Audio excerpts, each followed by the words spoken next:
Can you ask your dad to confirm if the garden alien from the Alien Bodies subreddit is real? Is there another alien body floating around like the ones in Mexico? Let me take a peek. Alien Bodies? I'm unfamiliar with that subreddit. This looks like the thing from Harry Potter when they pull up like the screaming plant. This is thought-provoking. So is this a satire subreddit or is this like real? Different nostrils, but it appears to have the nipples. My god, it does. So we're not so different after all. Searching through these posts, but I don't understand what's going on here. Are people claiming this is a mandrake root and that the posters are all hoaxers? What are we looking at here? Obviously they, whatever they are, look visually interesting and sort of humanoid, but surely someone is not just sitting around with these things if they're actual biologics of some sort. First thing you do if you have actual bodies is you go straight to Ross Coulthart or George Knapp. I don't know who they are. Not post it on Reddit and ask Redditors what they think it is. Not a match. The fingers look different. Where are the fingers on this thing? Forbidden potato.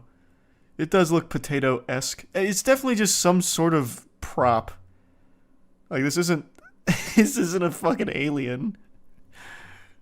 There's no way. I do love the nipples on it, though. That is adorable. Muda made a video on this? How? What? Muda already made a video on this. When? Muda covered this in a 20-minute video. It was made by some guy who makes cursed items. Case closed. It's been a thing for days now. And nobody told me? You know I love this shit. What do you think real aliens would look like? I've said this 100 times and I'll say it 100 more. I think real aliens look insectoid. That is what I imagine. I don't think they will resemble anything close to humanoid. Not even remotely close. But would they have a cloaca? They probably wouldn't pee or poop. I don't know. Well, they'd have to. There has to be some way of getting out waste. Or maybe they're so efficient they don't have any waste. Hear about the U.S. Army pilot who allegedly spent 3 months on an alien mothership and even hung out with 2 of the aliens. Is it these 2 right here? And why wouldn't he give us more information? Like, why didn't they give him his their contact info? Look it up. His story sounds pretty legit, I swear. How does his story sound legit? He hung out with 2 aliens over the course of 3 months? Humans to find alien ruins soon, says ex-U.S. Army pilot who claims he spent 3 months on a UFO. Alex Collier, who served time as a helicopter pilot in the Army, claims he spoke to 2 aliens in the 1980s. A former United States Army helicopter pilot claims to have spent 3 months on an alien mothership and has said that humans will find ancient alien ruins in the universe soon. Alex Collier, I just read that. He allegedly spent time with aliens known as Andromedans, who were called Visasus and Moroani. This guy is writing fanfic. What the fuck? Why would they have human names? He wouldn't be able to understand them. What? They take a Rosetta Stone course or something to communicate with Alex? This man had a mental breakdown or a really bad ayahuasca trip. He insists his encounter with the aliens was so extraordinary that he was taken onto their spaceship. There he was forced to wear a special belt so the aliens could communicate with him over 3 months. Oh my god, that's so convenient. Yeah, I'm sure. They actually put the fucking Wumbo belt from SpongeBob on him. Amazing. The ex-pilot claims that this strange encounter happened in the 1960s when he was a child. He recounted that he fell asleep outside his grandfather's home while playing hide-and-seek. When he woke up, he found himself in a dark room where he met Visasus and Moroani. He spent nearly 3 months with them on the UFO as per his claim. However, that only transpired to 18 minutes in Earth time due to time dilation or alternate dimensions. He had a dream! he fell asleep. Yeah, you know what? I actually went to an alternate dimension last night. You guys wouldn't believe the shit I saw there. It was crazy. Shit was unreal. You can't prove that he's lying. I hate that argument. The alien duo apparently told him that humans are not alone in the universe and that there are many other alien races. During a talk he gave in Japan in 2007, he said, "Our science tells us that there are 100 billion galaxies, but we are only looking at one dimension. According to the Andromedans, there are 100 trillion galaxies, and every galaxy has life in it. We are far from being alone. The universe is vast. We are just beginning to travel space, and we are going to find ruins everywhere." Why would they communicate with a fucking child if they're trying to get a message to us? A random child. In the 1960s. This kid. He'll be the one. He'll be our vessel. He added, "I once asked the Andromedans how technologically advanced we were, and they said that the United States Army is 400 years more technologically advanced than we think they are." What does that mean? What? I once asked the Andromedans. I'm drawing a blank. They're communicating on an alternate dimension. This belt must have malfunctioned because there's no way that's a direct translation from Visasis. What does that mean? What does that mean? What? Then who thinks they are? Then the United States thinks they are? Then a child thinks they are? Then the aliens think they are? What is it? Who? It's in the military's interest to obfuscate. So the Andromedans are trying to reveal government secrets through a child. They don't know. They don't want us to know about Area 51, and Visasis was trying to protect us. Visasis, one of the aliens, allegedly told Mr. Collier that humans are the only race on Earth that use money. No shit! We're the only race on Earth that use money? We're the only race on Earth that's fucking sentient! We're the only race on Earth, like the only species that does that. Of course. Do you mean the universe? Is Visasis illiterate? Did he just get, like, abducted by two dumb aliens, like actual idiots? Like fucking morons in their galaxy? From that moment on, Visasis would only refer to money as paper with pictures on it. Jesus, he's a pretentious Redditor. He got abducted by the worst aliens the galaxy had to offer. Or rather, the dimension had to offer. Probed a little too deep. Yeah, they went way too far on that one. We lost them. Octopus use currency to pay for things? I guess I don't know enough about how octopi function in the wild, but they're not using money. How about that? Maybe they use some kind of currency for trade, but they're not using the USD or the euro or rubles or anything. They're using fucking octopus tokens. What do you even find down there? Can we get Charles Sr. to firsthand explain to us in chat how aliens or how pyramids are made by aliens? My dad and I have been really we have been talking about that so much recently. He really wanted me to watch Ancient Aliens Pyramid episode, so I did. That was so fucking silly, it was unreal. So then I ended up doing a deep dive on some more Ancient Aliens, and I ended up showing him one of the episodes where they thought that, what was it? Aliens were crossbreeding with robots, and Sasquatch was actually an alien or something. A YouTuber named Gabby Bell also made a video on it too. But I started showing him like how ridiculous some of the Ancient Aliens episodes and concepts were. And he's like, yeah, oh, that's super stupid. That's all a bunch of bullshit and a bunch of mumbo jumbo. But the pyramids, they're absolutely right about. They know their shit when it comes to the pyramids. I'm like, Dad, what the fuck? 99% of the things they say you disagree with, but the one thing there you think they nailed is the pyramids being built by aliens? He's like, yep, oh, absolutely. They know their shit there.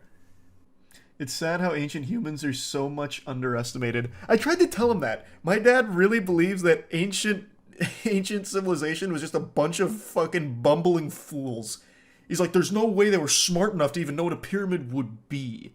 And I'm like, Dad, they weren't dumb. They weren't stupid. Like, we came from them. Like, they obviously had some level of advancements. Like, there's so many good astronomers back in the day. Like, they were smart. Like, they were smart people still. He's like, nope. Dummies. Bunch of dummies.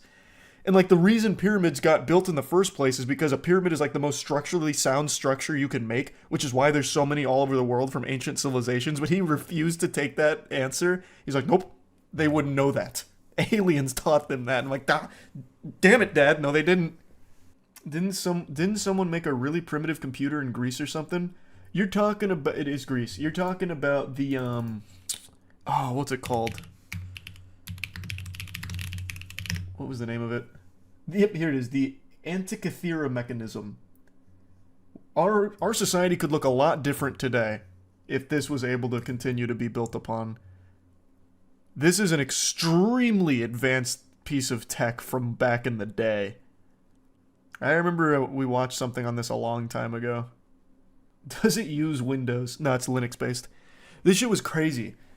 I recommend checking it out, looking into it a bit. I think it was the BBC that made something on it. Flintstones tech. Hey, it was some sophisticated Flintstones tech though, brother. Imagine ancient humans were able to build 4090s. I really think society today would look so different if this was able to keep being advanced. It was way ahead of its time. I just got out of the shower, which is why my hair is so sodden and makes me look like the girl out of the Ring movies, but I needed to freshen up. I had to spruce myself up for this because today is a special occasion here. Many of you are aware, and some of you have probably even said a few prayers for my mental health, that I have been lost in the abyss of cringy, unhinged, weirdo text messages and bad dates that have been shared when it comes to romance. I have been glued to it. And today, we have a celebrity appearance here. Can we get a round of applause? Like, we made it. We went from just like a couple of really lunatic Redditors to an actual superstar celebrity making an appearance on this little segment here that I like to do. So anyway, let's get into it. So the superstar in question is the former Pittsburgh Steelers linebacker, Ryan Shazier. This is a name many of you have probably heard of before because in 2017 his career was ended after a tackle went wrong that left him paralyzed. And over the years, since 2017, he has relearned to walk. It's actually an incredible story and an incredible recovery he's made. But unfortunately, he decided to cheat on his wife, allegedly. And his wife posts the screenshots yesterday from the alleged affair. I'm not going to show you every text message because a lot of them are just extremely boring and stiff. It's just the world's worst small talk. The things they say to each other is more robotic than like a throwaway conversation from side characters in Fallout 4. So I'm just going to show you the main ones that I want to focus on. So this is the first one from Michelle's Instagram. Now, it is worth mentioning this post is deleted. I imagine that is mainly due to it now being a legal matter would be my understanding. I would imagine Ryan's lawyers are on this now. But anyway, she says, a person that loves his family, this is what they do to their family, the wife, that has been there for him since day one. Infidelity at its finest. I can't sit here and keep hiding anymore. You can have it. I deserve better. This is Ryan. He's a liar and a cheater, and then we can turn our attention to the contents of the text messages. He was allegedly cheating on his wife with a woman named Marie, and this is the first one I believe she shared. So it begins, oh, okay, haha. Glad she's not tripping though. She seems really cool and fun, like I'd be friends with her lol, like look at you. And then it's a picture of Ryan and Marie. And then he just says, yeah, make that picture look good. I'm a little confused here because it sounds like Marie is aware of Ryan's wife and just doesn't care. And then Ryan then goes on to say in the following messages there, saying that she's super cool, referring to his wife again. That is a really odd conversation to be having with the person you're cheating on your wife with, and then talking about how you'd be friends with her probably.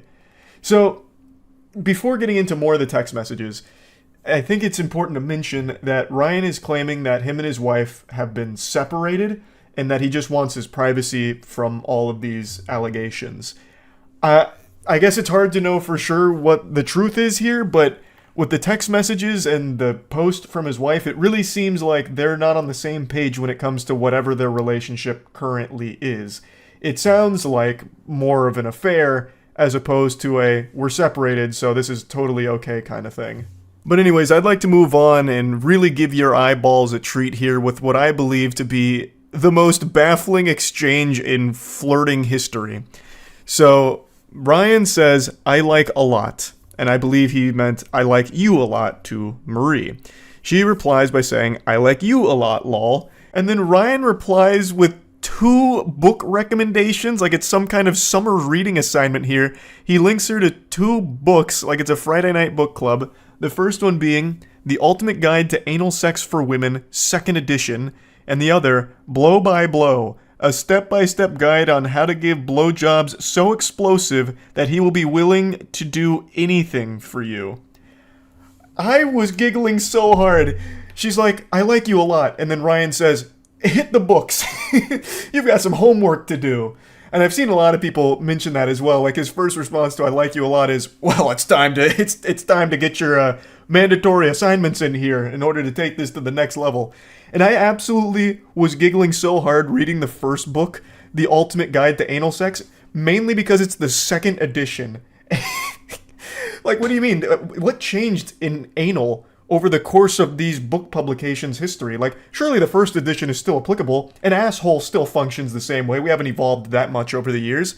But they came back for the 2nd edition. Like, maybe analingus wasn't in there. Like, they weren't eating butt. And then the 2nd edition, they have, like, a whole dedicated chapter to eating butt. And then, like, debunking old scientific claims about, you know, how to properly clean out the colon before anal or something. I have no idea. But the fact that he recommended the 2nd edition had me absolutely howling for a little minute.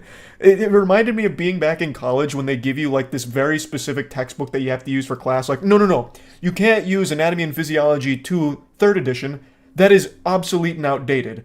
You have to use Anatomy and Physiology 3.5, obviously. And then it's like an extra $200 for that 0.5 edition book. Like, that's what he did to her with that. We don't have like a follow-up on what she says after the book links were dropped, but I have to imagine she was fucking flabbergasted. I like you a lot. Bang. Here's how to be better with your mouth and your ass. Like, oh, like that seems insulting. It's like he's calling all that weak for her or something. Like it feels like he's taking a shot at her here. Like you're gonna have to upgrade. Start studying, please. This is ridiculous. I just couldn't believe that. I've never seen such an interesting maneuver here. What a crazy strategy from Ryan.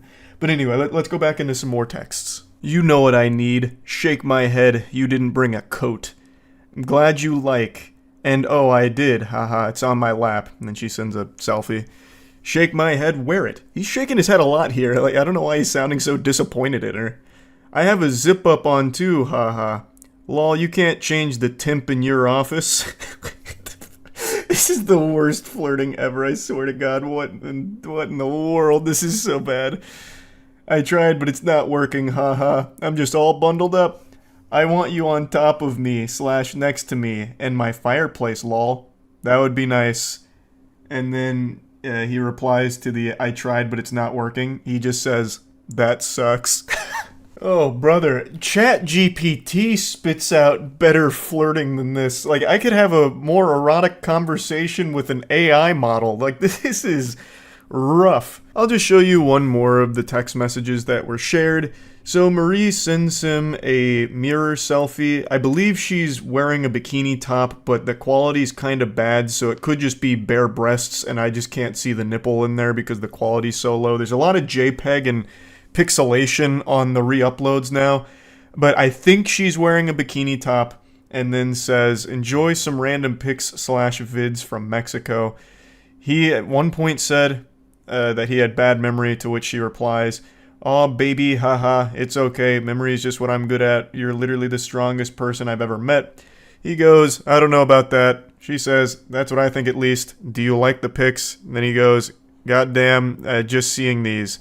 And she says, I'm glad you like. Her having to ask his opinion on the photos is brutal. If I sent a dick pic to someone and I'm met with crickets, silence, and then like the next text message they send is unrelated to that dick pic, I'm going and I'm crying in my bathtub. Like I'm putting on, you know, Inya, and I'm in my feels. I sent you my cock and you say nothing? What have I done wrong? It's wacky to me that he had to be asked about it in order to acknowledge the pictures and the videos she sent. But anyway, yeah, there still is, I guess, a little confusion around what the truth is here, if they really are, like, split up and they're not in a relationship anymore and all of this happened after they split up. I guess we just don't know yet, but I do feel like his wife probably wouldn't call him a liar and a cheater if this didn't happen while they were still together. So, I don't know. I guess we'll just have to wait and see how this continues to develop. But I just had to talk about these text messages because, goodness gracious, that's really about it. So, yeah. Have you ever heard the expression, saying goodbye is the hardest part? Well, it doesn't apply in this case. Saying goodbye is the easiest part, and also the happiest. Because today we say goodbye to John CrITiKaL. He's not dead, but his reputation and career might be. And it should be. He should never work in the video game space again. He is a plague that infects it with the greediest, most outlandish ideas ever, and fundamentally ruins any type of goodwill the companies could ever muster. He has a worse reputation than E. coli. John CrITiKaL sucks. Point blank. No reason to beat around the bush. I made a video talking about the Unity situation a couple weeks ago. I never gave the update in a separate video, but I'll just go ahead and give it now. I've talked about it on stream. Basically, the big drama that led to all this is Unity published some changes to how they're going to be doing business going forward. Is extremely fucking greedy, extremely ridiculous. There was a ton of backlash, and a lot of developers were making the switch to competing game engines and just abandoning Unity because they could no longer trust them, obviously. So, Unity did what the electric slide taught them to do. One hop this time and take it back now. So, they walked back most of their changes and put forth a more reasonable proposal, a more reasonable policy change where it would no longer be retroactively enforced, meaning any games that were made with the Unity engine prior to this new agreement are not subject to the new terms, the way it should be and should always be, as well as increasing the threshold that you need to reach to be subject to the changes and the fees and all that. Basically, they made a much more reasonable change. However, I don't think that exonerates them of the crime of cringe and greed. That was still an unforgivable sin that most people are still sore about because they did that out of nowhere and had no problems doing it either. No hesitation. They just dropped that shit and said, toodles. And that was that until the backlash was simply too much. And then they reluctantly had to change it. Now, John CrITiKaL isn't solely responsible for that policy change, that greedy direction Unity tried to go. There were a lot of moving parts there. Once again, I mentioned Upper Echelon made a video covering it, and I still think his video on the situation is extremely informative, so if you want to know more about the inner workings that led to something like that, I highly recommend checking that out. But John CrITiKaL is still the CEO, or was the CEO of Unity at the time, thus a leadership position for the company, the face of it. So, with the decision this detrimental, this apocalyptic, the doomsday that was brought forth from Unity, someone needed to shoulder most of the blame, and naturally that's going to fall on your CEO because that's kind of the face of your company. So John CrITiKaL rightfully caught a ton of shit for that, and it seems today the decision to step down has been finalized, so he is no longer the CEO of Unity, which means he has done something unthinkable, something I wouldn't have ever imagined possible. He is a creature that was too greedy for EA, and now also too greedy for Unity. That's fucking mind-boggling. Almost impressive. Congratulations to John for making history here. For those that don't know, John, the money's gone CrITiKaL, was previously with EA before Unity. And while there, he kicked around some pretty abominable ideas, such as charging per reload. His example was, we need to strike while the iron's hot, and when someone's in the middle of a game and they're shooting against an enemy, they run out of bullets and they need to reload, we charge them $1 for that reload, and they won't be price sensitive at that point because they're going to want to finish off the kill. I'm paraphrasing it, but I'm boiling down the point in a nutshell. Fucking charging per reload, he was listing as a gold standard example of great microtransactions. He also famously called developers fucking idiots if they didn't focus on microtransactions in their games. He's just an awful guy. He is the worst thing for gamers because he is someone that just wants to exploit the industry for selfish gain. But I'm not here to just keep talking about his past. Let's talk about John's future. Hopefully there is none in the video game space. I hope this is truly his last rodeo here with Unity. Why would you hire someone that keeps failing? His greed is insatiable and it fucking sinks companies. Well, it doesn't sink them, like Unity and EA haven't gone anywhere, but it ruins reputations. Why would you want him in a powerful position at your company? It's incomprehensible. But I already know he keeps failing upwards. He shouldn't have been working in the video game space after his bout with EA. He should have never even made it to Unity, but he did. So, I have a sneaking suspicion John will continue to fail upwards, and he'll probably land a CEO position at fucking Ubisoft next. Like, he will likely be in another position in the video game space and finding more and more creative, degenerate ways to squeeze money out of the consumers, and that's just the cycle's going to continue. That's my prediction, but I hope I'm wrong. He's like a cockroach, and I don't want to see him in the industry anymore. He sucks. It's great to see that he's no longer with Unity. Maybe Unity can get their shit together. But as I said in the previous video, I don't think this means people should trust Unity going forward. I really don't. It's not like John was the only problem here that led to this decision. It had to go through many different people and many different layers of the big business onion before it went into effect. So them getting rid of John doesn't absolve them of all of the sin. It doesn't get rid of the root cause of the greed. It's just one of the symptoms that they treated here. So I think it's important people remember that. Unity isn't blameless here. They're not innocent. Unity and everyone that's still currently there in a position of power did play a role in that initial policy change that was extremely greedy and exploitative. So yeah, just keep that in mind. I don't think we can all just start trusting Unity again just so quickly. But I am happy to see that John is no longer at the helm of the company. They've already appointed an interim CEO. His name is James Whitehurst. I'm not super familiar with him or his work, but I guess we'll see how all of that goes. John will continue to advise during the transition period, which isn't like abnormal or anything, so I guess we'll just see how Unity looks a year from now. Maybe it goes in a much healthier direction now that John's gone. Maybe his influence and his tendrils really spread deep at the company and infected a lot. And now with him gone, everything will be smooth sailing. That'd be nice, but yeah, we'll see. Just wanted to give a little update to this whole story here. That's about it. So yeah. It takes a lot to gross me out. If we were living in the Marvel universe, I would have already been recruited by the X-Men because Charles Xavier would have identified me with Cerebro as a mutant with the superhuman inability to feel disgust. I was just born without that gene to get grossed out by something. Until today. I promise you, I could watch Two Girls, One Cup while eating chocolate ice cream first thing in the morning and not bat an eye. I wouldn't feel a thing. It would just be another casual viewing experience. But today, I found something that rattled me to my core, made my skin crawl. It is so icky.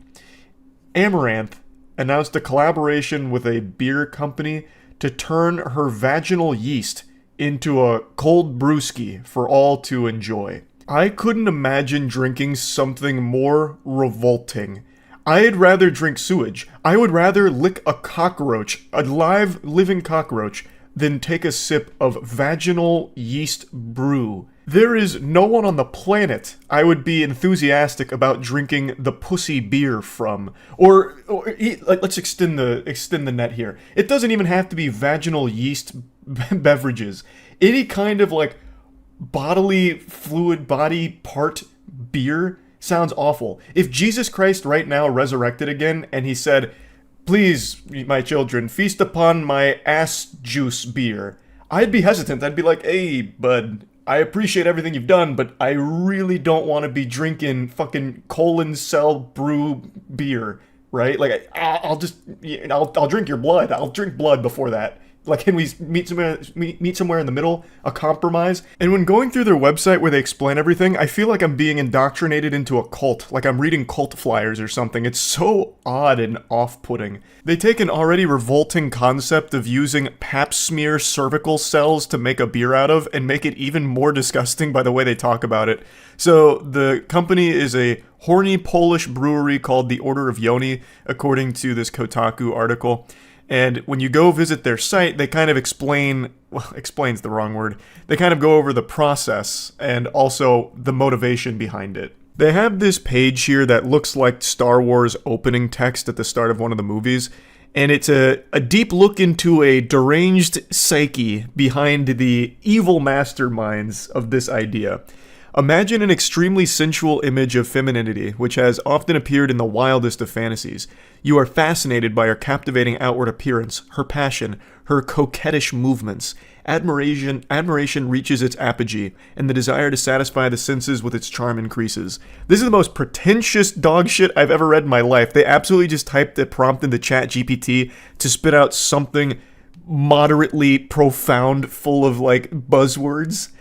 Reach out for a bottle filled with a golden beverage replete with female essence. Give yourself up to your instincts and enjoy the intimacy of an extraordinary model.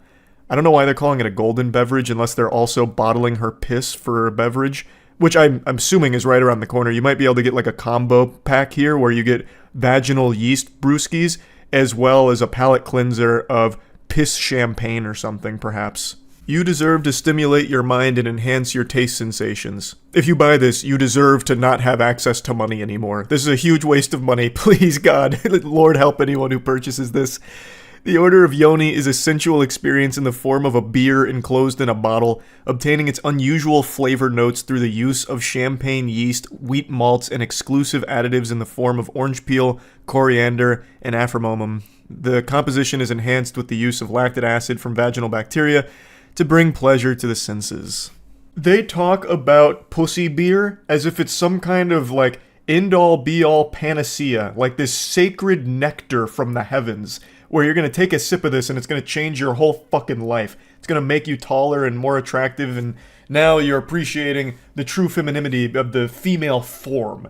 When really, if you buy this, I don't think this brings you any closer to women. In fact, it probably pushes every woman away from you if they know that you are a buyer of vaginal yeast brews. That's the worst shit ever.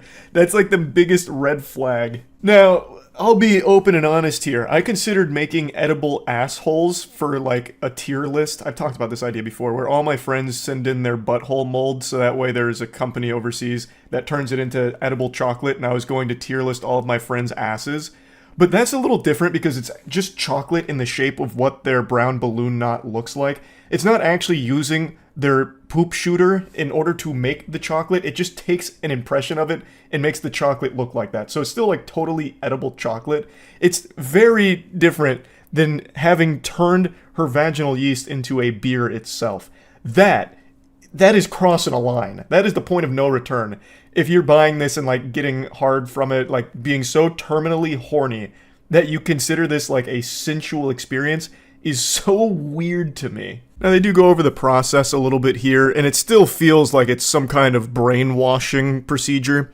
We devote a lot of time to looking for a woman who has all the desired instincts, the goddess we want to put in a bottle. Oh my lord, making me want to vomit just with that statement right there. We discovered the process of transmitting female essence by isolating lactic acid bacteria from yoni of sensuous women. Paulina, brunette. Monica, blonde. Patricia, blonde. An essential part of this process is to ensure the safety of our product. During isolation, the material is tested for the absence of other bacteria and viruses. These procedures prevent other bacteria and viruses from surviving, thus allowing the growth of only lactobacillus bacteria. Once again, in terms of certainty and safety, a final test of the propagated lyophilized bacteria is carried out before the use and preparation of the material. Jesus Christ, I'm not a fucking pussy beer scientist. These words are throwing me for a loop. But basically, they're talking about how they're going to ensure you're not going to get sick from it. A gynecologist collects a vaginal smear from the models. These smears are taken to a laboratory where bacteria are isolated, cleaned, and analyzed and multiplied. At the end of the process, the bacteria are used to produce the pure lactic acid that goes into yoni beer. They also have an entire lore breakdown behind the company here, the whole story. Great goddess, the greatest among gods, feminine deity whose main reincarnations were Aphrodite, Venus, Ishtar, Makash, and Freya. Thousands of years ago, the great goddesses, worshippers, and priests in almost all cultures and civilization discovered her sacrament, her divine part lying hidden in the deity's yoni. Priestess of the goddess had found deities amongst women, took with respect the Saint Yoni Lactobacillus, the divine sacrament, and combined it with water, malts, and yeast, creating the first sour ale. And then it goes on and on into this like wild and wacky history lesson. I don't know. I don't know enough about the origins and the genesis of the first sour vaginal beer to be able to comment on the authenticity of the story they tell here. But it is still creepy and weird regardless. This is like a really weird company. Now, Amaranth herself, the patient zero of vaginal beer deities, said that it's hilarious. People will buy the beer for sure. I don't know if they'll actually drink it. I mean, they'll probably drink it. They'll definitely drink it. I actually have more respect for the people that were buying Belle Delphine's bathwater as a collector's item than the people that are going to buy and consume vaginal yeast beer. That is just so yucky to even think about. The flavor notes on that must be incomprehensible. Like, you take one sip of it and your brain immediately goes smooth as the regret washes over your entire being. Like, it's just, oh, it's so odd. She views it as a joke, which I understand. Like, if you're gonna do this as a joke, whatever. I mean, it's still a weird joke to make, but at least she's not saying that she thinks it's like a good, sensual idea to bring her fans closer to her, take all of her fans into her fucking womb, or whatever, to start feasting on her cervical cell beer. But yeah, like I said, it's no easy task to make me feel disgusted. But this pulled it off. Just imagining drinking that makes me a little nauseous. So I just wanted to talk about this. I have no doubt it's going to be a smashing success here for her and that company. I don't think she's the first one they're doing this with. On their website, they have the deities thing, where there's 3 women there, and I'm guessing they already made this product with those 3 women, and now Amaranth is just another one signing up for it. And I have no doubt her audience is going to buy all of it. I think it's going to fully sell out. They'll probably need to really have her go on to the gynecologist once a day to keep fucking scrubbing for the yeast they need. Well, actually, no, I don't think they need to do that, because according to their website, they can just keep fucking cloning the yeast she sends in. So this is like a one-and-done thing for her, and she's just going to be able to keep raking in profits every time they start firing up a new batch of vaginal beer. So, I guess a smart business move, maybe? I have no idea, but I do foresee this being a huge hit with her audience, which is very pathetic to say. Anyway, just had to talk about it a little bit. That's it. See ya. Olive Garden's a pretty popular restaurant. I imagine most of you watching this are familiar with it. But have you ever been sitting down enjoying a mediocre meal at Olive Garden and you think to yourself, geez, you know what would really brighten up these flavors and bring out the umami of my soup? A severed rat's foot. My guess would be probably not. I can't imagine that's a thought that's popped into many people's mind while eating at Olive Garden. But it did at least for one person, allegedly. There is an ongoing lawsuit that just got filed recently where a customer is claiming that Olive Garden served him a severed rat's foot in his soup, and he dropped a picture of it. So it does appear to be a severed rat's foot. This may have come straight from Splinter himself, and the Teenage Mutant Ninja Turtles are going to be really upset about that. Obviously, the customer was also upset because he really didn't want to be biting on Stuart Little while he was eating his soup. So he filed a lawsuit. He's claimed that this was a huge health risk. It cut the inside of his mouth, and more than anything, it just became an emotionally traumatizing experience. Which, you know, I mean, that sounds about par for the course. Nobody enjoys chewing on a rat's foot that they didn't order. So this seemed like a big old mistake here from Olive Garden, a big boo-boo. But it's not so cut and dry, actually. There's a lot of layers to this onion.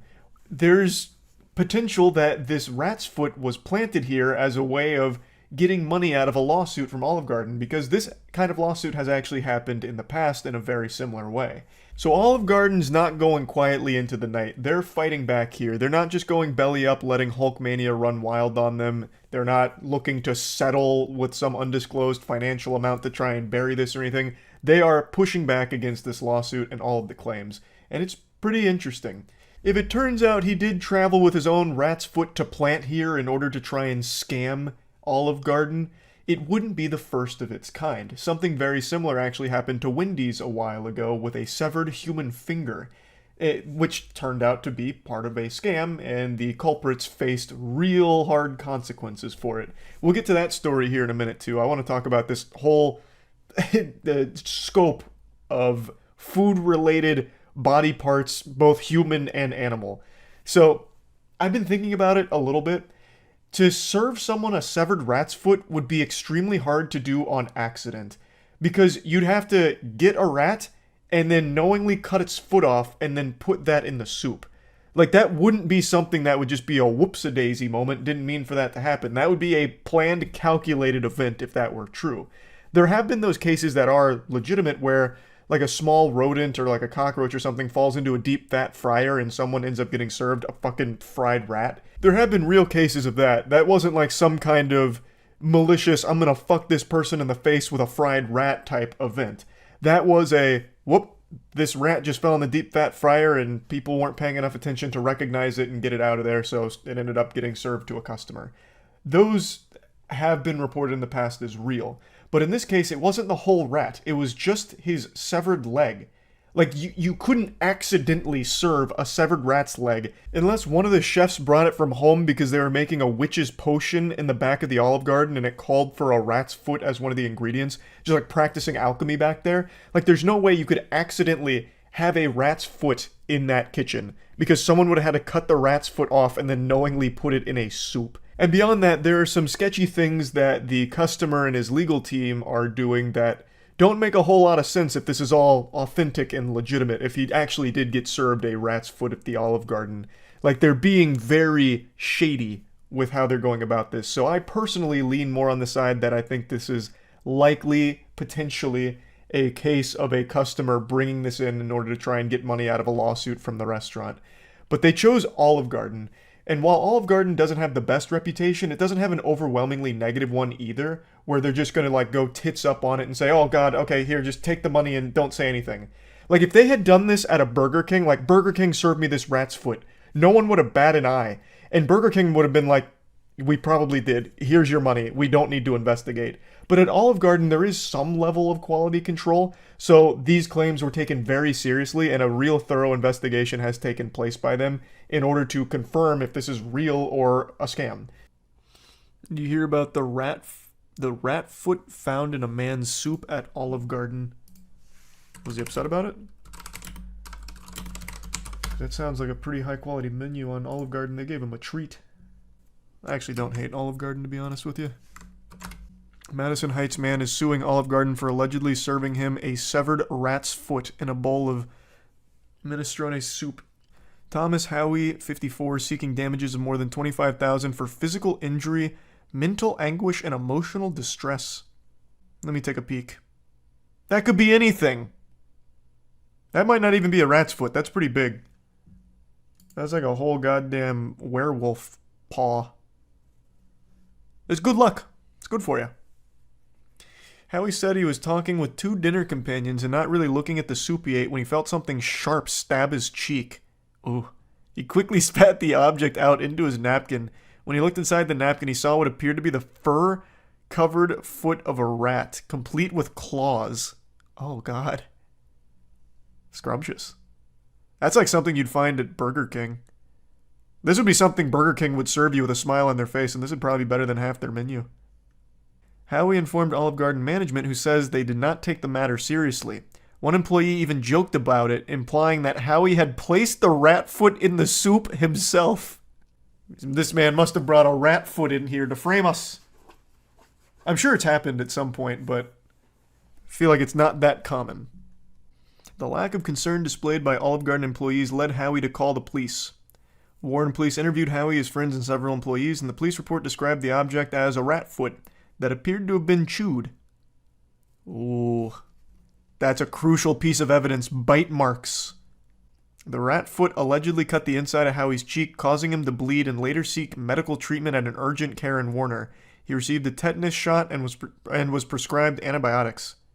Health department visited the restaurant and determined there was no evidence of rodents in the facility. MCHD also noted that Olive Garden's pest control provider conducted a regularly scheduled service at the restaurant on March 11th, the same date as the alleged incident, and there were no pests observed in the report. We have no reason to believe there is any validity to this claim. He totally did it himself. It's possible. It is certainly possible. The photo of the foot shows no signs that it underwent a cooking process, nor does it show any signs of taking on any red color consistent with the red base of the minestrone. The foot is significantly larger than our soup spoons and would be difficult for someone to unknowingly insert in their mouth. The guest and his attorney have refused our repeated requests to provide us with the foot so we can have it forensically examined to determine what species it is. Since the incident, Howie has suffered a loss of appetite and an aversion to meat, fear of eating at restaurants, nausea, trouble sleeping, and increased depression. Well, this was all fake. This was absolutely a scam. Planted. Case closed. They won't even turn over the foot. They still have the foot and won't give it to them to forensically examine. Liar. That's case closed. That is crazy, though, if he started biting on the foot himself, though. He's like, all right, I'm doing it. I'm gonna get 50 grand out of this, I swear to God. I'll eat a rat's foot. It happened decades ago at Wendy's. The lady put a severed human thumb in her chili for a payday. What? Police identified severed finger in a Wendy's chili case. Wendy's chili finger lady comes clean. She could only keep quiet for so long. The scam drew international headlines and made millions of people think twice about ordering a cup of chili from Wendy's. Now the woman at the center of the chili finger case is talking about the infamous finger food crime. So this one is a confirmed hoax. In 2005, Anna Ayala was dining at a San Jose Wendy's restaurant when she claimed she chopped down a partially cooked segment of a human finger. The fast food chain suffered an estimated $21 million in lost business. How do you calculate that? Do you do like an exit survey to your regulars? Like, hey guys, why aren't you ordering the chili anymore? Seems like such a hard thing to quantify. Her husband, Jamie Placencia, got the severed finger from a coworker who lost it in an industrial accident. At least it was ethically sourced. He didn't cut the finger off himself. He went to someone who had already lost it and kept it as a souvenir. I guess on like a keychain or something. Both Ayala and Placencia pleaded guilty. A was sentenced to 9 years in prison but was released after 4 years on good behavior. There's one condition to her release. She's not allowed to step foot back in the place that made her famous. A life without Wendy's, is that even a life worth living? She'd been out of prison for about a year and living in San Jose, but until now she's kept quiet. Placencia is still serving time for his role in the scam. A is coming clean now. In an exclusive interview with CBS 5 this week, she apologized and revealed a deep secret. I cooked it. So hype. As if that was even up for debate. Obviously, Wendy's didn't fucking cook it. During the interview, she said she prepared the piece of ring finger at her Las Vegas home, then drove it to San Jose where she dropped it in the chili. A told reporters, other prisoners, and even guards ridiculed her and called her names because of the scam that landed her behind bars. I learned my lesson. I just want to move on with my life. Don't let anyone tell you a little ridicule doesn't work. I imagine the jail time also certainly helped her learn that lesson, but, you know, let's not discount the efficacy of calling her mean names. Calling her stupid. I've mentioned this on stream a few times over the years. Back in college, my friends and I used to go to a bowling alley for happy hour and just get absolutely sloppy and bowl. It's just a primitive joy. And somehow, I guess the alcohol unlocked 100% of my brain power. It was like the pill from Limitless, and I just was nasty at bowling. I would occasionally go over 200, and I kind of retired from it, hung up the old bowling shoes back in like 2014.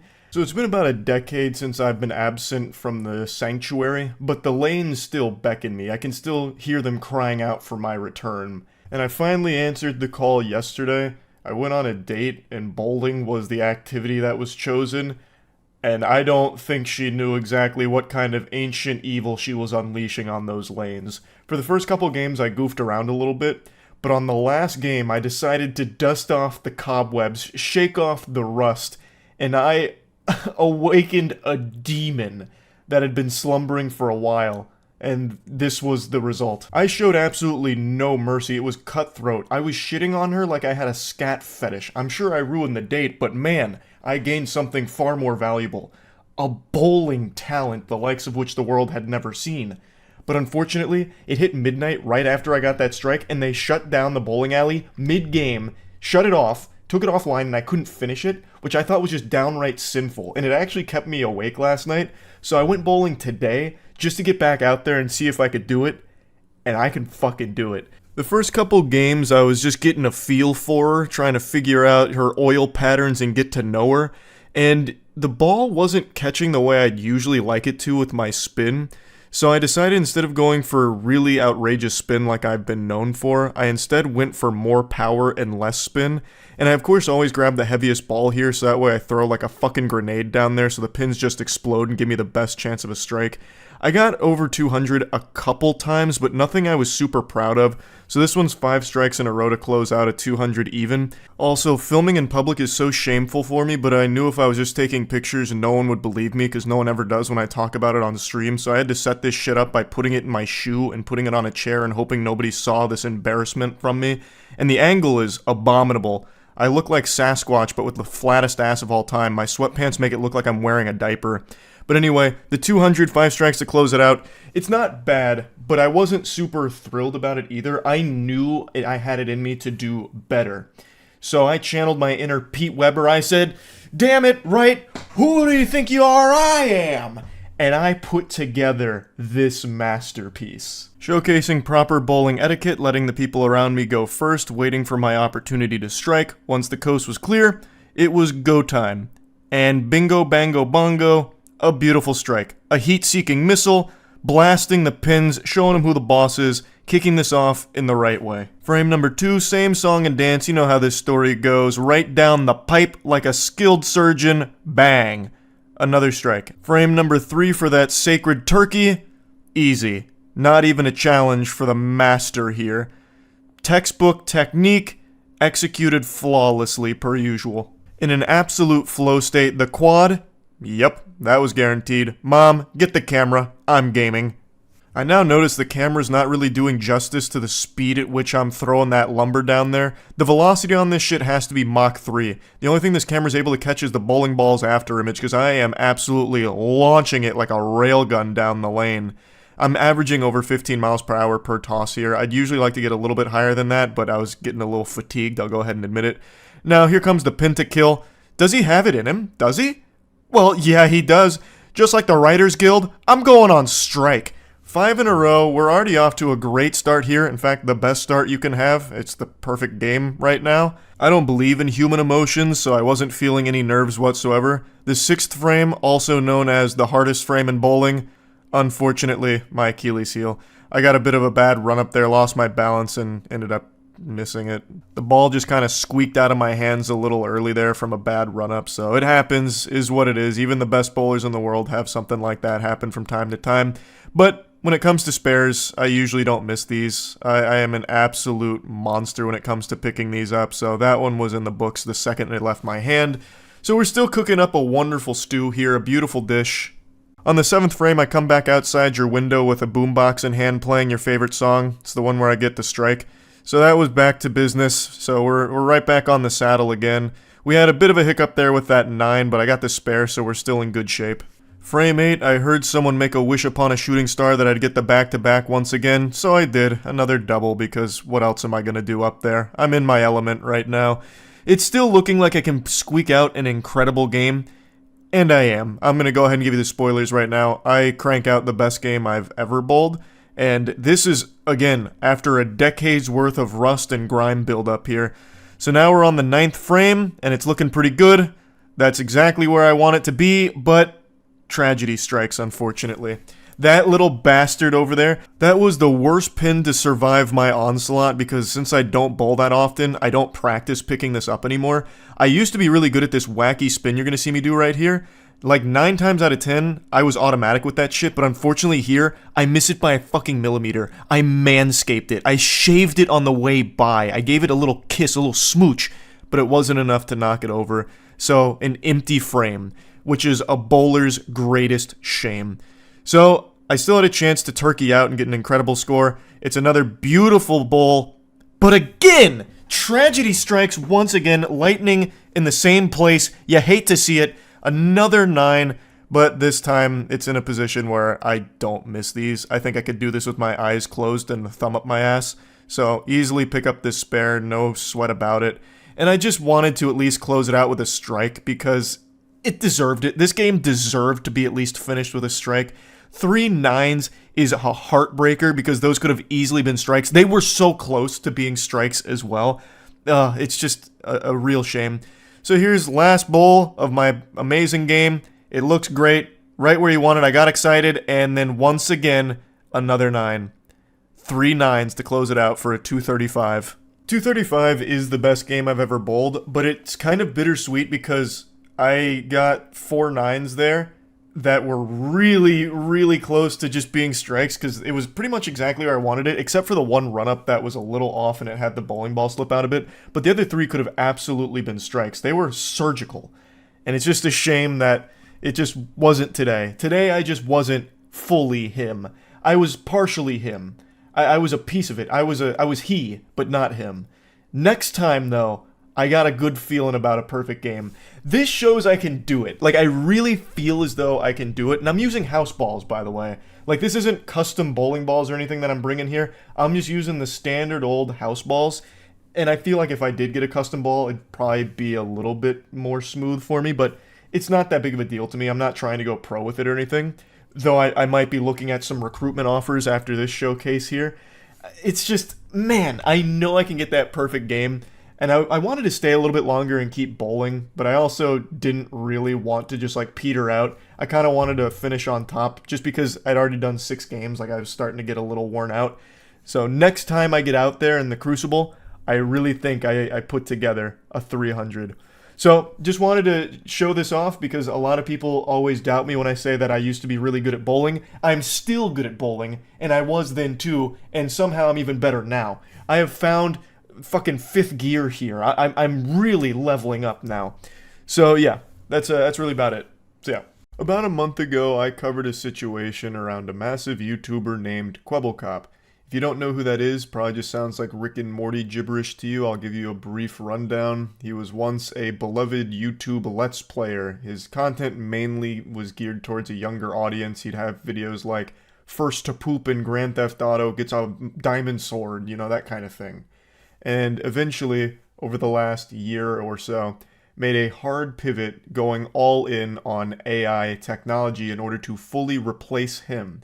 So he wants to phase out the cringe organic meat machine that is a human being and replace it entirely with AI. AI doing the scripting, AI doing the voice recording, AI doing the face cam, all of that.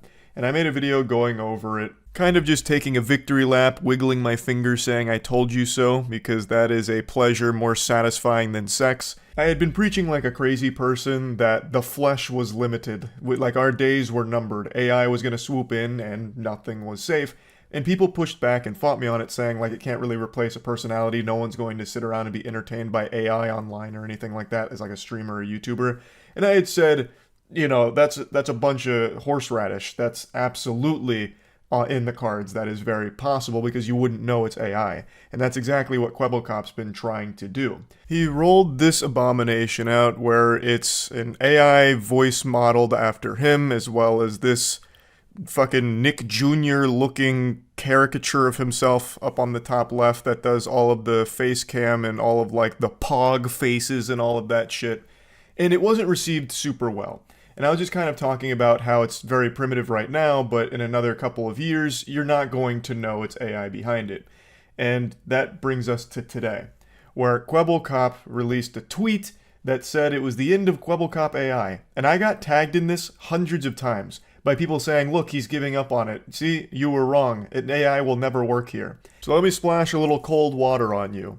You didn't watch the video. This is not surprising, very par for the course for the modern internet. It was clickbait. He played you like a fiddle, you bunch of fools. If you had just turned on that video, underneath the caption, you would have seen that he is not quitting AI, he is actually rolling out an improved version of it. People keep saying, did you hear CrITiKal's getting rid of his AI? That is just proof that you only read the headline. In the video itself, he even says, it makes it very clear that not only is that video AI, it is his AI speaking the whole time, but that the only thing that he's regretful of is that he let it go out while it was still too primitive. He's not getting rid of AI. He's going even harder on it. All-encompassing, we'll cover this, he is not stopping. Since no one likes to actually watch the video that the headline was for, we'll do it together. 11 years ago, I started my YouTube journey. My one and only goal was to entertain as many people. If you even watched it for a second, by the way, if you even went past the headline for 5 seconds into the video, you would immediately notice that something is awry, because it's not synced. The voice sync The voice and lip sync is completely off. And I wouldn't trade this in for anything in the world. But even a dream job can't OMG, stop me it's like a from dub growing up anime. and growing old. It's not... This made me Okay, it's realize not that off. this is not something I'll be able to do for the rest of my life. There will always be a point where I'll end up quitting. That might be now, that might be 10 years Okay, from now. but anyway, he goes through this whole spiel and then makes it very clear he is not quitting. That was just an attention-grabbing headline for the video and the Twitter post. Here. That's why we decided to train a brand new CrITiKaL 2.0 model with every bit of feedback we've received. And the CrITiKaL 2.0, baby. Bigger than Cyberpunk 2.0. He is not stopping AI. Please, just fucking watch the thing that the headline is for. every second you've been watching of this video so far has been completely AI generated. The CrITiKaL you're seeing on the screen right now I can't believe it. Really me. I hope this video provides a better glimpse and a future in which influencers can use AI to enhance their storytelling, lower the barriers of entry. That is, when I heard him say that the first time, it made me really upset. There has never been a lower barrier of entry to any job position in the world quite like content creation. Anybody, pretty much, even if you don't have a computer, can start firing up content creation thanks to built-in content creation tools on like a console. There has never been something with a lower barrier of entry. Completely talentless, completely effortless. You can do it right now. It's all at your fingertips. There is no benefit to using AI as some kind of lower barrier of entry. In fact, it's only a higher one because you have to pay CrITiKaL for it. That's baloney. That's fucking dirty barnacles. Regardless of any disability they may have. So please consider subscribing and enjoy the story the real CrITiKaL wants to tell. The story of CrITiKaL AI. Thank you. Huge. So please, just watch the thing that the headline is for. So many people think that he's actually getting rid of AI. He is not. This was all announcing CrITiKaL 2.0. He is only going harder. Your stance on AI is cap? What? What stance on AI? That YouTubers using it are just to make it even easier to pump out content forever? AI is not an enhancement tool for a YouTuber. Or, sorry, a content enhancing tool for a YouTuber. It's a more minimal effort tool. Just have AI do it for you. Then you don't even have to be there. There is no benefit to YouTubers using AI for their content. At least, okay, I can see a use case for certain branches. For example, he did mention something that is true. It would be helpful for anyone with like a disability. That is a legitimate use for using AI tools. But for like a goofball Let's Player, there is no benefit to just having all of the footage be recorded by someone that's not you, and all of the audio recording and the face cam and all of that be recorded by AI. It's just more laziness is all. Just makes it even more mindless.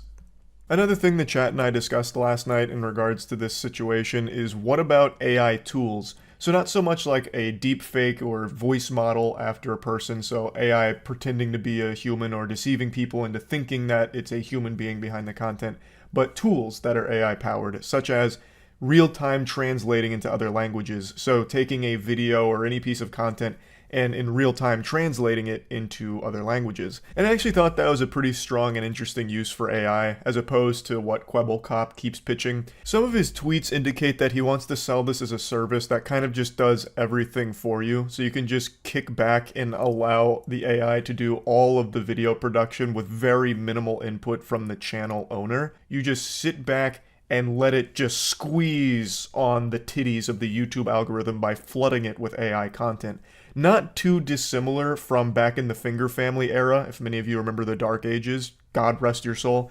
Basically, the Finger Family rabbit hole was a bunch of videos that were pretty much AI generated, I think they actually were at the time, where it would take a song, such as, 5 little Indiana Jones jumping on the bed, one fell off and bumped his head. It would take that song, and it'd have like a very short animation with it that looped fucking endlessly. It was like worse than purgatory. Going to hell would have actually been more pleasant than watching the Finger Family content.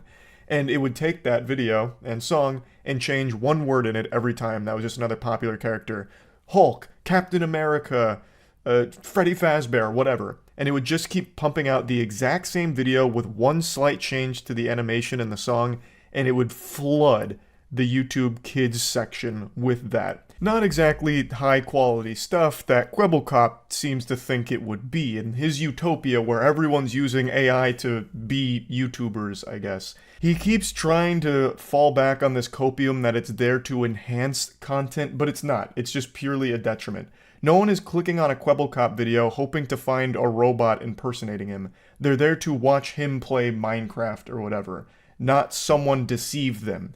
Right now, the only reason people ever click on a CrITiKaL AI video is because they don't know that it's AI that they're going to be watching. It's there deceiving people. It's not there because people are like, man, this is really enhancing the storytelling that CrITiKaL wants to tell. Which is such a goofy thing for him to keep spitting out. What story are you telling here, CrITiKaL? The story of how Scrooge McDuck found a way to make even more money off minimal effort with AI tools? You're not telling a story.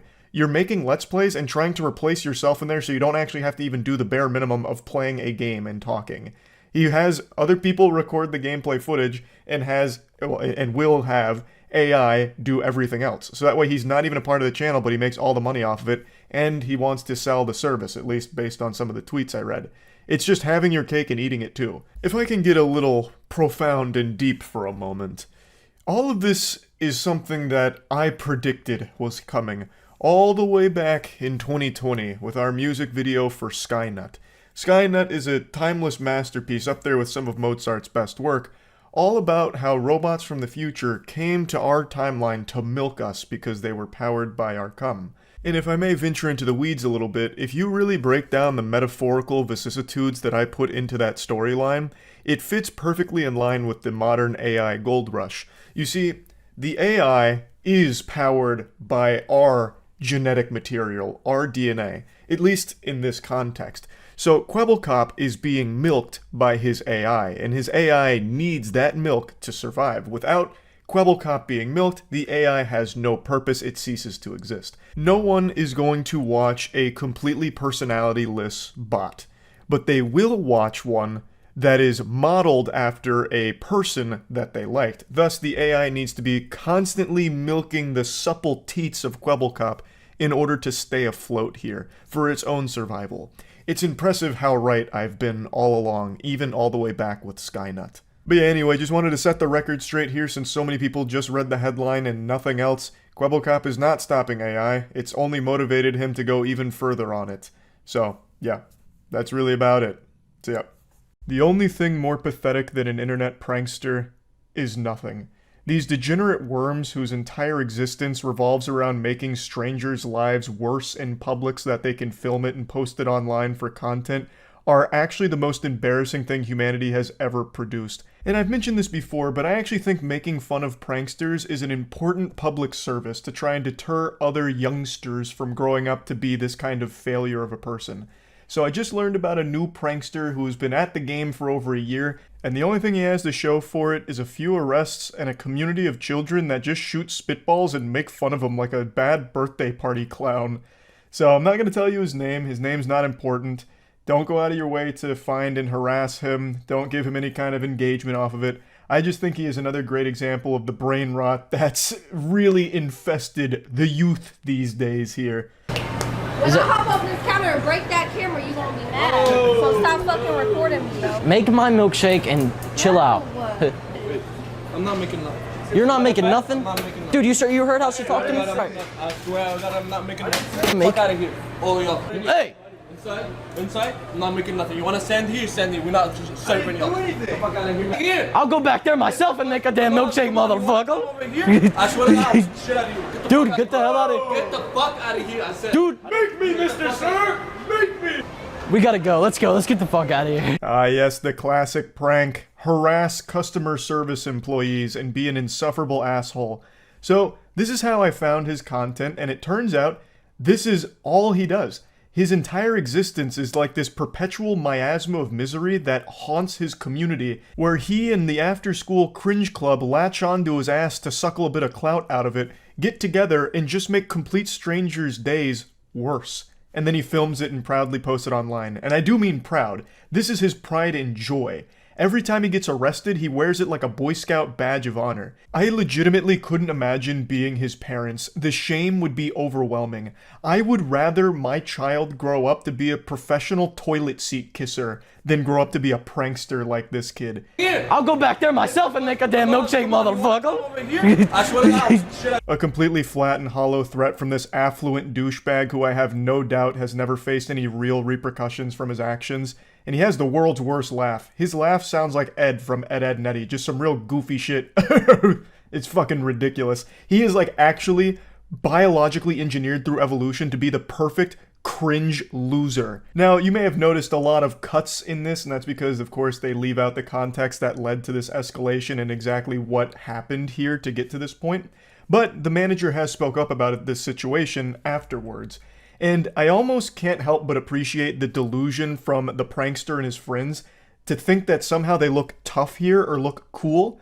Because in this situation, the manager is the biggest W by far.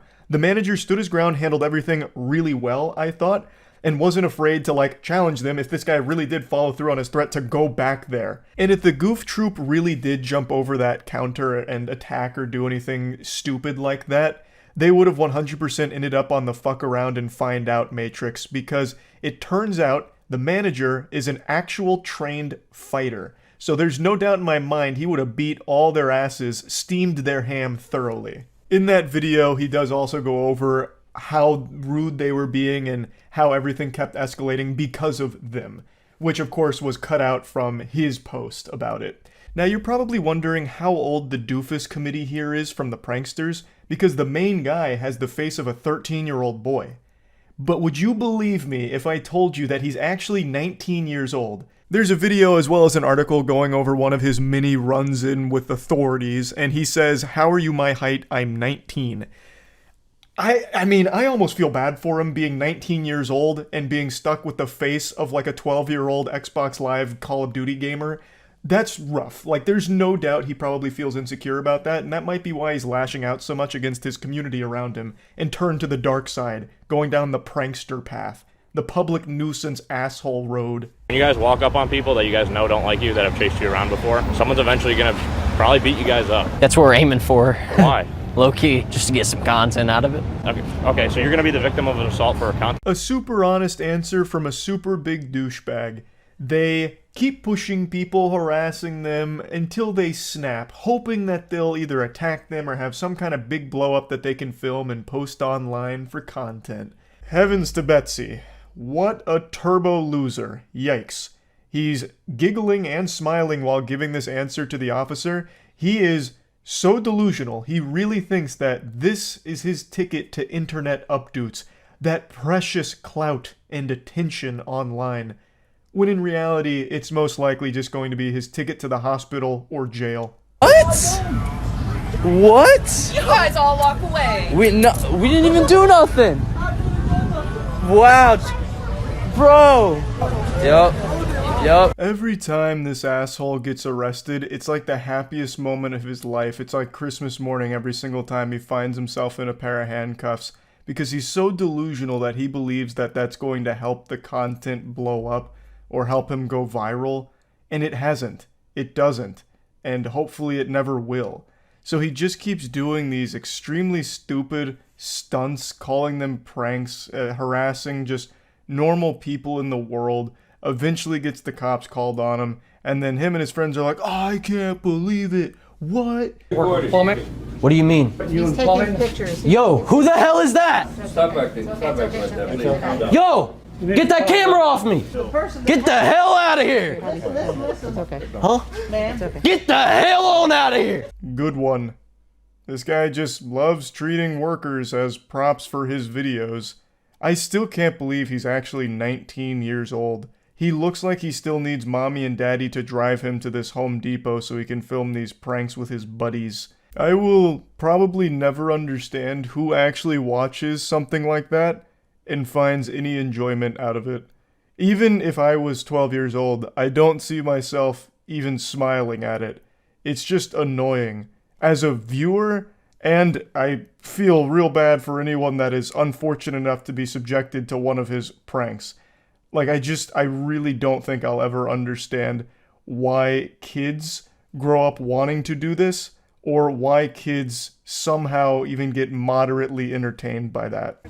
Jersey. Don't pet Jersey right now. We're just seeing that. You got me. Yeah, I was thinking he smelled like shit. What'd you say to my dog? Yeah, I said I thought your dog smelled like shit. Really? Yeah. Get the fuck out of here before I let you smell like shit. Wait, it's a dog, sir. Get out of here. Man, get out of here. Calm down. All right, don't say my dog is this or that. Get the fuck out. I was just saying the dog smelled like shit, sir. Good one. Again. Man, Junior, you're really on a hot streak with these bangers. Your dog smells like shit prank. People can't even just relax on a bench outside with their pet without you going out of your way to bother them. Nothing is safe from your cringe apocalypse that you bring with you everywhere you go. Everything this guy and his friends have ever done that I can find is just actual trash. It's just bothering people in the world and calling it a prank. It sucks. It's just public nuisance degeneracy. And I'll always take a little bit of time to make fun of some pieces of shit like this because I think it is an invaluable service to provide. Nobody should end up like this guy or his team here. And they're not really a team. This guy I already know is insufferable to be around. The only reason his friends orbit him is because he has the tiniest bit of clout online and they try and suckle a little bit out of that from his bosom for themselves. That's the only reason they stomach him for however brief a time when they're filming these awful videos together. They're not real friends, it's just a bunch of fake people surrounding themselves with each other and convincing each other that making these pranks is somehow going to get them to the top. It's just fucking pathetic. So yeah, I just wanted to talk about this a little bit. That's it. See ya. The title of the video isn't clickbait, it isn't sarcasm, it's not a practical joke or some kind of prank. It is the God honest truth. With my hand on a stack of Bibles, I swear to you before the Lord and anime that I am being genuine when I say Twitch actually just made an incredible decision. We are witnessing history. I feel like some of the people that took the first manned airplane flight, where you know what you have just experienced is a game changer, is super special, and you are part of history. That's how I feel right now with this. A very rare instance where Twitch does something that I can't help but applaud and really appreciate. So last year we updated our simulcasting policy to allow simulcasting on mobile services such as TikTok and Instagram. On my recent trip, a number of streamers talked about how they are leveraging these services to grow their Twitch community. So today we're taking this a step further and announcing that we are allowing simulcasting on any live streaming service. Daniel Clancy, you beautiful son of a gun, you put a smile on my face and made me wet. Now, for those that don't know why this is such a big deal, I'll dive into it, but that right there is the new CEO of Twitch. He took over earlier this year. He replaced the previous CEO, who was extraordinarily hands-off on the platform. Many of you probably didn't even know Twitch had a CEO because this guy was more secretive than the elusive man. Like, this fucking guy seemed to be ashamed to be the CEO of the platform. His name was Emmett Shear, or as I like to call him, Emmett, have no fear, I'm barely here, Shear.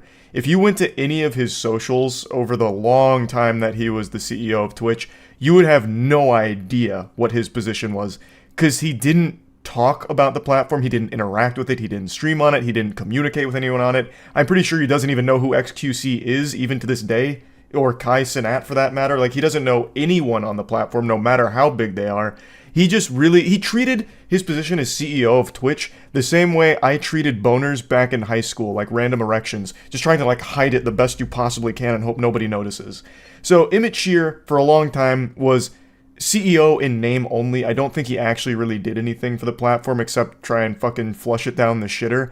And earlier this year, he stepped down and Dan Clancy, whom you just saw, stepped up. Now, when he first stepped up, I made the statement that he is an extremely nice guy. I had actually met Dan before he became the CEO of the platform, and I had nothing but positive things to say about him, but I did say that I don't see any big changes coming under his leadership because I really don't believe that he had the capability to make big sweeping changes or improvements to the platform because there's just so much red tape, and the inner workings of the company are more divided than my ass cheeks. Like, everything is so separated into their own departments and no one really communicates with one another, so it leads to a lot of discrepancies and miscommunications, at least in my experience from talking to some of the employees and about how the sausage is made there at Twitch, you know, the behind the scenes information and all of that. And to further explain, I'll go ahead and use my Twitch contract as an example. I actually talked to Dan directly about that, and he was super supportive of me canceling my contracts, that way I could explore streaming on YouTube. He was super enthusiastic about it, he understood, and he said he had his blessing, but it wasn't up to him entirely. It still had to go through all of the other teams and all the other filters, and that took an additional like 3 or 4 months, I think. I'm getting a little foggy on exactly the timeline now since it's been a while.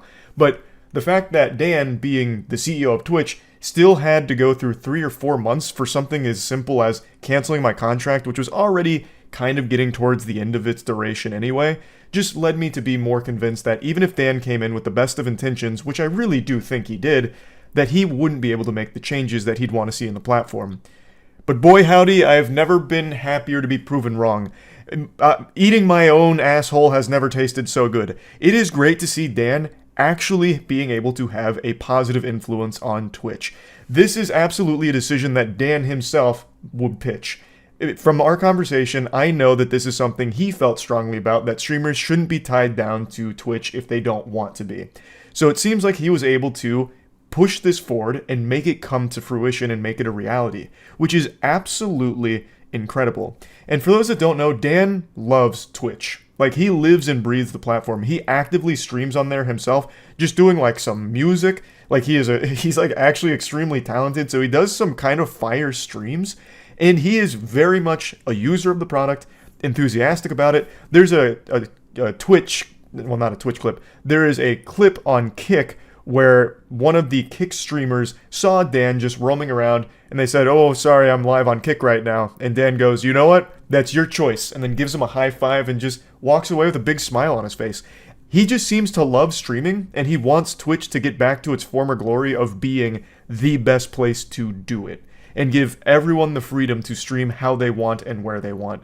And I couldn't be more ecstatic about that. So let's go over why this simulcasting change is so massive, because it almost sounds too good to be true. For those that don't know what simulcasting is, it's the ability for you to start up a stream on multiple platforms at the same time. And Twitch has always hated that. They hated simul streaming more than Timmy Turner's dad hated the Dinkelbergs. So they outlawed it. They made it against their terms. You couldn't simul stream. If you were doing a Twitch stream, it needed to be content exclusive to Twitch. You couldn't just have that stream being pumped out to a lot of other places, except for mobile platforms, like Dan mentioned. They did eventually allow for that, where you could simul stream your Twitch stream to mobile platforms, but you couldn't do that otherwise. Unless, of course, you were like a completely unaffiliated account. And even then, it's not like they really encouraged it. It was still very frowned upon. It was more forbidden than human transmutation and Full Metal Alchemist. Until today. This was like one of the main things I thought Twitch would never, ever even consider backing off on. I thought Twitch would always stick to their guns on simul streaming being against their rules. Because if you really stop to think about it, why would they? Twitch is still the #1 streaming platform, and now if streamers have the flexibility to stream their Twitch broadcast to other platforms at the same time, why wouldn't they? There isn't a single reason why anyone on Twitch wouldn't also just stream to YouTube. It's the same content, you just put it to 2 different places, so it just maximizes your reach and viewership, and it's just an overall net positive to the streamer, but doesn't really do a whole lot to help out Twitch that much. Unless, of course, you're mainly interacting with your Twitch audience, and like your YouTube streaming audience is seeing that, oh, the Twitch chat seems a lot more hype than the YouTube chat, I'll start going over there. Then maybe you do get some new users that aren't already endemic to Twitch. I think there's definitely a real case to be made there in that argument, and perhaps it'll be extremely effective. Like maybe if you're broadcasting your Twitch stream to YouTube, and your YouTube audience is now seeing your stream for the first time and wants to get more involved, they'll go to Twitch because the interaction on Twitch is just genuinely better than YouTube, which is something I've talked about quite a bit at length now. So I do think there probably is a case to be made that this is a strong move for Twitch in order to continue to grow and stay on top. But regardless, it is by far the best move for streamers. And it's not like this comes with any like fine print or anything. If you go to the page that makes the announcement that really breaks down what you can and cannot do, they are very lenient. The only thing that they ask you not to do is try and drive your Twitch audience to other streaming platforms while you're simul streaming. So let's say you're streaming Twitch and YouTube. Instead of like saying, hey, Twitch audience, go to YouTube. You're going to like it better over there. You know, we've got the hottest babes in the YouTube chat over there. So get on out of Twitch and go to YouTube. They don't want you doing that. They also don't want you like combining the chats into one for the stream because they want it to feel like if it's on Twitch, it is a Twitch production, even though it's other places. It is still like the Twitch audience is getting the most love, so that way you're still celebrating with the Twitch community, which I think are both very understandable positions to have here for like the policy. There's really not much else. Everything else is kind of sunshine and rainbows from what I can tell. So obviously, I'm going to start simul streaming YouTube and Twitch. I can finally shake the cobwebs off of my old Twitch channel here, which has just been collecting dust. It was like that scene out of Toy Story where Andy says, I don't want to play with you anymore, and then drops him. That's what I did with Twitch. And I've been loving my time on YouTube, but now there's absolutely no reason not to also stream on Twitch. I get the best of both worlds here. It's fantastic. I started streaming on Twitch. I still loved Twitch, but I switched to YouTube because I wasn't confident in the direction Twitch was going at the time. But now I can do both. It feels great. Like, this is such a huge W move. It cannot be understated just how big of a deal this decision is from Twitch. And man, absolute hats off to Dan Clancy on this one. Fuck yes. So definitely wanted to talk about this. I'll be doing my first simul stream tonight. I don't know what time, probably like 10 p.m. EST, somewhere in that general ballpark. So make sure to tune in if you want to see what this new experience is going to look like. I'm really excited, and this really gives me a lot of hope in Twitch actually, starting to steer the ship in the right direction again. So yeah, that's really about it. So yeah, this is a topic that I've talked about on the podcast occasionally and sometimes on stream, but overall I feel the entire lore and situation around Boogie2988 over the last like 5 or 6 years has just been incredibly sad. But there was a documentary just released about him, which had Boogie's stamp of approval, his blessing. A documentary filmmaker by the name of Mike Klum spent the better part of like 9 months filming Boogie and going over cataloging his life. I've watched a lot of documentaries throughout my 29 years on this space rock, and I feel like until the moon falls out of orbit crashing into the Earth, just as Roland Emmerich predicted in the classic Moonfall movie, I feel like this will remain one of the most perplexing documentaries I've ever watched, because I don't know why Boogie would agree to it. It makes him look so bad.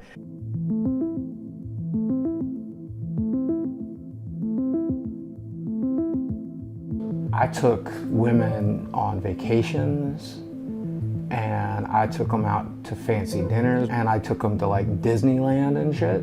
I'm not going to show you all the main components of the documentary, I just want to focus on 2 core ones here. If you're at all interested in the story of Boogie2988, I highly encourage you watch the whole documentary here. It's probably one of the most honest looks at anyone I've ever seen. Boogie is just an open and honest book here that's a little bit hard to read from because it is pretty eye-opening stuff. But anyway, his fall from grace on the internet is an extremely well-cataloged downfall. From the repulsive, awful things he said in the past to his manipulative tendencies and his behavior, all of it has led to Boogie going from a well-respected content creator to basically a joke, or someone that's looked at in disgust for his behavior.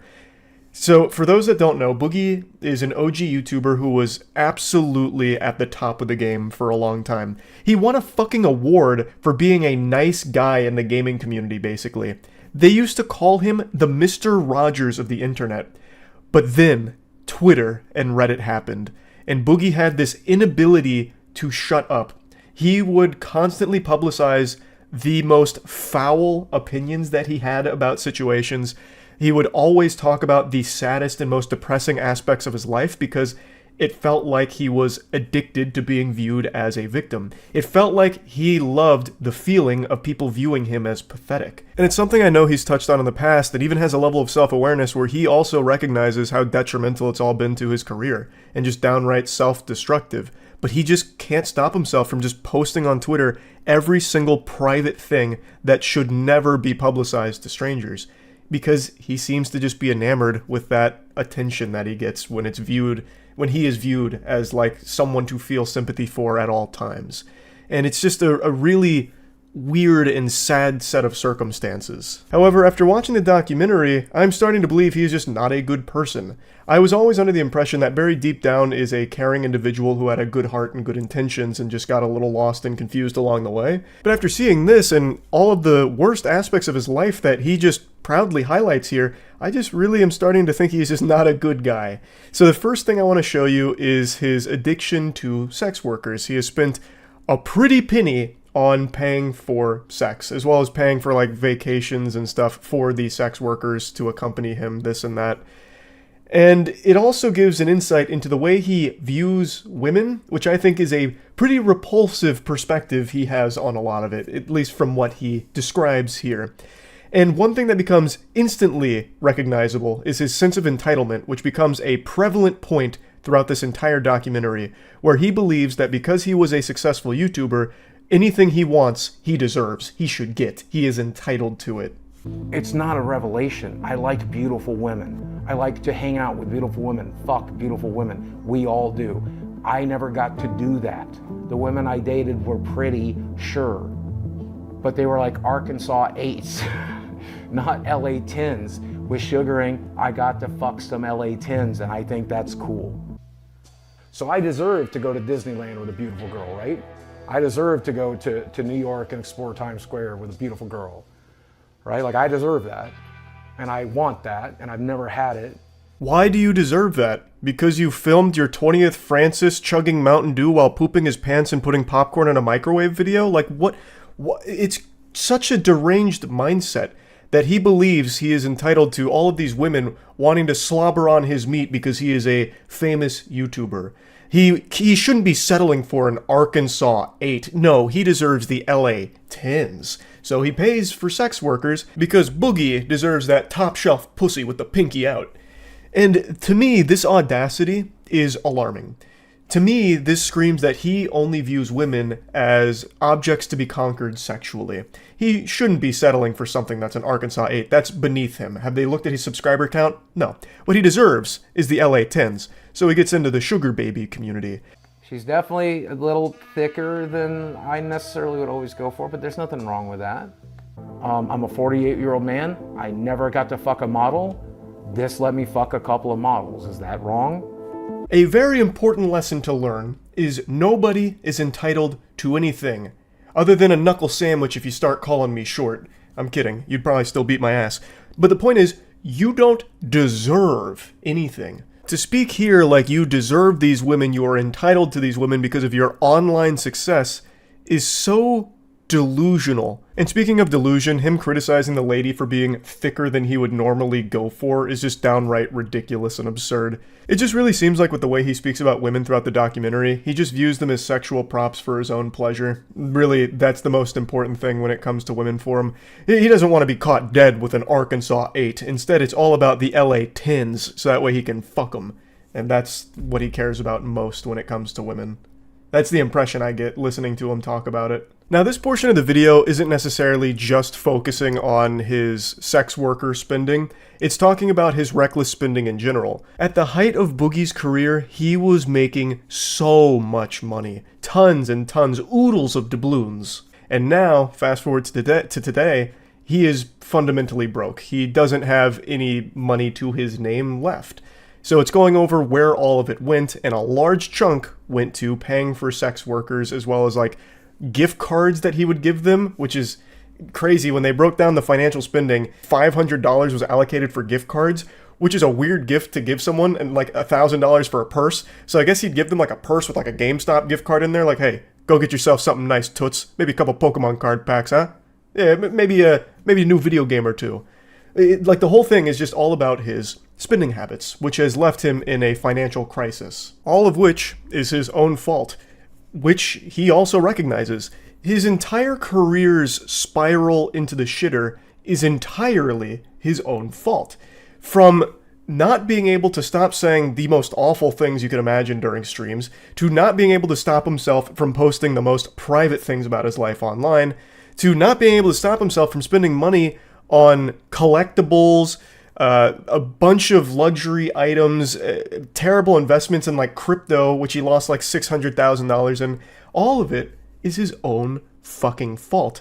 And when he talks about himself and like his health struggles and a lot of the other things that are personal to his like day-to-day life, he speaks as though it's already kaput. Andrew really summed it up best. When Boogie talks about himself, he talks about himself as if he's been dead for 30 years. When he speaks, he's speaking as if he's already 6 feet under in the grave and he's like communicating as a force ghost like, man, I wish I took better care of my body. That's something he speaks about in the documentary with his girlfriend, who's 29 years younger than him, and he starts to recognize that in 10 years, she's only going to be 30 and he might just be dead because of all the health problems he has from not taking care of himself. And he just speaks as though there's nothing he can do to fix it. He's just like, damn, I should have put more time into fixing my body a long time ago. You know, it's already over. When he can start now. He can still start doing that now. He can still fix his career now, work towards improving his career. But he just doesn't. He refuses to. He just speaks as though he's completely given up, which is another thing that becomes very clear in this documentary, where even though he feels this sense of entitlement, he feels as though he doesn't have to work towards anything. He just deserves all of these women. He deserves all of this money, all because at one point he was a very successful YouTuber. It's a fucking baffling and infuriating mentality to witness in this film. Now, the next thing I want to showcase here, and the last thing that I'm going to focus on in the video, is him getting another job, because YouTube has been collapsing on him, and the documentary filmmaker suggested maybe getting another job. It's also something everyone else in the world has suggested to him, getting a real job. And so he finally decides to go through with it and do like a mock interview to see if maybe he can find a position somewhere in the working world. This is Dawn. Dawn, I'm Boogie, or Steve. Okay, what do you prefer to be called? Honestly, probably Steve. Let's go with Steve. Okay, Steve, no problem. Whatever you prefer. And so you are here today because you are seeking employment. Yeah. I did work at a small gaming store back in 2006, 2007. I am disabled, recognized by the state of Arkansas, but also the United States government. There's that. Now, the downside of that is I am extremely depressed. So there's some mental health issues that we bring to the table. And then physically, I am morbidly obese. I have no references, no work history, and no education. And when you Google my name, you might see rumors that I beat my ex-wife and I'm also a pedophile. Should mention I'm also a felon. When I first saw this clip, it wasn't in the documentary, it was floated around on Twitter. I thought it was just part of a skit. I was blown away. I was like, damn, Boogie's got some real acting chops now. He's really been hitting the thespian troupe out there training. I was like, damn, kind of a fire, comedy sketch. No. This is real. This is authentic. This is more real than my 3-point jump shot. This is actually how he conducted himself during this interview. Now, of course, this isn't a job interview per se. It's to try and help find him work. But he goes in here and just intentionally sabotages it. This is not as though he's really taking it seriously. He's taking the piss here, if you ask me. And that becomes extremely clear because after the fact, he says that he can't just get a real job or anything. He has 4 million YouTube subscribers. A job is beneath him. So I feel as though he went in here and just intentionally wasted her time and his time. It's in the time of the documentary filmmakers. Because this is just, no one would do this. To go in there and say shit like this, talking about if you Googled his name, you'd find out that he has rumors that he beat his wife or that he's a pedophile. Like, what the fuck? Okay. What's the nature of your felony? Aggravated assault. How old is it? About 2 years. Okay. So I think there are some avenues you could explore. I definitely don't think it's impossible, but you have some challenges. Yeah. Lots of things in life are about your mindset, and you're using weight and disability. I can't. If that is the attitude that you're going to have when you approach everything, then you can't, and you won't. I did work in the porn industry for the better part of 7 years, so I mean... Be real with me. Do you really think it would be a good idea to go to a real interview and reference porn? It depended on the job, I would think. I love that she immediately picked up on what everyone else on the internet has also picked up on over the years. She nails it immediately. His mentality is, I can't, just giving up on everything. That is how he's approached everything online, yet still feels a sense of entitlement where he shouldn't need to put a whole lot of effort into YouTube or anything. People should just be giving him money for existing. She picks up on that mindset right away. That's how clearly he wears this on his sleeve. It's his whole personality of just feel sorry for me, and here's the reasons why you should feel sorry for me. And it's super upsetting because it doesn't have to be that way. Again, he's still alive. He can fix things, work towards things, improve things if he wanted to, but he fucking refuses to. And when the lady does say, like, hey, look, you know, it's not impossible, you do have some challenges, he decides to go even harder to make it even more difficult by saying, oh, I also worked in the porn industry. To which she's dumbfounded, like, would you really say that during a real interview? Because he's clearly just trying to ruin this. He doesn't want a real working job outside of YouTube or anything. And he makes that super clear with this phone call that with this message he leaves the documentary filmmaker. Violent crimes or sexual crimes have to be... Hey, Mike. Listen, dude. I know we're making this documentary and everything, and I know you think I need to get a real job, but I just want to let you know I'm not going to. I'm not going to walk into some job when I have 4 million subscribers on YouTube. I'm one of the original YouTubers. What I'm going to do instead is go back to making content. Go lay down. Go lay down. Go lay down. Good job. Yeah, so I mean, things aren't great. People are still mad at me on YouTube. That fucking ego is infuriating. One of the OG YouTubers, I can't just get a fucking job, this is ridiculous. 4 million subscribers on YouTube. That's for plebeians, not for Boogie. At one point in this documentary, he mentions that he must have like covert narcissism or something, and he absolutely is a narcissist, 100%. Like, I'm not a medical professional or anything, like I can't actually diagnose it, but everything that is showcased in this documentary feels like it's narcissistic personality disorder. What's crazy is I haven't even touched on the saddest parts of the documentary.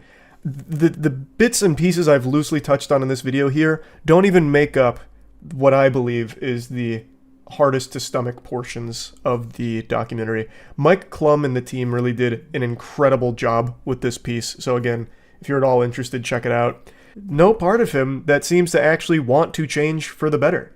He just views it as he's already defeated. So he's just going to continue being self-destructive, I guess. When I don't understand it. There is still so much opportunity and time for him to actually improve his life. And over the last 5 or 6 years, he's talked about that a lot, about how he's going to do this, that, and get better at this and that.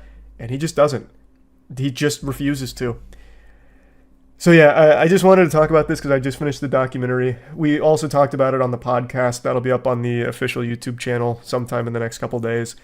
It's just sad. It's just fucking unbelievably sad. Like many others, I was a fan of Boogie2988 years ago. And to see the mask fully come off and you get to actually see who he is as a person is shocking. But anyway, yeah, that's about it. So yeah. There's so many things in this world that can make you frown. Undercooked meat, getting a porta potty tipped over on you while you're inside, just to name a couple. I want to give you something that can make you smile. One of those public nuisance streamers whose whole existence revolves around making everyone's lives around them worse as their content has just been arrested. 2023 has actually been a pretty solid year for streamers everyone hates getting thrown in the slammer, finally facing some real repercussions for their awful behavior and unbelievable cringe, such as the streamer Johnny Somali, who is still currently in jail in Japan right now, God bless. Now, I haven't seen a follow-up to the individual we're going to talk about right now, so I'm going to delve into fantasy like it's the fucking Magic Treehouse here. In my little headcanon fanfic, he is currently sitting in his prison cell blubbering his little eyes out like a bitch. And this clip actually makes me extremely happy. It reminds me that Christmas is right around the corner because it gets me in a joyful spirit. And just as old Saint Nicholas taught us, it's better to give than to receive. So I wanted to give you all the gift of a big ear-to-ear grin as we watch this insufferable asshole get arrested, but also what led up to it.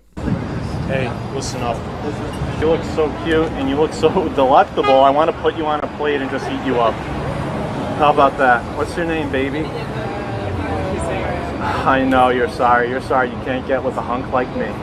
You're sorry you're stuck with a cuck that you fucking cheat on. You record videos of you sucking off other guys, and he wants to see that shit. Correct me if I'm wrong. This guy's voice sounds like someone doing an impression of a Redditor. He's got that quintessential nasally loser voice, and clearly he knows he's not actually going to end up getting this girl's number or anything like that. He's being as abrasive as possible because it's content for his stream to entertain them by just going up and harassing women as much as possible. Admittedly, this guy is also self-aware enough to recognize that he is a creep, but instead of doing anything to fix that and better himself, he's more than happy to lean into it as much as possible to become the ultimate creep. He has adopted it as his only personality trait, being a loveless, sexless loser, and tries to make a career out of it. He is actually striving to be a professional dumpster for everyone in the chat to spit in and laugh at. It is pathetic. Dude's out here more dripless than I am, by the way. He's out here rocking a yellow t-shirt, bright yellow, looking like Curious George's friend, the man in the yellow jacket. Goober's also got some of the worst posture I've ever seen in public. He's more hunched over than that iconic photo of Goatman in the forest. So I already know when he's not out in public harassing people for his stream, he's inside on the computer doom-scrolling the internet, rotting and withering away. Now, of course, I'm not usually one to criticize posture, because sometimes when I'm streaming, I get fucking hunched over and right up against the monitor too. But at least when I'm out in public, I'm self-aware enough to recognize that you gotta straighten that shit up. And that happens regularly, right? Tell me I'm right on the money or not. Tell me, okay, listen up, baby. I'm so sorry. You know, I really tried. God damn you. Her booty's so small. Fuck. It's so cute how he also has a friend with him that's doing the same thing, but from a distance, kind of whispering it to stream, just insulting the girl for the audience. What an unbelievable power couple of fucking douchebags. I don't want to bother you guys, I'm not trying to be creepy in any way, but can I get like one of your numbers and I'll be on my way and then we can meet up? We're actually going to go meet our boyfriends right now. So. Oh, so I can't take you out or do anything like that? Yes, really quick, just stop right now. Sorry. Doesn't matter what you want. Do you want? We're just, here's what we're wondering. I'm sorry.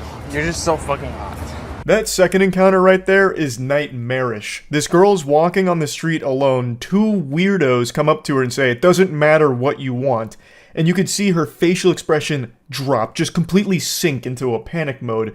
I have no doubt she expected to be attacked by them or something, and you can see she picked up the pace. Because who wouldn't? That's a fucking weird thing to have happen. That's frightening.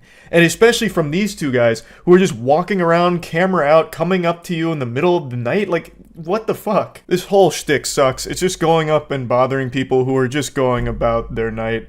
Just randomly coming up to women. "Hey, pardon me, toots. Unsucked penis is a disease and I'm suffering from it. Are you the cure? You should be." Well, it's fucking dumb. And it's a lot worse than that. It's worse than just going up and doing cringy lines. It's sticking around, bothering people, and in this case, scaring a woman who's walking home alone. Want to be my girlfriend for 5 minutes? Do you want to just kind of go on a little date? We're going to walk for a bit. Okay. Just a pinky? Okay. Pinky? So you can hold my hand. Oh, yeah. So, hey, I'm here with my girlfriend. I'm here with my girl. Can you guys just shut the fuck up?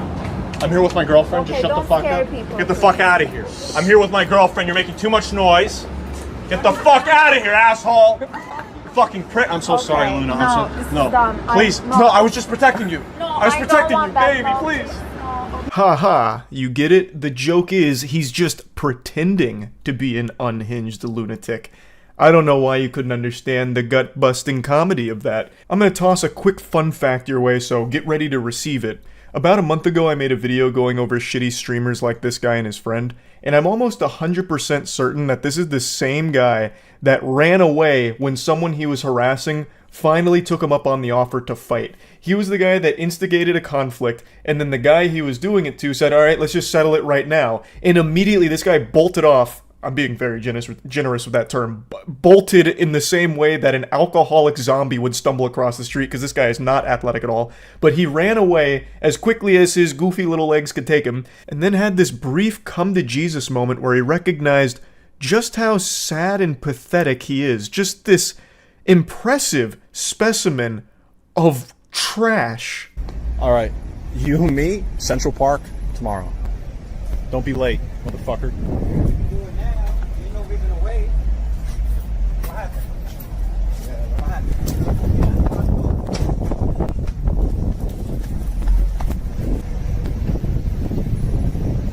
All right. I hope he doesn't chase me because I don't want to fight him.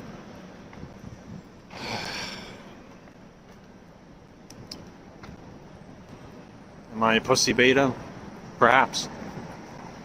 But I don't know. Using all the latest and greatest in technology and summoning the world's leading forensic experts to analyze the footage here, I think we can all conclude with a high level of confidence that this guy and the guy that I've been showing you who's about to get arrested here on stream are the same person. There's just no way that this world is forsaken enough to allow two people that sound, look, and act like him and stream like him to exist at the same time. I just don't believe that. It's the same person. I'm pretty sure of it. You love it. You know that there's like a... Excuse me, what's going on? What's going on? Relax. Put your hands behind your back. Hands behind your back. What's going on? You're being placed under arrest. For what? I'll tell you in a minute. Yeah. You just want to talk to you, you want to run. All right, now we're going to put you on your side. So they're arresting Carl, guys? Carl did nothing wrong? Ah, yes, the good ending. Tugs on your heartstrings. It's a beautiful thing to witness. You love to see that. I can't imagine a more fitting conclusion here. I don't know why his buddy's saying he did nothing wrong. He immediately tried to run from the cops who were about to start talking to him. You can't do that. Like, what the fuck? I imagine they got called there for a disturbance, like, hey, there's this weirdo and his weirdo friend that keep harassing everyone nearby, so the cops are coming to tell him to, like, cut that shit out. And then Chief Goofball here immediately tries to run. Well, it's not really a run. This guy and run don't really go in the same sentence.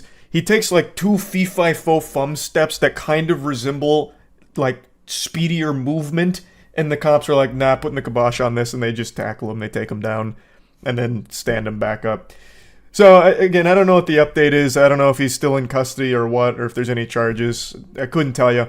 It just makes me happy to see that. It's just a big ol' asshole getting taken off the streets there, so I thought that might put a smile on some of your faces. That's about it. So, yep. I just woke up.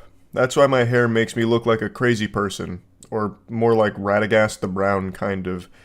But even though I may look like a lunatic, I assure you I am of sound mind and body.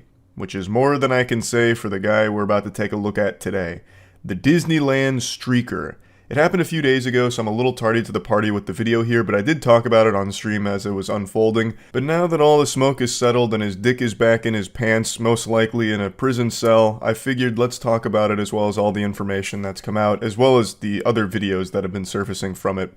For those that don't know, a few days ago, there was a 26-year-old man who got completely nude and streaked around Disneyland, specifically the It's a Small World attraction.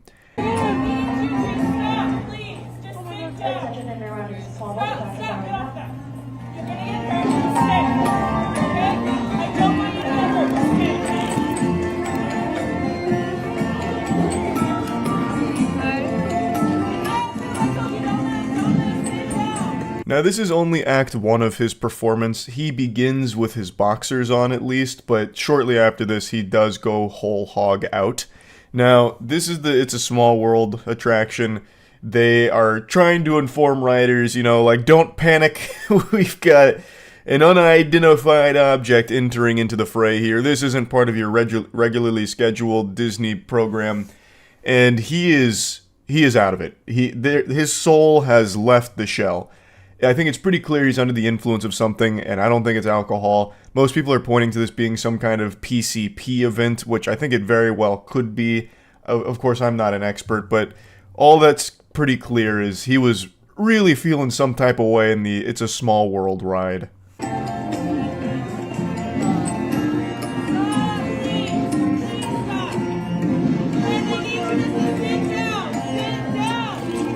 Oh my god. Oh god, he's gonna break all the stuff. I don't think so.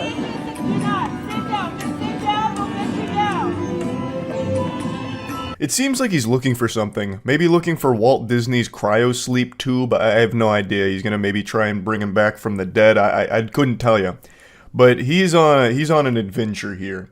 He's kind of rampaging through It's a Small World. He's pushing around the animatronics, so people are saying like, oh, he's gonna break everything, which, you know, To his credit, he didn't. I half expected to watch this video and see him, like, ripping the fucking heads off of the things and going crazy with it, like, just start banging on it, like, beating the devil out of it. But he's just kind of wandering around on his own little journey through the cosmos in his mind. And then he starts crawling like Tommy Pickles. They should stop the music.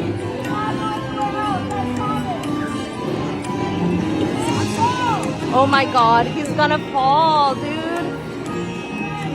One of the writers suggests they stop the music, but I gotta tell you, that will never happen at Disney. Come hell or high water, there could be a Category 5 hurricane blowing through that's picking up actual C4 plastic explosives, throwing them around the park, and that music would not stop. Disney would try and somehow weave that into the magic. Disney takes that shit so seriously. I don't think there's any occasion where the music in that ride would stop. Even if the whole motherfucker was on fire, you would be going straight to Valhalla with It's a Small World playing, sending you off there. I don't think that was ever in the cards here, because Disney does legitimately take, like, this magic seriously. At least when it comes to, like, its performers and all of that. So, anyway, he's crawling through the It's a Small World ride. Eventually, he wanders outside. We also get like a cryptid video of him on his way outside, I believe. Another writer finds the scene of the crime where the clothes were first shed, and then ends up catching a Bigfoot spotting of the streaker on his way out. Now in the timeline of events here, there's more footage that I can't show you, but he takes his boxers off and starts bare-ass naked splashing around in the water in the park. So all the guests can now see him, not just the ones in the It's a Small World ride, it's pretty much anyone around the area. Authorities eventually do show up. I was half expecting, like, the goddamn army to show up since it's Disney. Like, I thought this would be immediate 5 stars in GTA and they summon, like, the goddamn Men in Black to apprehend this guy. But it's just normal officers that show up, they handcuff him, and then they carry him out completely naked, walking by guests, and they have him like he's some kind of prized pig in like a contest. So they've just got him like hoisted up and they're carrying him out in front of all the guests. So there's a ton of footage of just the naked streaker being like paraded through the park, which is really shocking because in Disney World, where I live in Florida, apparently they have secret tunnels. So that way if there's like a crime or if someone needs to be escorted out, they do it through these secret tunnels so the guests are none the wiser. The guests don't ever get exposed to it. Whereas in Disneyland, they don't have those secret tunnels, so instead they just have to carry the naked villain out in front of all of the kids and families in the park. So I thought that was really interesting. I also didn't know about the secret tunnels until this, but that's also fucking fascinating that Disney has their own underground network to, like, push people through so that way no one ever sees them again. Like the fucking Paris catacombs is how I imagine it.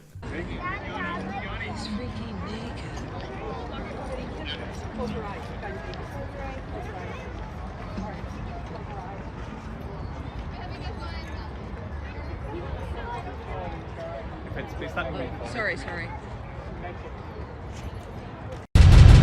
This is definitely not the fairy tale experience guests were expecting when they visited the park that day. I'm actually shocked that it went on as long as it did, to go from inside the ride in the boxers to then outside the ride completely naked. I thought Disney would start, like, arresting you and getting you out of the park if you even thought about doing something that goes against their rules. But this guy was around for quite a little while, it seems. There's more photos and videos of him than any of the Disney cast members and mascots that people take pictures with. So, that's a pretty infamous photo now. More information has come out about him, so he's a 26-year-old. It has been confirmed he was under the influence of a controlled substance, which I think everybody could figure that out just doing the old eyeball test. It does seem like he's on some shit. And he was booked for 2 misdemeanors. I also imagine he will be on the sex offenders registry for this for the rest of his life. For obvious reasons. He went to a Disney theme park, which primarily has families that bring their kids, and he got naked and wandered around, splashed around. Clearly, he is going to end up on the sex offenders registry for that. They haven't disclosed which substance he was on, but I do think the working game theory that it was PCP is probably accurate. At least in... Whoa. Well, had quite a lot happen there. You're welcome for the beautiful mouth noises that were produced from that. A lot of phlegm in the back of my throat. But I do think PCP is probably correct. Not that I'm some kind of wizard that can identify exactly what he was on. I'm not exactly a connoisseur when it comes to PCP. But from all the videos that surface from time to time, it seems like the common thread is getting naked while on PCP. So, seems like that could probably be accurate here. Not that it really matters at the end of the day. It's a life-ruining moment for this individual, all because they decided to go to Disney and do some foul shit. So yeah, just wanted to go over this a little bit because it is a pretty crazy story. That's about it. So yeah. I just watched an extremely interesting case presented by the Law and Crime Trial Network that I just had to share with all of you because it really feels like the plot line to a late 90s soap opera. It's got an evil wife, and let me tell you, she's a real battle axe, and she's hatched a nefarious plan to poison her husband for life insurance money, allegedly. I hate that I have to use the word here because the overwhelming amount of video evidence and everything makes it very clear that that's what was going on, but apparently you gotta say that word when talking about something like this. But anyway, that's not where the whole story stops because the husband becomes aware of it, but can't act on it right away, so has to continue to play along with the woman that's actively trying to kill him. And then when he eventually takes it to authorities, they initially don't act on it, so then he has to gather even more evidence. It's just so fucking wild, and I just have to show this to all of you. Because this really does feel almost make-believe. It feels like something Darman would write if instead of making, don't judge a book by its cover videos, he made murder mysteries. A military wife is now charged with attempted first-degree homicide after her husband allegedly caught her on camera pouring bleach into his coffee maker. He says it was all to get life insurance benefits. It really does make me giggle every time allegedly is thrown out in a case like this where you can actually just watch it happen on the fucking Jumbotron. And especially with this one because the husband was super thorough with all of the hidden cameras he set up. So you can get like a 360-degree video of all the poisoning attempts. You got every goddamn cinematic angle imaginable. And yet still allegedly poisoning attempts. Again, I fully understand why they have to keep saying that word here because she hasn't been found guilty in court yet of all of the charges. But I mean, it's pretty clear. The answer to this game of Clue is Feliciano in the kitchen with the bleach and coffee maker. Like, we can tell. The man, quote, suspected someone was tampering with his coffee, and in May 2023, while still in Germany, he set up a camera in his house.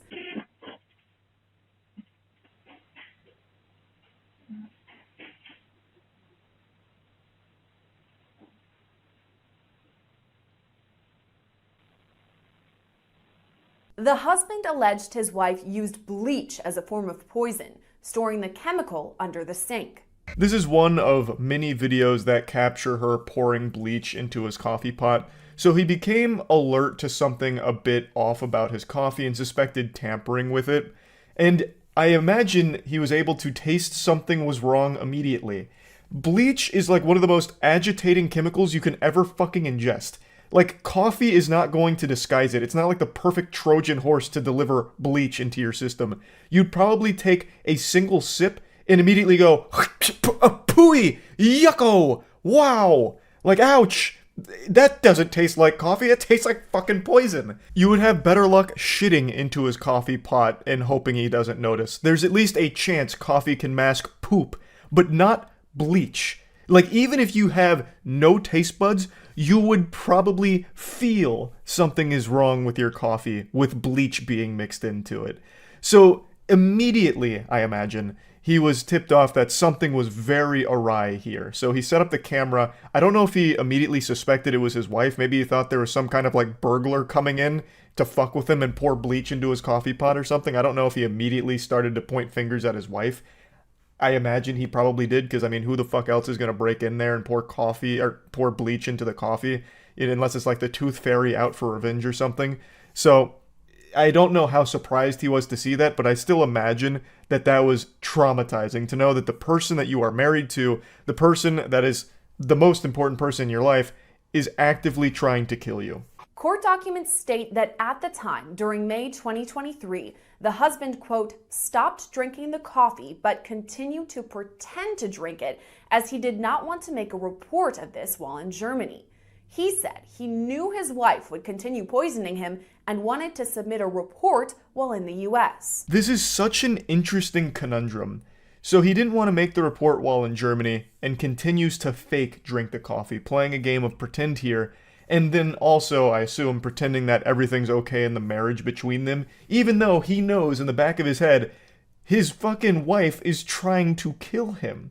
And his wife doesn't know that he knows, so she continues to make attempts to poison him. When I try and picture this situation in my head, I immediately just start thinking about the movie Mr. and Mrs. Smith, but without, like, the guns. So instead of, like, dumping lead at each other, shooting at each other, it's his wife really insisting on trying the coffee. A new recipe, perhaps.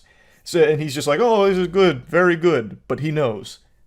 1 month later, in late June, the family returned to the United States and was stationed at an Air Force base in Tucson, Arizona. At that point, additional cameras were set up. Video captures Feliciano Johnson pour something into the coffee pot and look over her shoulder to see if anyone is watching.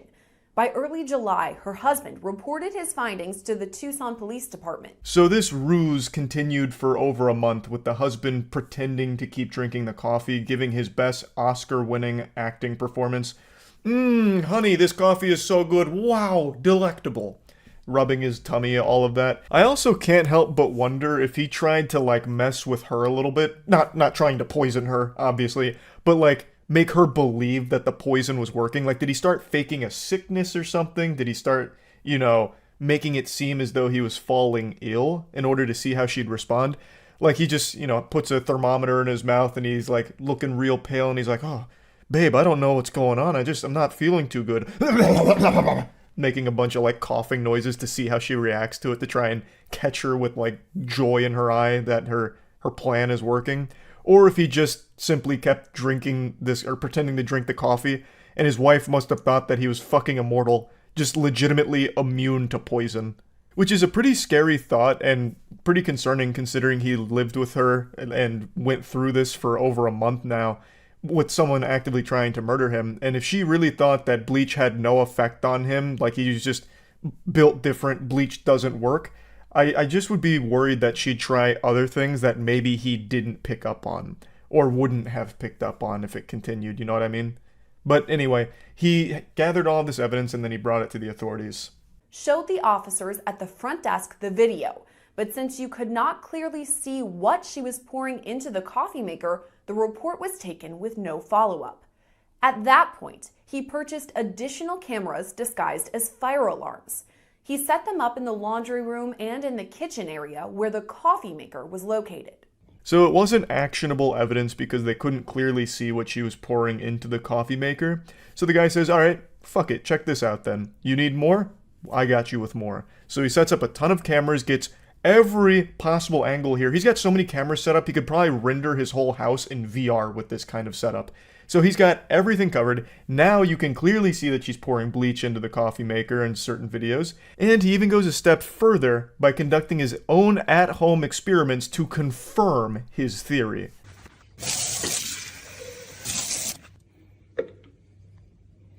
Normal. It smells. I can smell it. I can smell it. Soapy. Tea. You're gonna see purple. Boom. Science, bitch. Now we're Breaking Bad here. So he's got even more proof, not only with the video evidence of his wife pouring bleach into his coffee pot, but now he is confirming the presence of the bleach in the coffee pot even after having it drained all day and all of that. Now he has an overwhelming amount of proof against his wife. Feliciano Johnson was caught on camera multiple times, appearing to pour bleach in the laundry room, walking it into the next room, and then pouring it into the coffee maker. After collecting multiple videos that showed her allegedly pouring the bleach into the machine, Feliciano Johnson was arrested on July 18th. I'm assuming she did all of this while the husband wasn't home because she is pouring the bleach in the laundry room and walking it to the kitchen, so literally walking through the house with bleach in her hand. If the husband ever saw that, she would immediately know that he would know that something is really fucking foul going on here. Why are you transporting bleach around the house? Like, what could possibly be the excuse, you know? Oh, babe, you're home. It's great to see you. What do you mean, why is the bleach in my hand? Oh, actually, I just wanted you to just take a peek at it real quick. Just tell me, does the bleach smell weird? Splash! You know, like, there's really not a whole lot of wiggle room for an excuse on why you're transporting bleach from the laundry room to the coffee maker. So, again, I assume he just wasn't present for it. But then it makes it really interesting watching the footage here because she keeps looking over her shoulder. So it's an interesting look into the human psyche and kind of just basic human instinct, where when you're doing something fucked up, when you're doing something diabolical, for some reason, you just can't help but double check your surroundings to make sure no one's peeking in on you, even when you're completely alone. Anyway, just something I felt like pointing out. Overall, I'm happy to see the husband didn't get poisoned, and I'm happy to see she got arrested and is now facing these charges here. So hopefully justice will be served. I can't imagine a world where all of this evidence is presented and they're like, inconclusive. It's fine. You're overreacting. You're out of order, Buster. Your wife was just making you some real nice coffee with the extra flavor juice to it. So I imagine she will likely face serious time for this. I mean, it's attempted first-degree homicide, apparently. So, or allegedly, excuse me. So yeah, I just wanted to share this story because I just found it to be super fascinating. But yeah, that's about it. So yeah. At the risk of just sounding like I escaped from a padded cell, I'm going to go out on a limb and assume I'm not the only one that does this, where you brainstorm this absolute ridiculous fantasy about what you would do in a perilous situation. How would you stop a criminal if you had to, right? So you're out at a restaurant, you start like looking around, and for some reason you just play through this fanfic in your head of, what if a bad guy comes in with a bazooka? What's the protocol? How do I save the day and keep everyone alive? And, you know, whatever. Everyone plays out this hero fantasy in their head, I think. And today, I saw a news story where I have no doubt the main character here had this envisioned in his head since the time he was a child and actually got to pull it off successfully. There was a criminal on the loose, and he was apprehended by the most unlikely of suspects. Like, I would have been less shocked if it was Captain fucking Underpants that caught this guy than who it actually was. A golfer. A dude just casually out there chugging some brewskis with the boys on the front nine ended up catching a criminal in one of the wackiest ways I've ever seen. Police cars pour onto a golf course. They're going after a suspected bad guy. But no need to hurry. He's trapped in a porta potty. We couldn't believe that he went inside there. I can't believe this isn't a skit. It's real. This is legitimate. Life sometimes imitates cartoons. So, what happened is, I'll let the rest of the news segment play in a moment, but I want to break down the cliff notes. A criminal was running away from authorities, and he tried to hide inside of a porta potty for cover, you know, basically playing it like a stealth game, you know, where you're trying to de-aggro by going inside of something like an Assassin's Creed where you dive into some hay. He went into a porta potty. One of the golfers saw this and also saw the authorities were looking for him and took this as his moment of opportunity to strike. So all his neurons were firing and he came up with a genius scheme here where he would tip over the porta potty and trap him inside. And for anyone that's been around the internet for a while, you'll know that this was actually like a nefarious, like downright evil thing that some people would do to strangers in porta potties where they would tip it over, it would land on its door and it would trap them in there and it'd cause all like the poop and pee and everything in the porta potty to splash around on top of them. Absolutely degenerate, I think, criminal prank. But here, he took something truly awful and turned it into a force of good. So he tips over the porta potty, causes it to fall on its door, meaning the criminal that's on the run is now trapped inside that porta potty. But not only that, all the contents from inside the porta potty are now all over him. So he's covered in all kinds of shit and piss. Like, he probably contracted more diseases than the Oregon Trail. Like, this man's probably got dysentery and fatal fart disease now from this. Like, he added insult to injury by not only catching him, but covering him in toilet waste. It couldn't be worse. That is a fate worse than just going to prison. Being trapped in a porta potty you can't get out of. Oh my lord, it is so revolting. The bizarre case starts when a stolen car crashes outside Milwaukee. 4 people inside take off. There goes one, then another, then the third, then the fourth. Cops say one of the bad guys ran to the golf course, not exactly a great place to hide with all that wide open space, so what'd he do? He jumped into a porta potty. Fortunately, a golfer saw what was happening and tipped the porta potty over. I can just picture this scene playing out in my head. The guy who tipped the porta potty over, our savior, his name is Adam. So he sees the criminal run into the porta potty and he immediately gets to thinking, it's time to start stinking.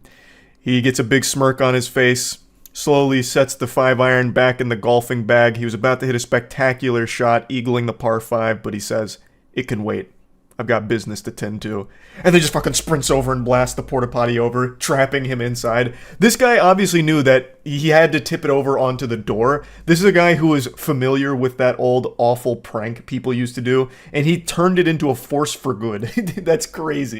Golfer Alyssa Boland was there. He made a quick decision to tip it over, walked away, and said, good luck, buddy. You can just imagine what happened next. The suspect found himself trapped inside. Don't let this deceive you, don't get it twisted. This was after the suspect had been apprehended, so they had pushed the porta potty over, so that way the door was on its side so he could climb out. But when it was initially tipped over, it was on the door, so there was no escape. He was truly at the mercy of whoever would come to free him from this fucking fate worse than death, being trapped in a porta potty with everything sloshing around on you. And I think it is so badass that the guy who did it didn't stick around to give an interview or anything. He just pushes it over, apparently said, good luck, buddy, and left. He just sailed off into the sunset, held his head up high and said, I did good today. Like, he wanted no part of any kind of fame or glory or recognition for this. He didn't want the keys to the city. He just wanted to go back to finishing his game. He probably still went and eagled that par 5. Back at the clubhouse, a police officer commandeers a golf cart and drives over to the porta potty.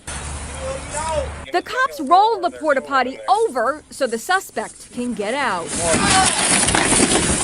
Come out! Crawl out, dude! Then he states the obvious. He's not exactly smelling of roses.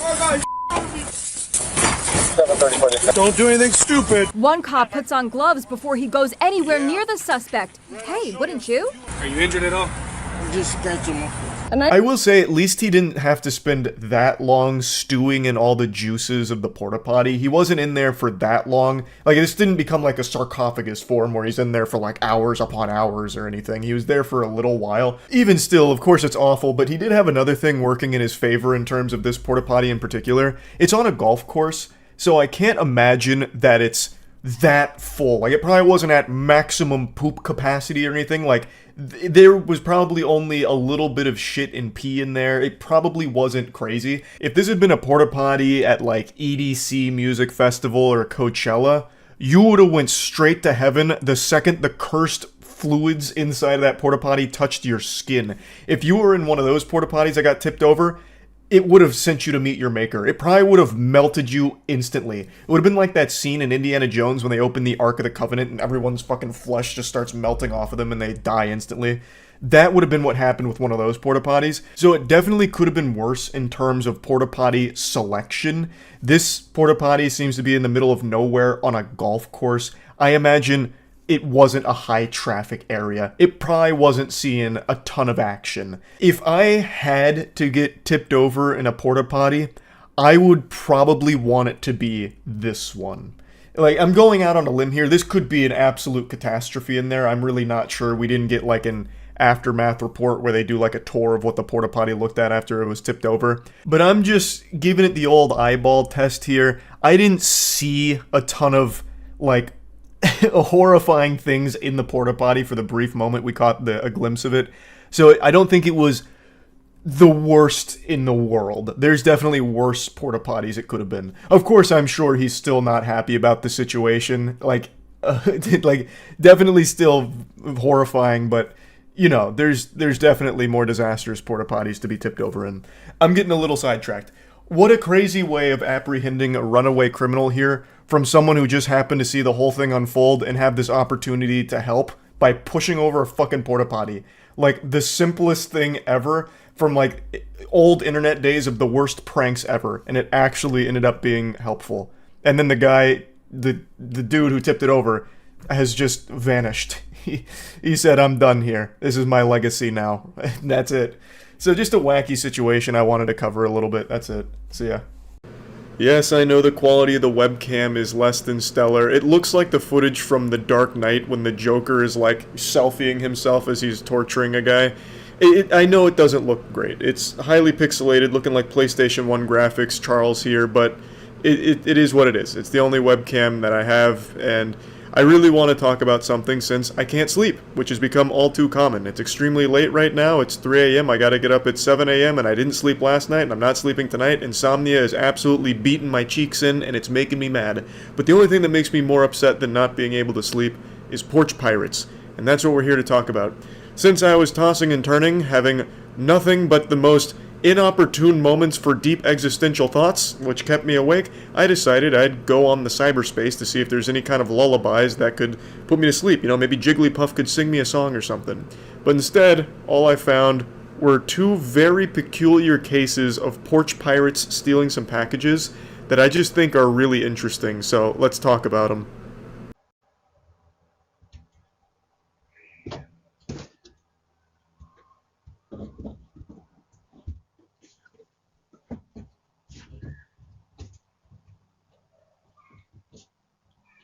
You know that trope that exists in anime and other fiction where the villain is super smart with like the most creative and most galaxy brain scheme imaginable? Yeah, it doesn't usually happen in the real world. It's usually just a bunch of fucking brain-dead morons that have the dumbest ideas and then commit a crime. But not in this case. We finally have a rare unicorn here with a turbo genius criminal. So, they wanted to steal a package, but they didn't want their identity to be compromised because most people have Ring doorbells or something similar in this day and age. So, how do you get around this? They don't have the mask technology that Mission Impossible does or anything, so they had to get creative. It seems like they found a nearby traffic cone and hid inside of it, which does a great job of concealing not only their face, but their whole body. This could be a full-grown man, full-grown woman, or a child. There's no telling. The only clues we have to go on are the barefoot pitter-patter from the door to the driveway. That's it. That's not a whole lot of clues. You'd have to get the forensics team out there and start like swabbing the concrete to see if you can get some kind of like DNA off it, maybe? I have no idea. So they might actually get away with this one. I do have a working theory though. I think the culprit here is someone that is familiar with the family. I think it's a family friend or maybe even a nearby neighbor. They knew they could be easily identified by the homeowner, which is why they took such extreme measures here.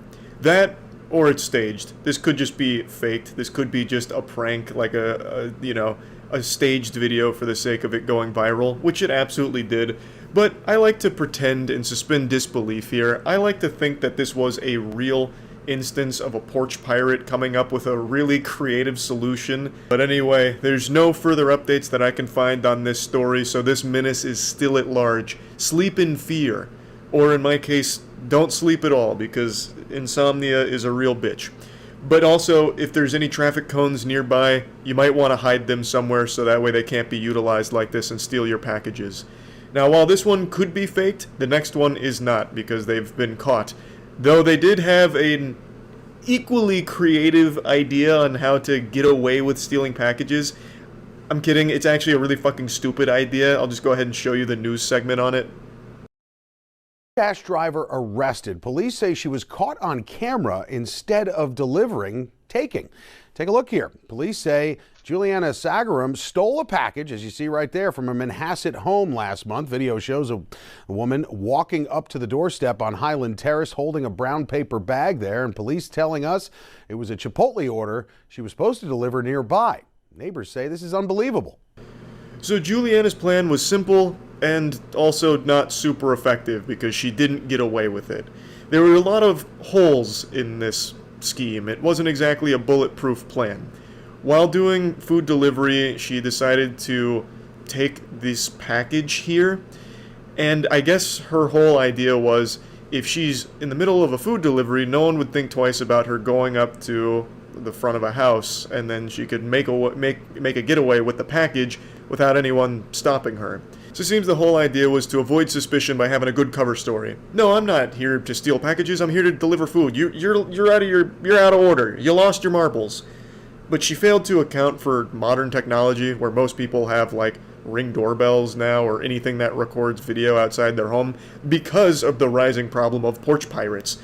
So it didn't do anything to prevent the authorities from seeing who she was. And I guess really she just wanted to make sure no one would like interfere with her plan. But I don't know how common that is. Like, I don't feel like there's a ton of people that recognize when a porch pirate is striking, because they usually run up, grab it, and run away. There's not a whole lot of time for someone to fucking swoop in and stop them, unless, of course, she's doing this in Gotham City and Batman happened to be nearby in the neighborhood. Like, I just don't think that is really commonplace. So overall, Buddy with the traffic cone over his head actually had a more effective strategy than she did. But anyway, I just wanted to talk about these because they were super silly. They both came up with pretty creative plans on how to be a scumbag, and one of them so far has got away with it. The other one is at least facing charges, so that's good that she's, been caught. And I guess we'll see if the traffic cone supervillain pops out of hiding at some point again in the future. But anyway, that's about it. See ya.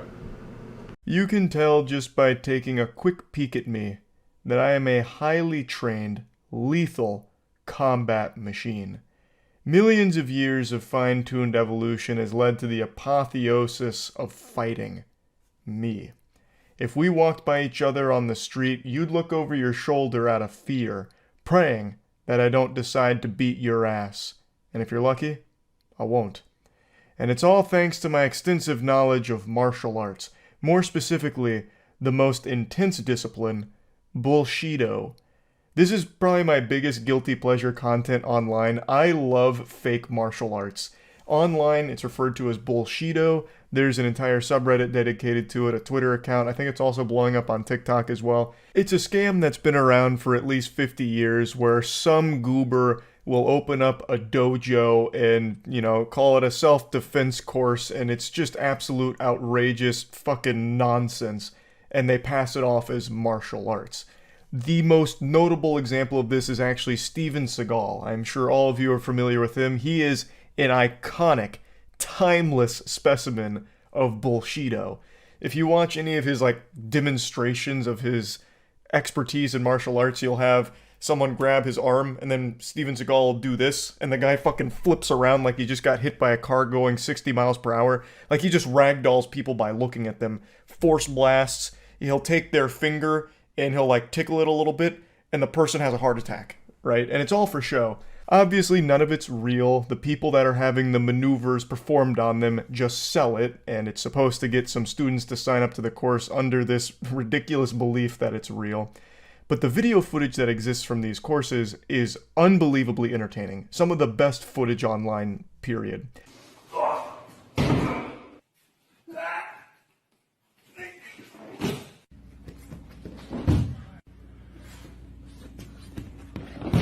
This old-timer's looking extremely powerful. He could probably beat up a tech support scammer through the telephone. He gets a phone call from the scammer's like, hey, you got a virus on your computer, pay us and we'll fix it. And he just says, you're already dead.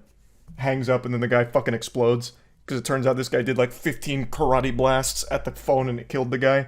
He is not to be messed with. Every part of his body is a weapon. He can fatality your ass from any position. So, in one of those, the guy just comes up behind him and, taps him on the shoulder, and then he fucking flies off the screen. God forbid one of his grandchildren come up to try and get his attention, poke him on the back.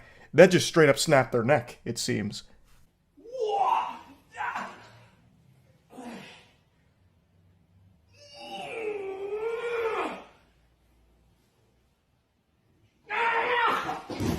If he doesn't want to be moved, there's not a force in this universe that can make him move. Not even God. It's like pulling the sword from the stone here. The guy trying to lift him even tries biting on his ear a little bit to no avail. He won't budge. And then eventually, he sends him flying thanks to his overwhelming spiritual pressure. This old-timer's got such powerful aura, he could probably kill people just by entering the same room as them. And he grabs, goes to punch. He puts his fingertips here. So it'll give me it. And then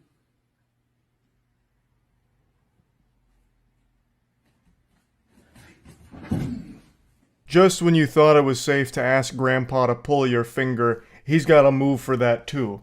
And he's lucky he didn't perform the full fatality.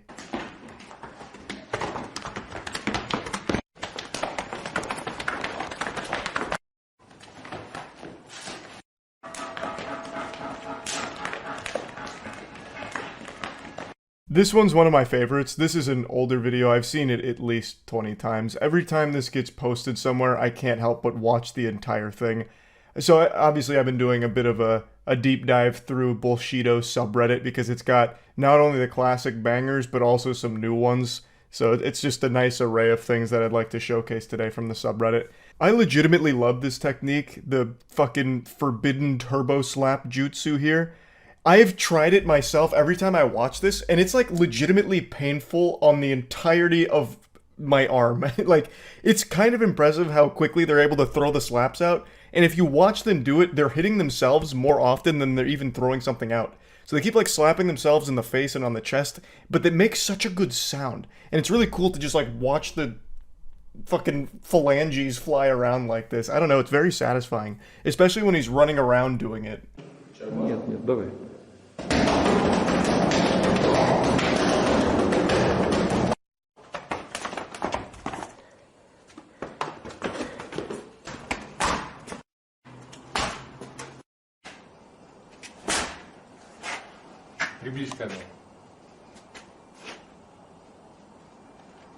Obviously, you're not winning any fights against a human being with this technique, but it is extraordinarily deadly if you're being chased around by a couple of pages out of a textbook.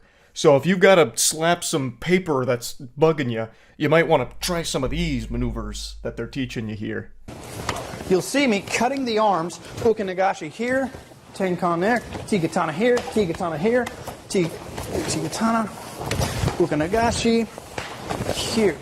Always moving, always cutting them out of the way. Keep going. Here.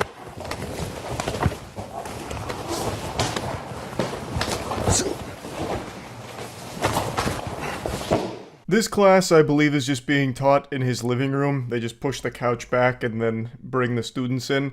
So he's teaching this very elegant, majestic maneuver about how to fight multiple opponents, and you clearly can't argue with the results here. Highly effective against a group of opponents that also happen to lack object permanence, so when you brush them off, they lose all their steam, and they have to like relocate you and try and remember where they are.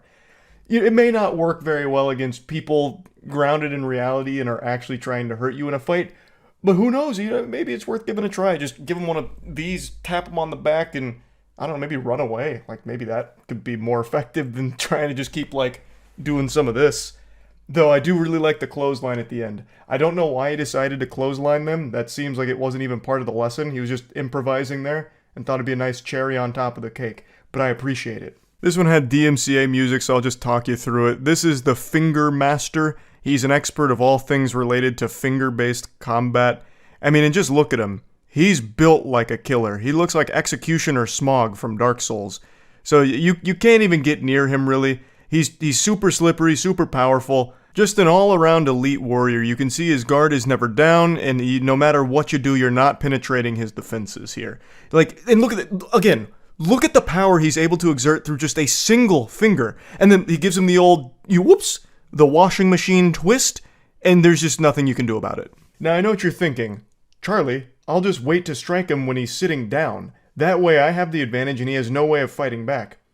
You absolute imbecile. You think an elite warrior like that wouldn't also be able to beat your ass 1,000 ways to Sunday while also in the seated position? You absolute fool. Some say he's even more powerful while sitting down. You can see that his opponent's really out for blood, trying to hurt him, but just can't. Every time he makes contact with a human body, he sends excruciating pain into his victim, causing the entire body to shut down. I believe he calls it the cheese touch technique. He just is able to do anything he wants. Look at this, wrapping him up like a fucking pretzel. Hurting people is as easy as breathing for him. Just look at how much fun he's having. Even while sitting down, there is just no one that can match his expertise in martial arts.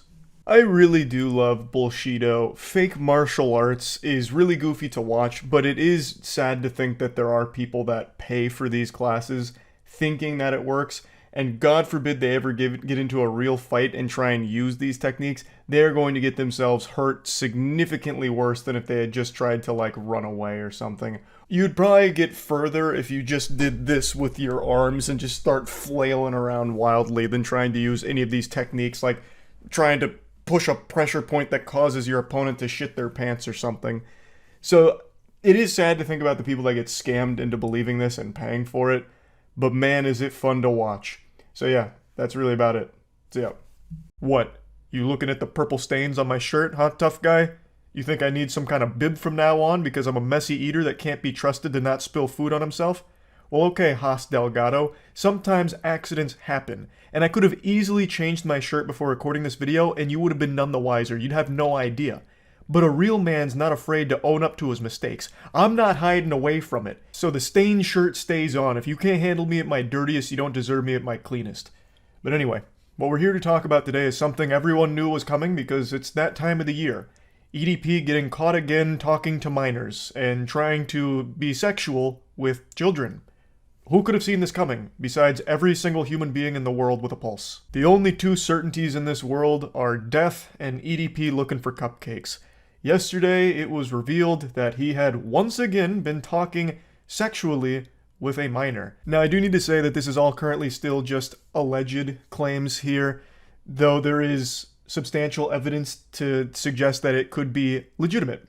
I'm inclined to believe what's being presented here because it seems like it's been done thoroughly and through proper channels instead of just being like a YouTuber done investigation for clout. This really does seem like this could lead to real justice being served to EDP, who eluded justice over the last couple of years because of the previous investigation not being done through proper channels. So everything that's going on currently does seem to be legitimate, but it is important to say that they are all currently still allegations that he's been talking inappropriately with an underage girl. Apparently, he also sent nudes of himself to this minor. And I don't know if he sent any pictures of his poop in a toilet bowl this time around, which is his signature anime finishing move. Last time, a couple years ago, when he was caught sexting someone he believed to be a child, he sent a picture of his shit in the toilet. And this time around, in season 20 of EDP being a disgusting child predator, we don't have any hard evidence to confirm nor deny the existence of shit pics in his exchange with this child. So I'm sure as the investigation continues, more information will come to light and we'll know for sure. Now, the victim in this situation has come forward publicly, and there are a lot of chat logs that have released from it. I don't know if it's every single exchange they've ever had, or if there's still more. If it is every single exchange they've had, it doesn't seem like there's any shit pics, but, you know, you can never be too sure when it comes to EDP's sexting. He really likes to send pictures of his poopy. So what happened? Yesterday, a very big YouTuber named Gideon released a set of pictures as well as a short clip that had him dressed in a cupcake costume while confronting EDP with somebody else there as well. EDP is very upset about it. I'll go ahead and play you the clip. It's not a fucking joke, man. I'm just seldom at a loss for words. You know, 2 years ago you were caught Kiss my ass. in 4K trying to meet a 13-year-old. Really, I'm not talking to you. He's talking to really, you. my nigga, this is bullshit, man, that y'all pulling right now. When I initially saw this, I thought there was a small chance that this could all just be some kind of prank video that was being staged here. But then I started to think rationally, and I came to the conclusion, what kind of fucking deranged individual would willingly lean into being a pedophile? Now, I know EDP has tried many bold tactics to squeak out of everything that's happened over the last 2 years. One of the most outrageous, outlandish claims I've ever heard is that all of it was just method acting for a role that he was playing. And I did think for a second this could be another example of that.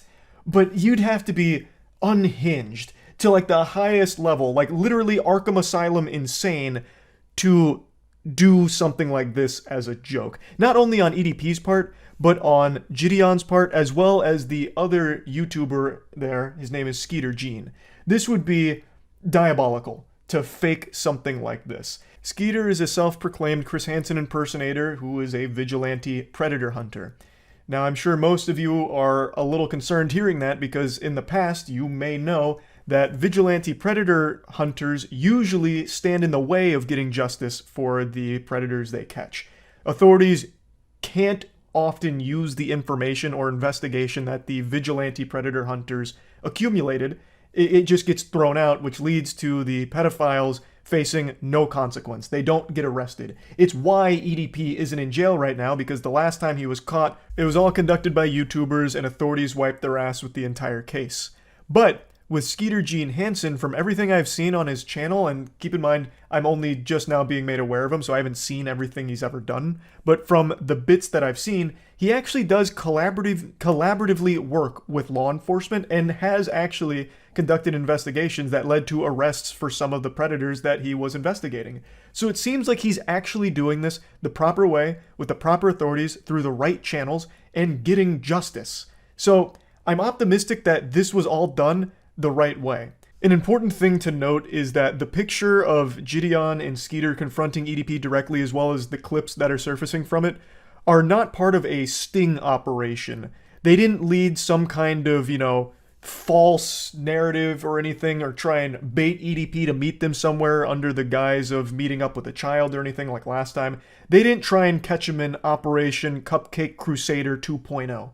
They just knew where he was going and wanted to confront him directly for the way he was conducting himself with another child, with the sexual messages they were allegedly exchanging. So Gideon went there dressed as a cupcake, obviously making fun of him. Skeeter went there with chat logs and bringing those to him directly, and they weren't like entrapping him or anything. That piece, that clip and the pictures was just a piece of making fun of him to his face and confronting him. So they apparently are actually building up a real case with law enforcement against him. So everything in person that they did is totally separate from that, I believe. Gideon actually came on my stream last night when I was going over this situation to further explain it. So I'm going to let him lay down exactly what happened. With this case, he actually talked to a 15-year-old girl. Like a real one, not like a decoy? No, like a real legit, like 15-year-old girl. Yeah, that's not super shocking. A lot of people don't remember this, but he had a history of communicating inappropriately with minors way before that sting operation. So if that's true, that doesn't surprise me in the slightest. When we did this, we actually did this like a month ago. So I've been sitting on this for like a month and a half. But I was fully expected to like hold on to this for a year and then drop it. The only reason I dropped it today was because the victim, she went public with everything, and it kind of like threw me off because I was like, oh fuck, like I was like, what the fuck? Yeah. But when I talked to her after she did it, she was like, yeah, the cop said it's all good and stuff. So I was just like, oh, okay. So I dropped it too, but I'm most likely probably gonna be going to court with her because what? Wait, what? Yeah, so like I'm kind of like involved with the case now. Like the authorities, like they have my number and everything. They haven't contacted me yet. Okay, so was this like a investigation you conducted with like a team? Did you work collaboratively with the police? Like what exactly is all of it? I tried to do an interview with him back in early July, but he drugged me and he was like, oh, you gotta pay me. When we talked, he wasn't talking about paying and stuff. So I was like, bro, I'm not about to pay a fucking pedo.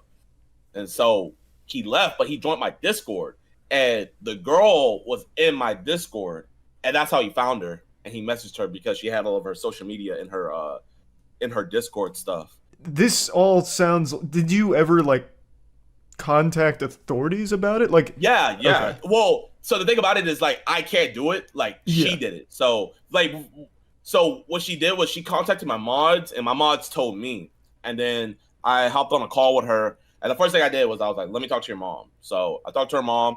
Her mom was aware of everything.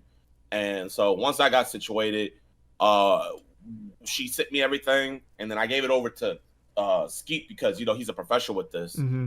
The girl he was talking to, was she doing this to try and catch him? Or was she... So he hit her up. So Okay. He hit her first.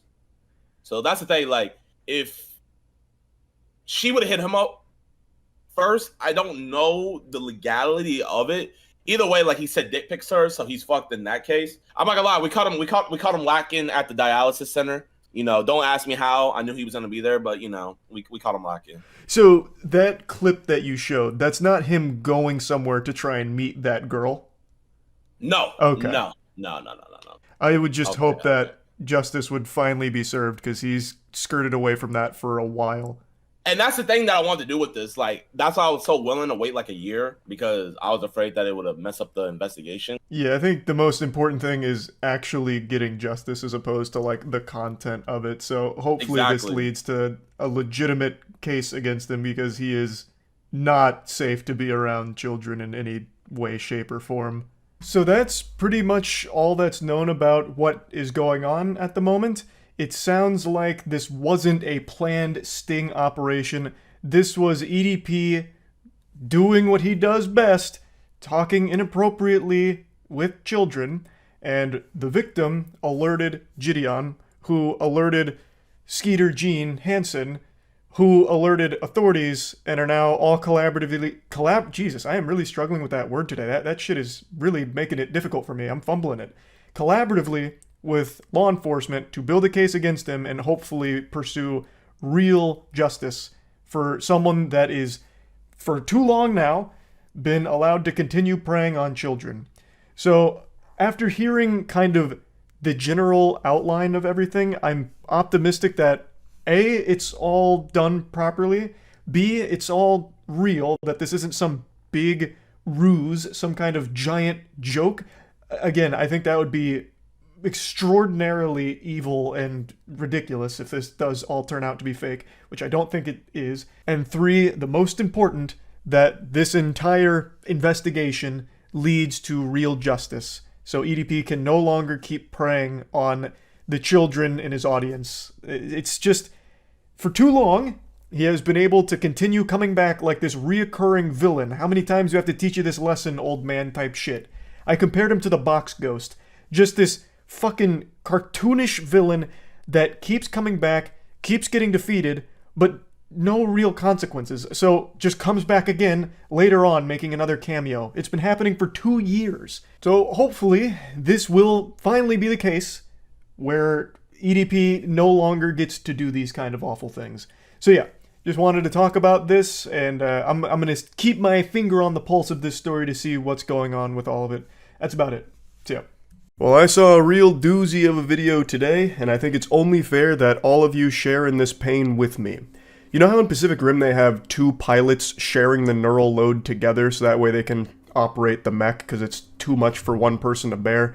That's how I feel about this video I just watched. It's about a husband who is addicted to drinking his wife's breast milk. I'm using the word addicted a bit loosey-goosey. I don't think he's, like, physically addicted. He won't go through withdrawals if he doesn't have his wife pop her titty out so he can suckle. But he is a huge enthusiast of her brand of product. And they filmed a little documentary about it, so let's take a peek at this interesting relationship. Likes my milk just how some people like, you know, cow's milk. He just likes my personal milk. Dude clearly just likes slurping the boob juice here. Getting drunk off the honkers potion. I originally started breastfeeding my husband Alex on a cruise years ago. I forgot my breast pump, and at the time I was currently breastfeeding my daughter Aria. I mean, there was no other way of getting the release of milk that I needed. She gets engorged and she has extra milk, extra lactation. I don't like to use the word hero lightly, but this man fits the very textbook definition of a hero. He suckled on his wife's bosom when she needed it most. Now, all jokes aside, I decided to look it up out of curiosity. It is apparently extremely painful for a woman who's lactating to not be able to, like, pump the milk out. So I actually did read stories about husbands who did this in order to help, but all of them only did it in, like, dire situations where their wife was in, like, physically debilitating pain from being engorged. Not, you know, for pleasure. Whereas this extends far beyond this. Like, while it may have stemmed from a desperate situation where his wife was in pain and he wanted to help, it became a fetish. No matter how much they insist it's not a fetish, I think it's very clearly something stimulating here about drinking his wife's breast milk every chance he gets. It was actually recommended by his family member. And at the time, I thought it was gross, but it ended up being the best thing. He practically saved my life, I like to say. Saved a life. Sucking titties to save a life. That is a Marvel superhero, a champion. I'm also very curious how all of this unfolded. Like, a family member being the one to recommend this. Like, you know, this was prescribed by my parents, we gotta try it. I wonder what happened.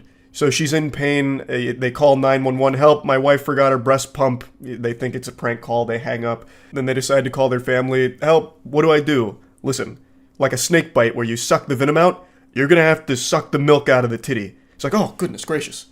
That's just crazy enough to work. I'm on it. And then it leads to all of this.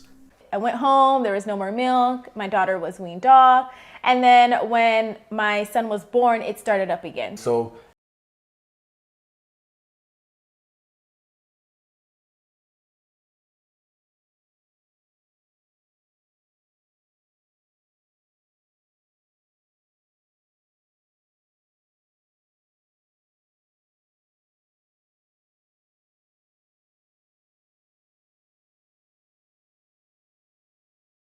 Fountain of youth in her titties? Like a panacea to cure everything. It gave him clearer skin? Is that how we get rid of, like, acne? Oh, help, I'm having a breakout. Mom! Mom, get in here! Quick! I've got 4 extra zits! It's the only way? Like, what in the world?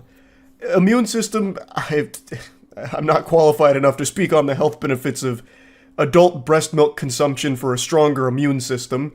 There's probably more efficient ways. And then meditation. Maybe it's very calming. I mean, sucking breasts is amazing, of course, but when milk comes out, that's usually when the party would stop and be like, oh, whoa, why? The act of a titty in your mouth is calming, but if there's any fluid that leaks out, it's really not a special surprise inside most people would be thrilled about, I don't think. So I don't know about the meditative state that it puts them in being universal for most people. But hey, you know, who really knows, huh? Is it a fetish?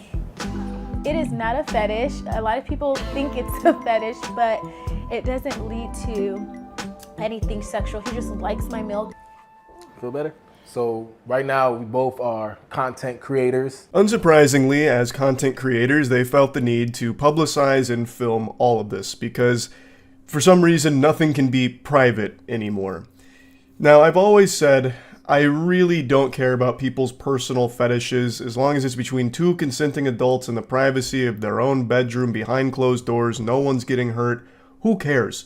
You can put a straw in your partner's butthole and suck the farts out every night. Doesn't affect me at all. Little goofy, sure, whatever, you can make jokes about it, whatever, but at the end of the day, it's not a big deal.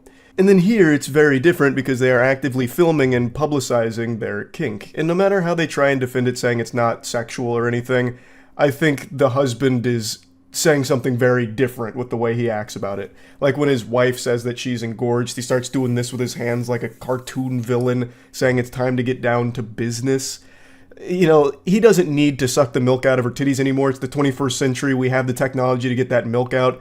He is clearly doing it because it is gratifying for him, and the way he talks about it, he clearly fucking loves it. Like, that, to me, seems to be a fetish. And then making content around it, like, I truly just don't understand why it wouldn't be something that they'd keep private between the two of them. And the content they make around it, I think, is really fucking weird. So, like, one of the videos they show here, I can't show the clip, it says, greedy people during lunch be like, and it's a video of the husband walking up to the mother who is actively breastfeeding one of their children. The husband is recording this and then points to the breastfeeding and says, let me get the rest of that. Let me get the rest of that. I think that is such a fucking weird video to film.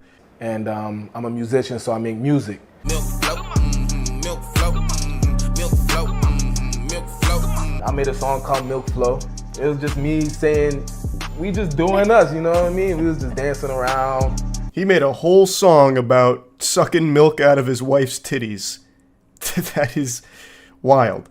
Like, they are making their entire presence around this. And I'm just going to fast forward a little bit here because a good point gets brought up by the interviewer saying, don't you think that this is going to have some kind of repercussions for your kids going forward when other people see this? Do you think they'll get, like, bullied for it? And that's a very fair thing to ask. I do not breastfeed in front of my children. I think it's just between me and my husband, so it's something that we keep private. Okay. Do you think that this could impact your kids in the future if they see it online? I don't believe it would impact them in the future. If this is going to impact them on their future, I believe it will be in a very positive way. They're going to learn from it and they're going to milk the situation. I don't know why she's trying to make it seem like this is just a private thing between the two of them. The husband made a whole fucking song about drinking your breast milk. Like, this is anything but private. They post these videos online. So even if the kids aren't actively seeing dad suck mom's milk out every night, they are eventually going to be made aware of the videos you've posted of that, which the interviewer calls attention to, saying, don't you think this could pose problems in the future? And the father just kind of brushes that off and even makes a joke out of it, saying, I know if it happens, they'll milk the situation. He's really trying to be the breast milk guy, which is such a weird fucking personality to try to adopt. I don't really know why he'd want that to be his brand image or whatever.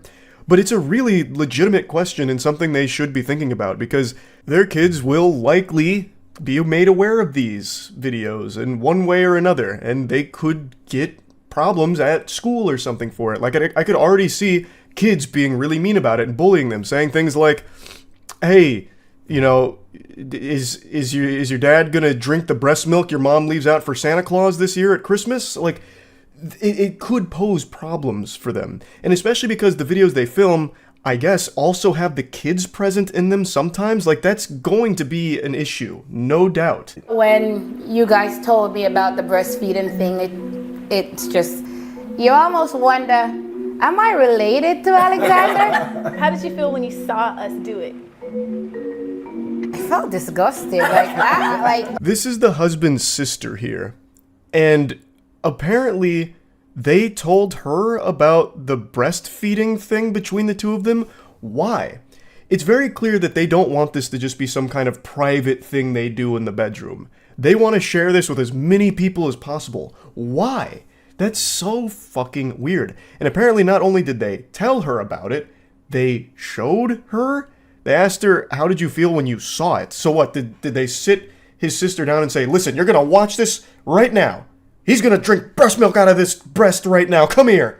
Fucking latch on. It's just so peculiar. I would never sit down, my grandma be like, listen, Meemaw, eating ass tastes great.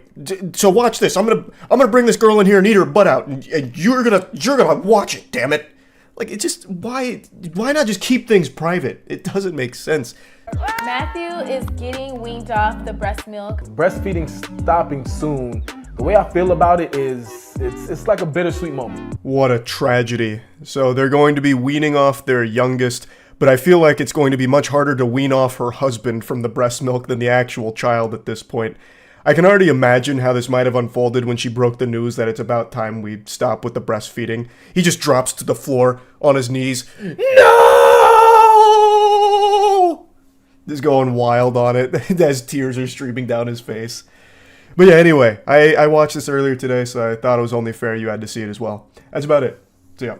No doubt the first thing that pops into your mind when you think of me is fashion. I really am one of the most probably well-dressed people on the internet. I'm kind of a fashion icon, I would say.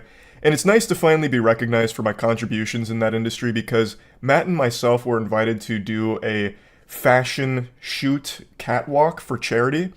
And we said, absolutely, you bet your sweet Bippy will be there. I'll see you tomorrow. And by that I mean, I'll see you in 21 hours, because I'm afraid of flying. So it was a nice, casual, serene 21-hour road trip. And it felt even better when I got damn near alcohol poisoning on the way home and was uncontrollably sobbing in the backseat, worried about being drunk forever. But the point is, we went to this fashion walk for a company called David Allen. We were supposed to be modeling suits, and we thought, well, we could do more than that. So we came up with one of the most foul, rancid routines we could cook up and decided to let it rip. We didn't really tell them too much about what we were doing. I think they expected us to just walk it, but we wanted to, like, fucking shut that shit down. We wanted to go hog wild with it. So there was quite a few people there that made it clear we had no business being amongst them. Like, Wiz Khalifa was one of the people there. And man, did we make incredible fools out of ourselves. I couldn't be more proud. So we did a fucking goofy vlog style video going through this entire journey, as well as the performance, of course. So I'm just gonna let that whole thing play. Hey. Oh, you moved away. My jump scare didn't work. Wow, we're a vlog channel now. Give us a room tour.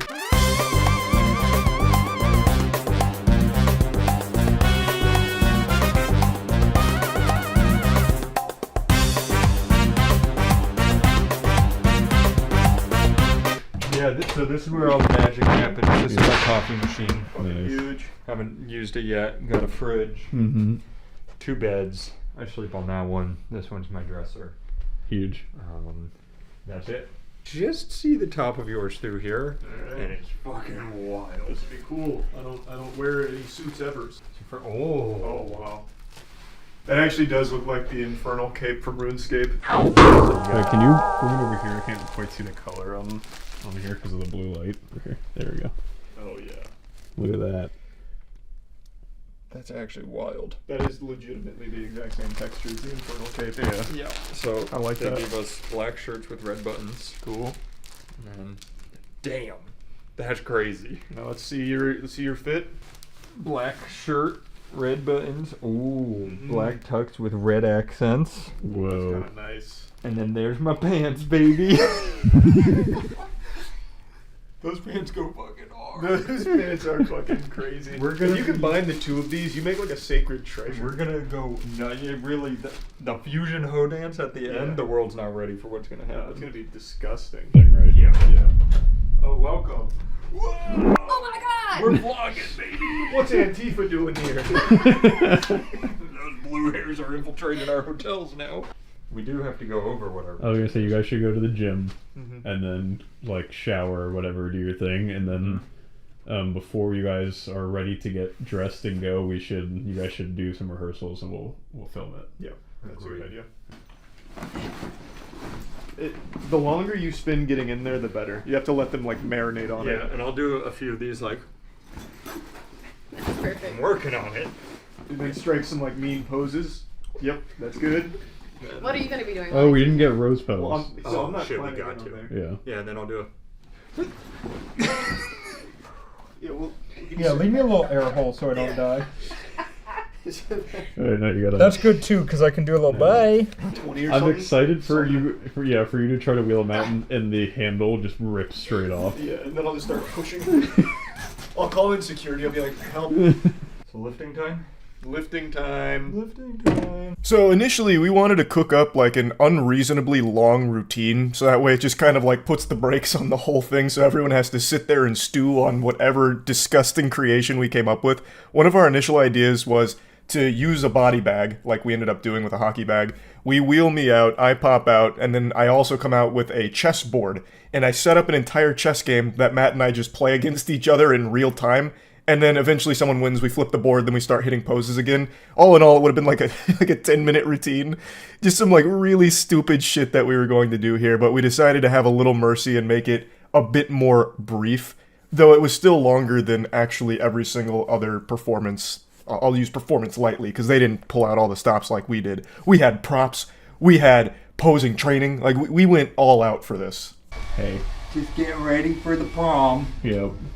I like your pants. Thank you. Do they look good? They do look good. Wow. Like a looser bun. Jesus. I'm trying to get the hair tie out. Okay, I'm trying to. Your hair is just so fucking long. You're okay. You're okay. You're hurting me. What the fuck? What are you doing back there? I'm trying to put it in a bun, but you just have so much hair. You're like beating the devil out of it. This is Charlie's first time in a button up. Charlie, where's button up? I feel like we're getting ready for like a bar mitzvah. Oh my god, Charlie. Let me find another hair tie. We had black ones. I have to go to my room and grab the black ones. I just put these on for now. Just so that hopefully it has something to like hold on to. Yeah, don't breathe it in. Take a big huff. You can't breathe for the rest of the night, no. Where'd that brush go? This is my room. This is where I sleep. You guys are the most ridiculous human beings in the world. I can't see. Oh yeah, that's very. Oh yeah, that's very continental. Okay. Yeah. I fuck with that. That's kind of what I was thinking. That's a John Wick reference. You wouldn't get it. I know, I'm stupid. I'm sorry. I'll just do one side. I think. Asymmetry is pretty cool. Yeah. Okay. Like that's Superman. Like that? Yeah. Good? That's fine. Okay. Sorry. Okay. That's fine. Okay. All right. I'm ready. That's fine, right? I don't need two. Oh, you look beautiful. Thank you. That means a lot to me. All right. I'm not crawling in that right now. That'll be a game time thing because once I get in, that's the only time I'm If in. you're not getting in it right now, here's what I want. Well, we have to double check that you can actually get in. I can promise you, but it'll only be one time because something's gonna give. These seams are already crying out in agony. Yeah, but if that happens, you will then have to come out of the bag and be on the runway. Which is fine, yeah. Okay. I'd rather have it ripped there than here. Okay.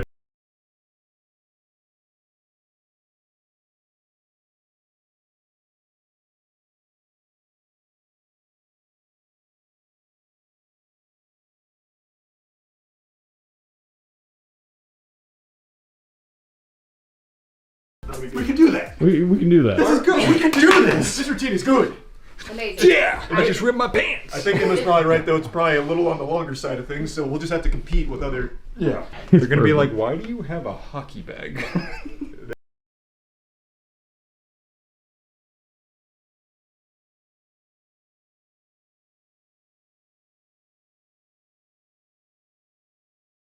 I did right there. I don't know where it aired, but I promise you, it was probably the most uncomfortable moments of television anyone had ever seen. Because I did a bad job. And I couldn't be happier about it, actually. I think it really played into the entire feel, the vibe we were going for. And I couldn't be happier about it. The entire time, my buttons were unbuttoned and my zipper was down, so I might have been hanging hog. I'm really not sure. I didn't notice until I got inside to use the bathroom where I was like, yep, that was open the whole time. So, very cool interview. If television was blessed with that, you're welcome. If you saw it on like your local news station or wherever it was.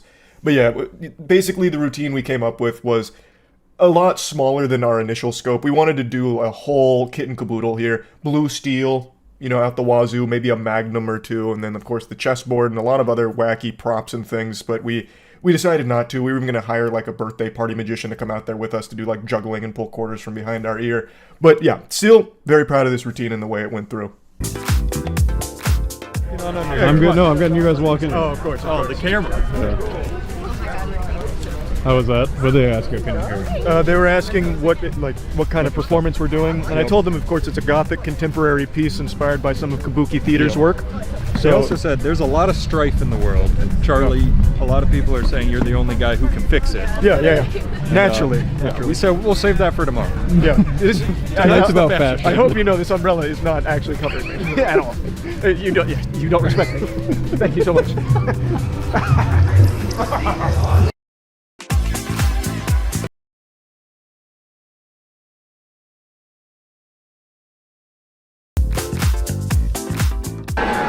Alright, so I'm just gonna have these. Oh, shit!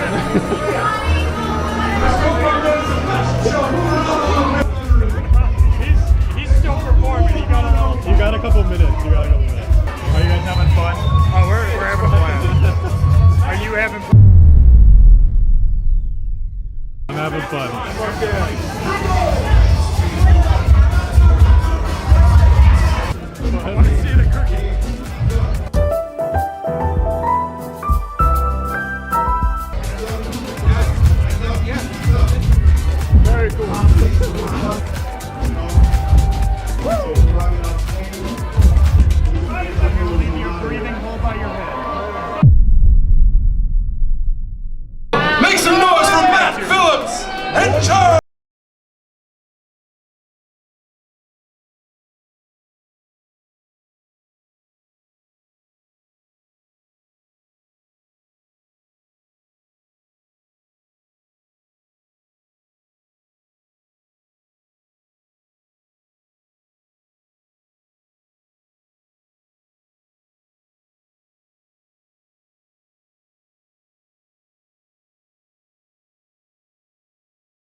screwed up. Yeah. Except we over the bag. Yeah, the bag got in the bag way. was right in the way. I think you guys enjoyed it. That was good. They really like the reveal of Charlie. Yeah, that was good. The specifications of the catwalk were different than what they told us. So. We were working under old diagrams, so we had to adapt on the fly. I'm sweating my ass off. Oh my god. Hey, come on. Let's go get a You guys look drink. great. Let's go get a drink. Yeah.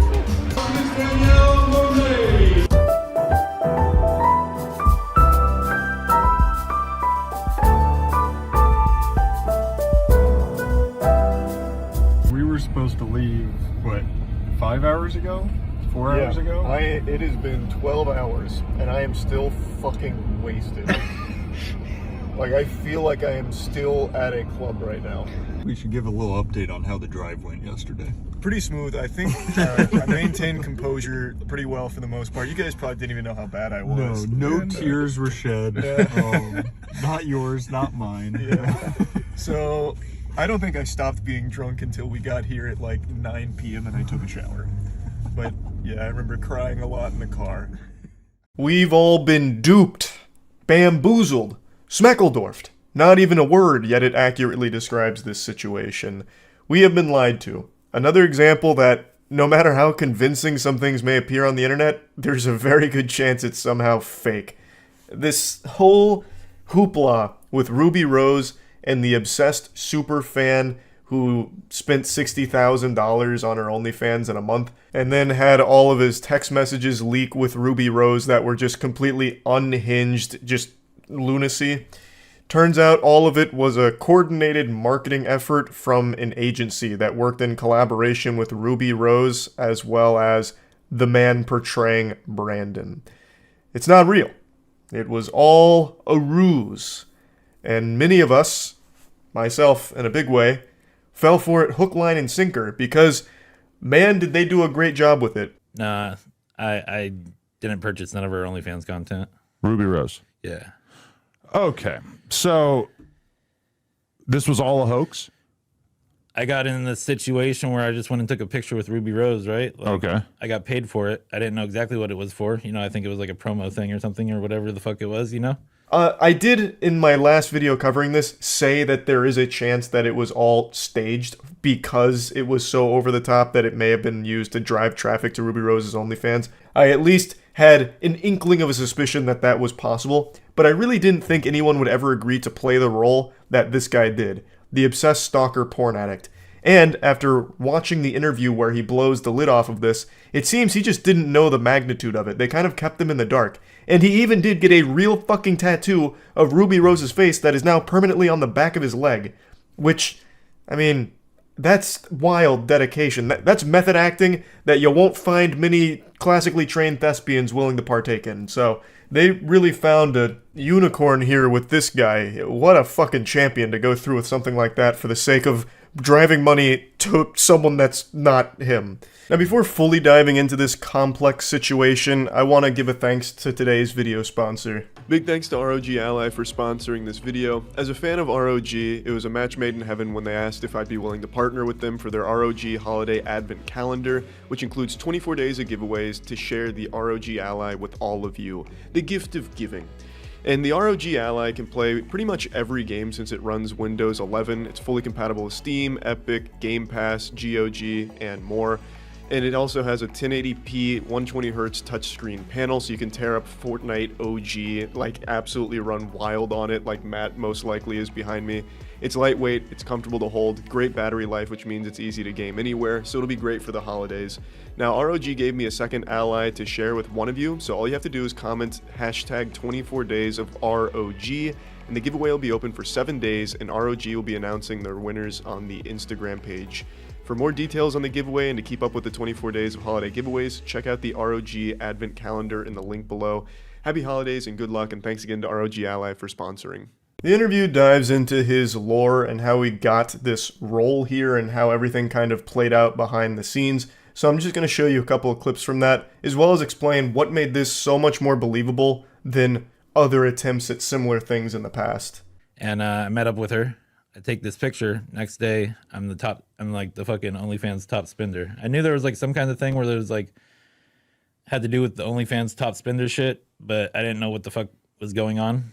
So they made it look like I was her top spender, you know? So he's saying that he was under the impression that he was just going to take this picture with Ruby Rose and they were going to use it for some kind of promo thing, and then he eventually found out that now all of a sudden he's the OnlyFans top spender, and now he's famous for being a porn-addicted weirdo creep, and he just didn't know exactly what he was getting into here. Now, something that's super interesting is that even though this guy is coming forward and saying that this was all a bunch of mumbo-jumbo, all a calculated marketing effort, there are still people that refuse to believe it. They're going so deep, and I think it's such a testament to the current landscape of the internet, where even when the truth is being revealed, like fully, people just want to live in a fantasy. So what people have concocted here is that all of this is actually the marketing stunt. This guy really did spend 60 grand and more on Ruby Rose, and he's embarrassed and ashamed of it, so he's lying. He's going on this press tour about it in order to try and clear his name. He really did spend all that money. He's lying. He's just trying to cover up his shame with this fairy tale, and I'm smart enough to not to fall for it with my galaxy brain.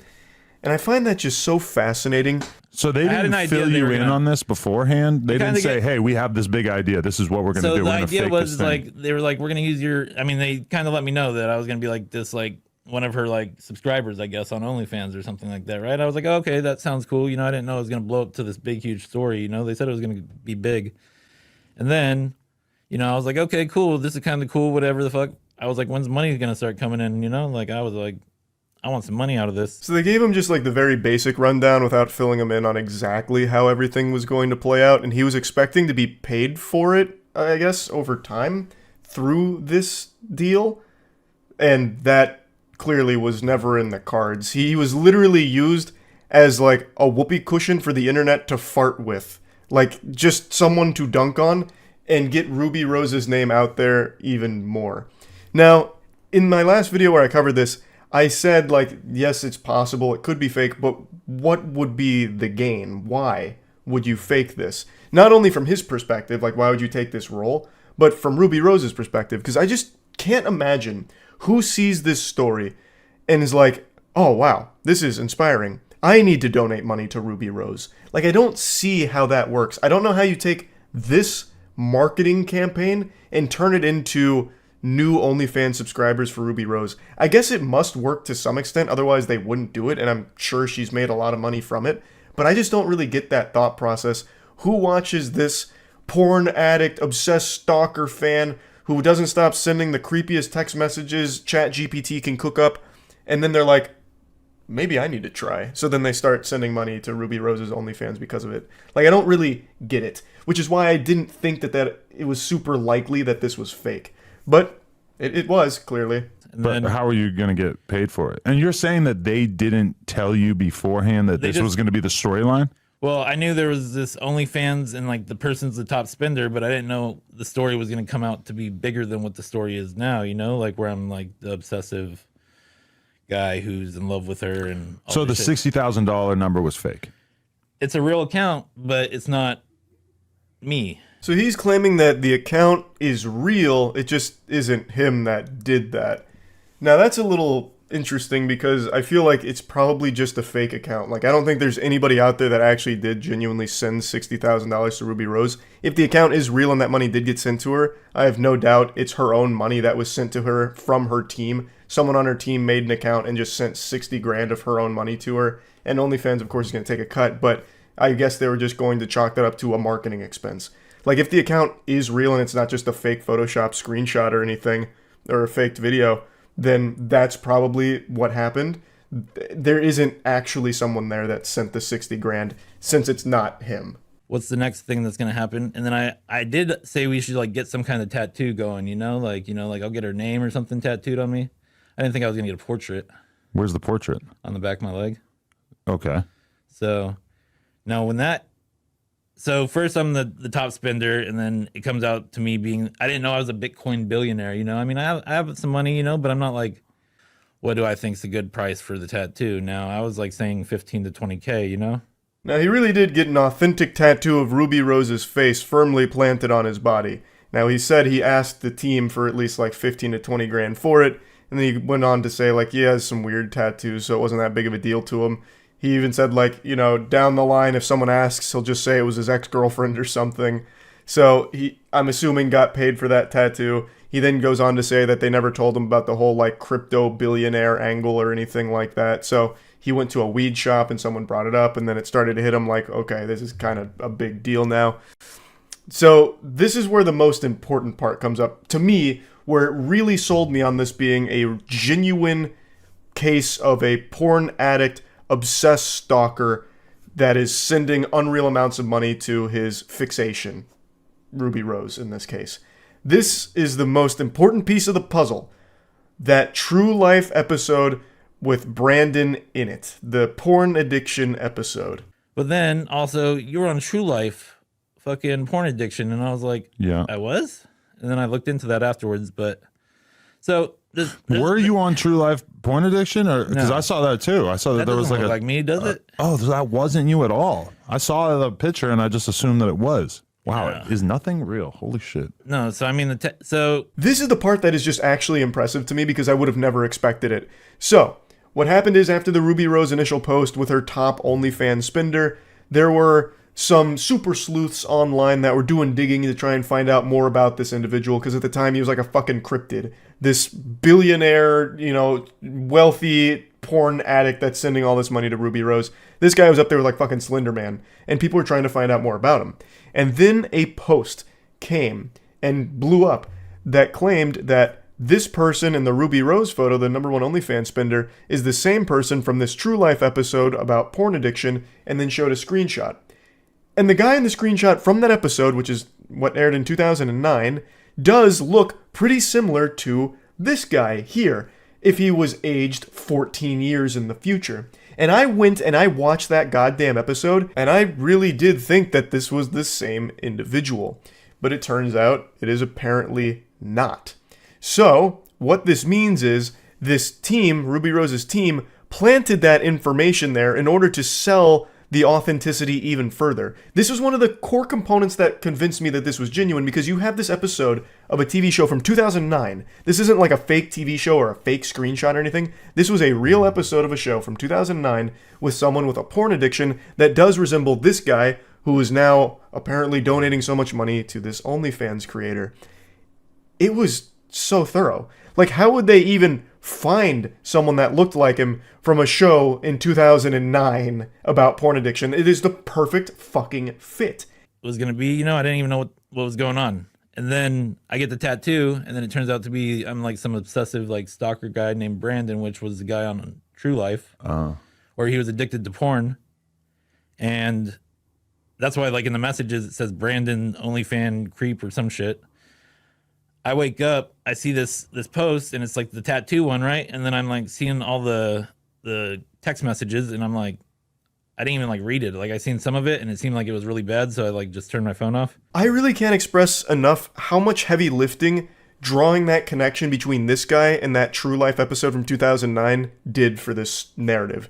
It really did make it so much more convincing. Because as I mentioned in the last video, those text messages are so over the top that it almost does feel satirical.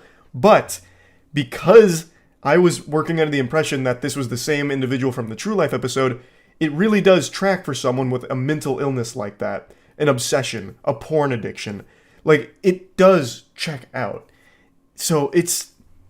I'm still kind of stunned at the lengths they went to for this. Not because it's super hard to just, like, fake, you know, a story about, hey, my #1 OnlyFans subscriber, and then like a fake screenshot of how much money they sent, and then even just like a flurry of text messages, you could easily whip that up super quickly. But what is very hard to do is find something that is old and real, the True Life episode, and connect it to something that's happening now. That is what makes it much more difficult. If that component with the True Life episode wasn't there, I probably wouldn't have fallen for this. That was the biggest thing by far. So yeah, wanted to give you the update here because, boy, we've been had with this one. This was a very well put together fucking OnlyFans promotional stunt, I guess.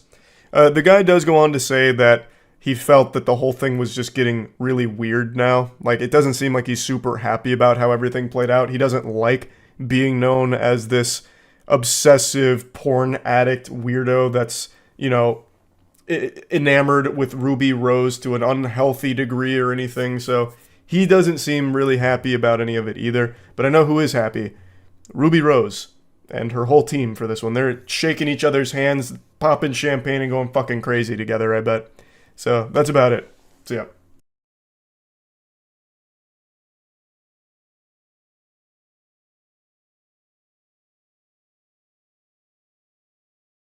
They actually did it. They made a live-action anime series that wasn't utter embarrassing trash that's poisonous to the human eyeballs. The live-action One Piece is very impressive. I didn't think it was possible. I thought we'd discover faster than light travel before we discovered how to make a live-action anime that doesn't suck shit. But boy howdy was I wrong. So, I want to give my full thoughts on the One Piece live-action series on Netflix, but before I do that, I'd like to just quickly announce that we're doing a big bundle sale for our comic series Godslap. It's going on right now for the next couple of days, so if you wanted to get into Godslap as well as get some Godslap merch, this is the perfect time for it. It's on badegg.co, I'll put a link in the description. Shameless plug over, let's go ahead and dive in. I'm sure a lot of you know, I was very skeptical when this project was announced. I was even more skeptical and bah-humbogging when they first started releasing a few, short scenes on Twitter from very early on. But then, they started to win me over. The tides were changing when they released a video going over how they built the ships. Because it's practical effects there. They actually built the fucking ships, and they look spectacular in the show. So once they released that, and once they released the following trailer, I was kind of sold on the hopium that this could actually end up being pretty good. And it turns out it is good. I'll go ahead and quickly address this because I know a lot of people will ask, where am I in One Piece at the moment? I'm just about to finish the Thriller Bark arc, and I'm enjoying it. Now let's begin with the most surprising thing about the live-action One Piece. The characters aren't cringe. They actually do a really good job with the characters because they do something very smart. They don't try and emulate the anime characters one-to-one. They capture the spirit of the characters from the show and manga without trying to take everything that made them special in the anime and try and have humans cosplay it. Let me explain what I mean. One of my biggest criticisms about adapting anime into live action, the one that I made very vocal with the Cowboy Bebop fucking catastrophe, is that you can't take an animated character and mimic that personality with a real person. The flesh of an organism can only convey so much. However, in animation, you have limitless freedom of expression. And in that medium, it makes sense. It feels natural and normal. It's not like embarrassing or weird. But if you take that and try and have a person do it, then it becomes pretty unwatchably bad. The perfect example of this is actually with Cowboy Bebop, the character Ed, who appears in the anime and the live action. And in the live action, they tried to one-to-one clone Ed. So, they had the live action character of Ed doing the same things the anime counterpart did. Oh, well, Spike, it looks like, that kind of shit. And it's hard to watch. It turns out taking an animated character and trying to translate it to a real person doesn't exactly go over super well or look all that great. And One Piece must have recognized that because they don't. Again, the spirit is completely intact. All of the characters in the live action feel like the characters in the anime and manga, but without them coming across as some kind of half-baked bootleg carbon copy. And that is so refreshing. One Piece has a lot of quirky characters. Even as simple as laughs, they make very over-the-top and fun. Stuff like that. And what I expected going into the live action is they'd try and keep that same DNA and put it in the live action and it wouldn't land. But they don't. They take that DNA and put that motherfucker through CRISPR and splice it. They keep the spirit while making it work in live action. Best example is actually Luffy. Now, a lot of you know I haven't been the biggest fan of Luffy, which has made me the #1 most wanted on the grand line of the One Piece community. My fucking wanted posters in the billions of berries because I wasn't the biggest Luffy enthusiast. I'm not going to get into the weeds of it, but in a nutshell, the Cliff Notes version was, and according to a lot of members of the community, this is a dub-only problem, so perhaps that's why, Luffy as a character displayed very simple personality traits without a ton of growth. Outside of some very pivotal moments with the crew and very personable moments between Luffy and the crew, the most part was just spent ironing him as stupid and obsessed with meat. And then just nerfing him, taking him out of the equation by getting him stuck in between 2 buildings for 15 episodes or getting him stuck in a snake's belly for 15 episodes, that kind of thing. But as the series has continued to evolve, Luffy is now starting to develop as well. Like I mentioned, in Innie's lobby, he finally recognized that he needs to change as a captain in order to better protect his crewmates. He can't just overpower everyone as he was. Thus, he started to develop new ways of keeping everyone safe and fighting for his friends, so he develops the second gear, and now going through Thriller Bark, he is only continuing to develop, thus I am starting to warm up to him more and more. I got a little sidetracked there, I did end up dabbling in the weeds a bit. The point I wanted to make is, Luffy goes through emotional development in the anime over a long period of time. In the live action, they actually take that and condense it to 8 episodes very effectively, I felt.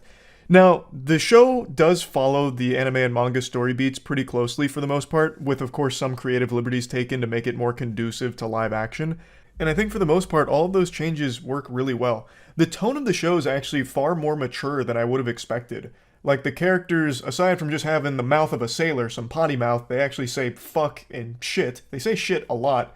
They actually increased the maturity of most of the characters as well. Like, for example, Usopp. Usopp in the anime, when he first joins the crew, he is very in-your-face, over the top with constant yelling and joking or telling stories, and in the live action, he's very mellow. They really tone that down. Like, he's serious more often than he's silly, and it actually works pretty well.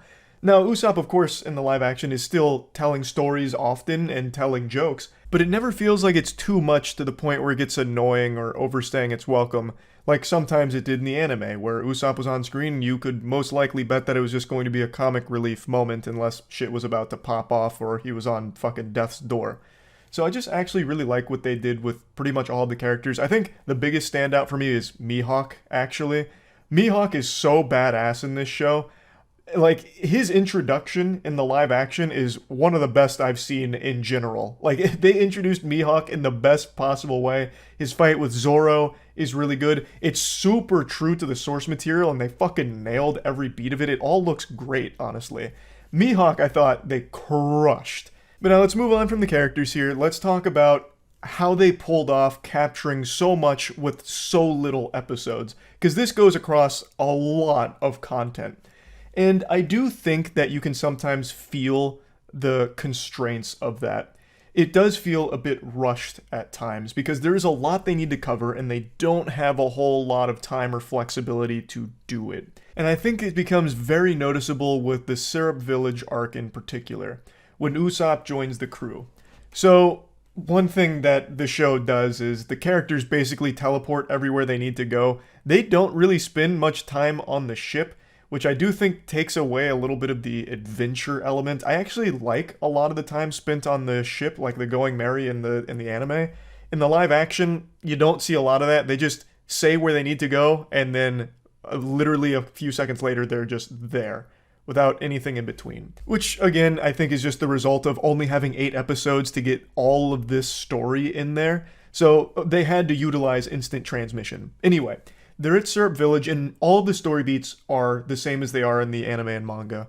The major differences are Shaman Buchi being different here than in the show and manga, as well as the absence of Django. Django's just not here. They kept him on the bench, which I think is a weird decision, because Django is pretty fucking cool. But anyway, Syrup Village arc introduces Usopp, and in the anime, they make it clear right away that he is a liar. He calls himself the Great Captain Usopp, he commands 1,000 pirates, he always, says pirates are coming to the village, even though that's not the case. They also establish that he's cowardly. He runs away from fights, he's afraid of it, and that's because he's weak, he's not strong, and he knows it. These are the big 3 things. He's a liar, he's cowardly, and he's weak. But throughout this arc, he is established to be someone that has a really high IQ when it comes to battle. He's very creative when it comes to fighting, and it also helps that he's very good at sniping with his slingshot. And The most important thing is that he is undyingly loyal to the people he cares about, so much so that in the face of all of his shortcomings and all of his weakness, he will put his life on the line to protect the people he cares about. And it eventually leads to the fucking Charlie and the Chocolate Factory golden ticket to join the Straw Hat crew.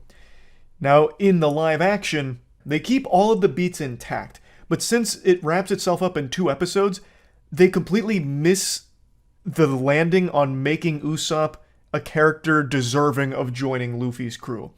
Like, he is a liar, he is cowardly, and he is weak in the live action, but he never has that triumphant moment where he steps up and he tries to protect the people around him. He shoots like one single slingshot pellet at Kuro, the main antagonist of this arc, and that's it. He doesn't get beat up or roughed up or anything like that, whereas in the anime, he goes through hell. He's like multiple times 1 foot in the fucking grave because he is committed to protecting Kaya and stopping Kuro. And it's this determination to protect those people, even though he's not the strongest, that makes him an admirable character that you can totally understand why you'd want him on board this crew. In the live action, there's just no reason. Like, he doesn't really do anything at all. He tells lies, he tells stories, and to showcase that he's good with a slingshot, he shoots like a little bit of food at a pan. And Luffy's like, oh, you're a good shot. And it was never really about Usopp being like a super strong sniper that Luffy wanted him on board. It was always about his heart, I think. It was always about Usopp and how loyal he was to protect people. And how desperately he wanted to follow his dream of overcoming his weakness and his cowardliness and becoming a brave warrior of the sea. In here, none of those qualities are really exhibited in this arc, unfortunately.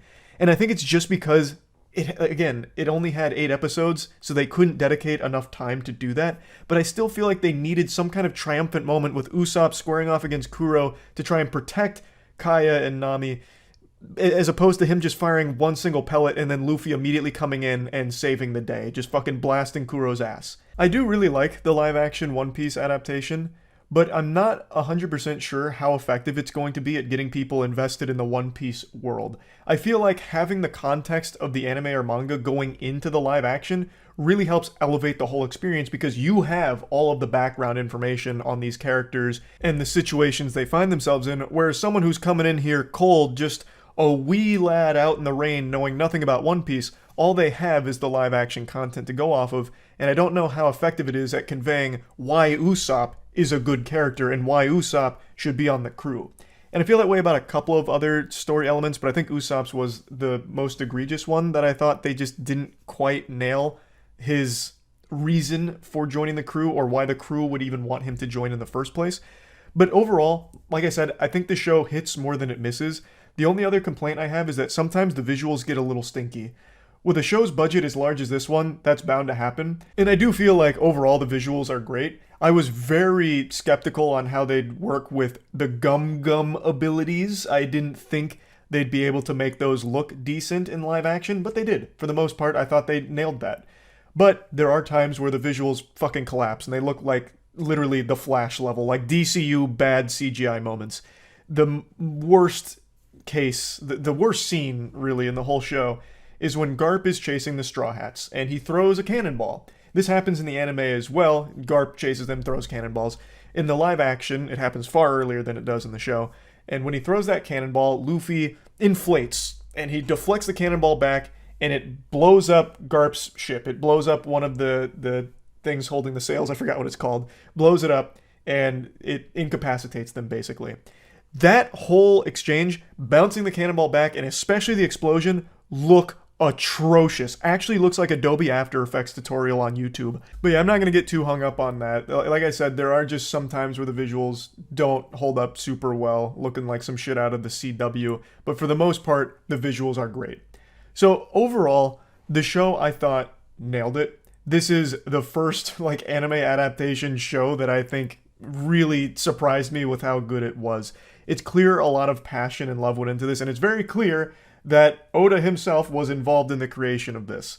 I think that's the most important ingredient to have when doing something like this, is have the creator on board to help steer the ship the right way.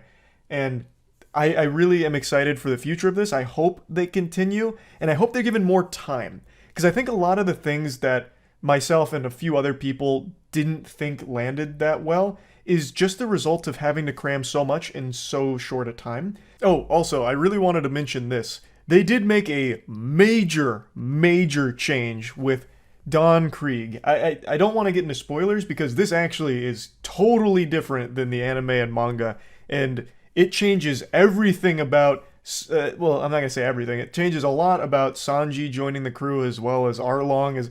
There's huge implications for a big change they made in regards with Don Krieg and that entire situation there. So I didn't love that. I didn't think it was horrible, but the unfortunate consequence of that is Sanji inevitably joins the crew, of course, and for some reason it feels like he's immediately obsessed with Luffy and the crew. Like, he is really taken to them so quickly.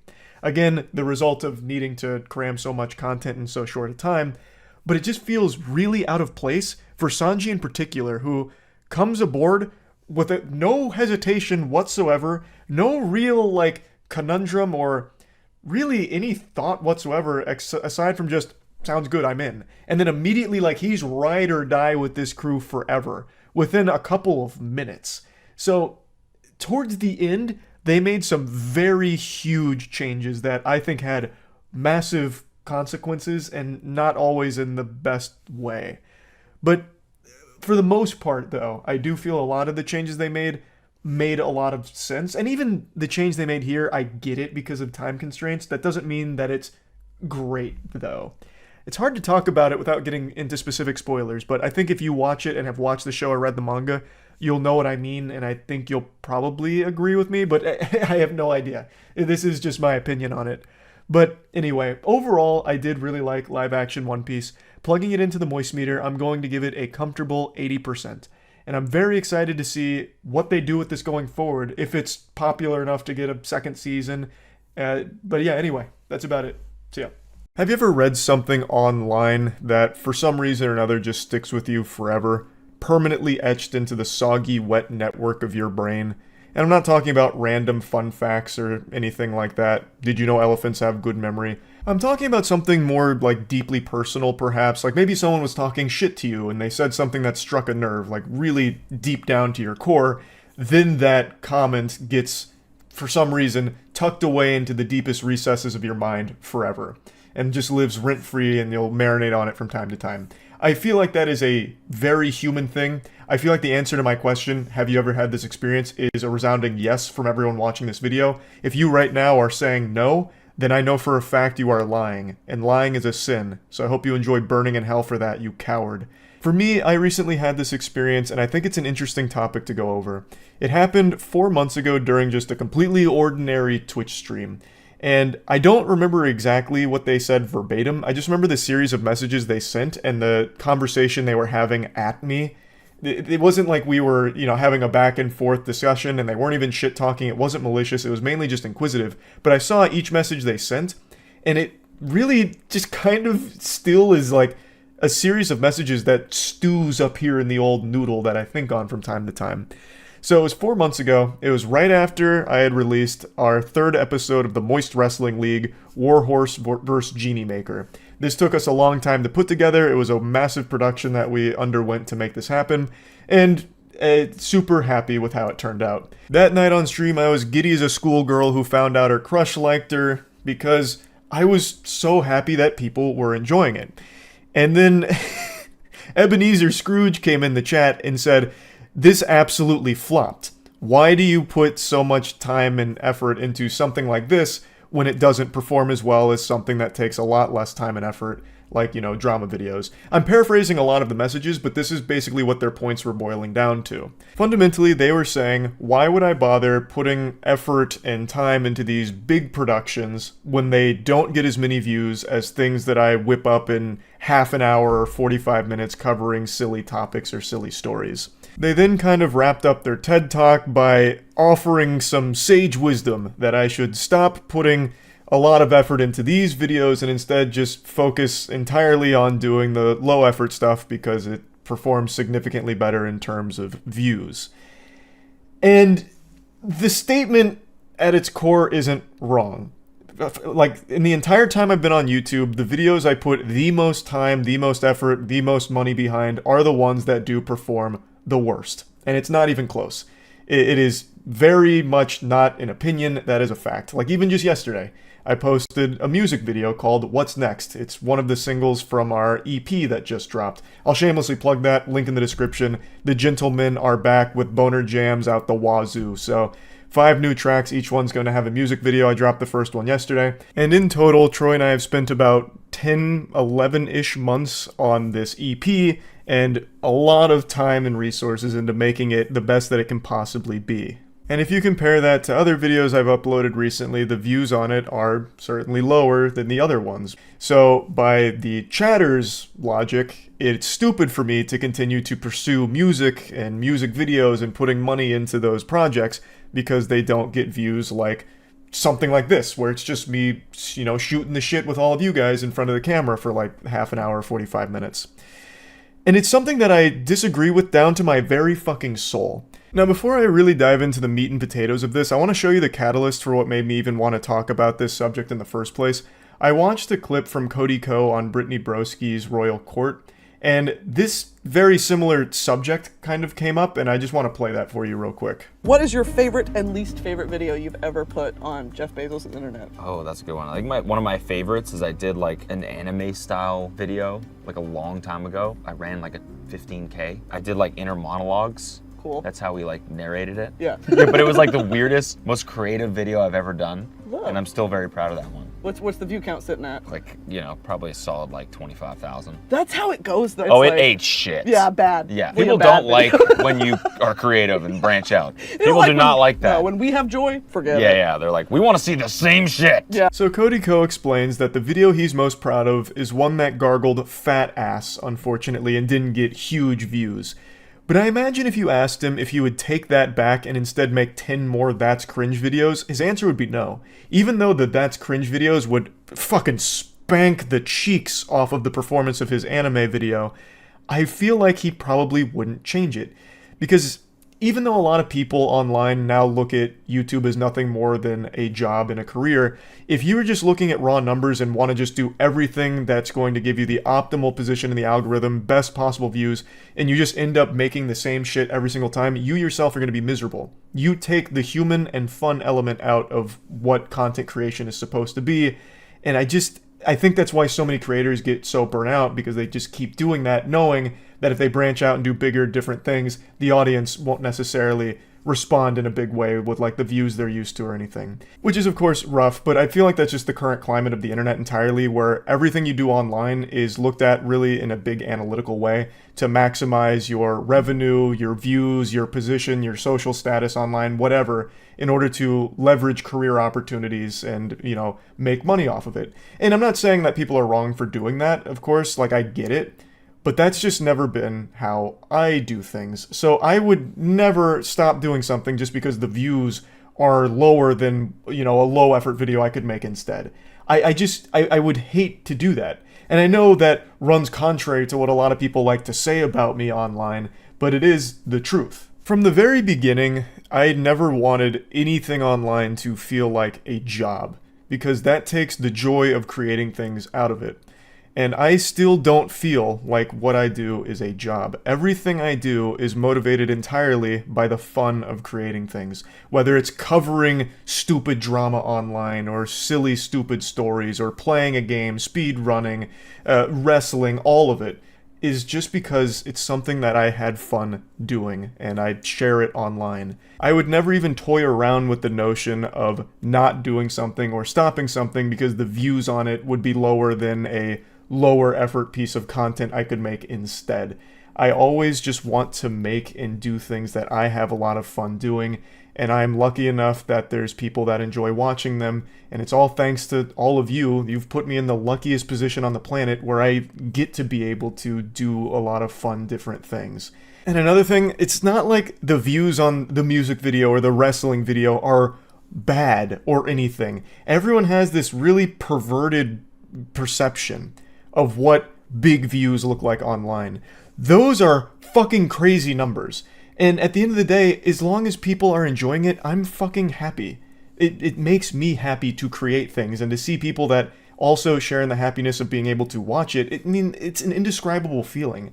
So I'll never understand. Well, I mean, I understand where they're coming from if you're looking at it from like a business perspective. Why put time, money, and effort into these big things when you can not put time, money, and effort into smaller things that are going to do better than the big thing? Like, I get it if you're boiling it down to like corpo shit, but I would just never even toy around with that idea, because it takes all of the fun out of creating the things that I want to make. Now let me really dive into the weeds here and get down to the nitty-gritty. No matter what I say in this video here, there's tons of people that have already made their minds up about me and my motivations behind content. A lot of people believe that it's truly money-driven, and an example they use is React content. Now, for a couple of years, I did React content. I did full streams on Twitch called YouTube Nights, where I'd go over either other YouTubers' content or weird, wacky, random videos we'd find around, and I'd make jokes about them, and I'd occasionally post the edited VODs on my channel. And that content, React content, is the most lucrative, most low-effort content you can ever make. Period. Full stop. I stopped doing React streams and React content about a year ago now, but no matter what, I've always got the Orochimaru curse mark on my body where I'm labeled a React streamer. Now, a lot of people say the reason I ever did React content in the first place was because of the money. It's very low effort and you make a ton of money off it. When that was never the case. As I explained back then, I only ever reacted to videos because it was fun to make jokes with the community about it and just kind of get silly with the content together. Kind of like a bunch of friends hanging out doing like their own little fucking Mystery Science Theater 3000 kind of shit with these wacky YouTube videos we'd go over. And that was the only reason I did it. It took me a long time to get educated on exactly what kind of harm React content does to the entire creator ecosystem, and it's why I stopped doing it.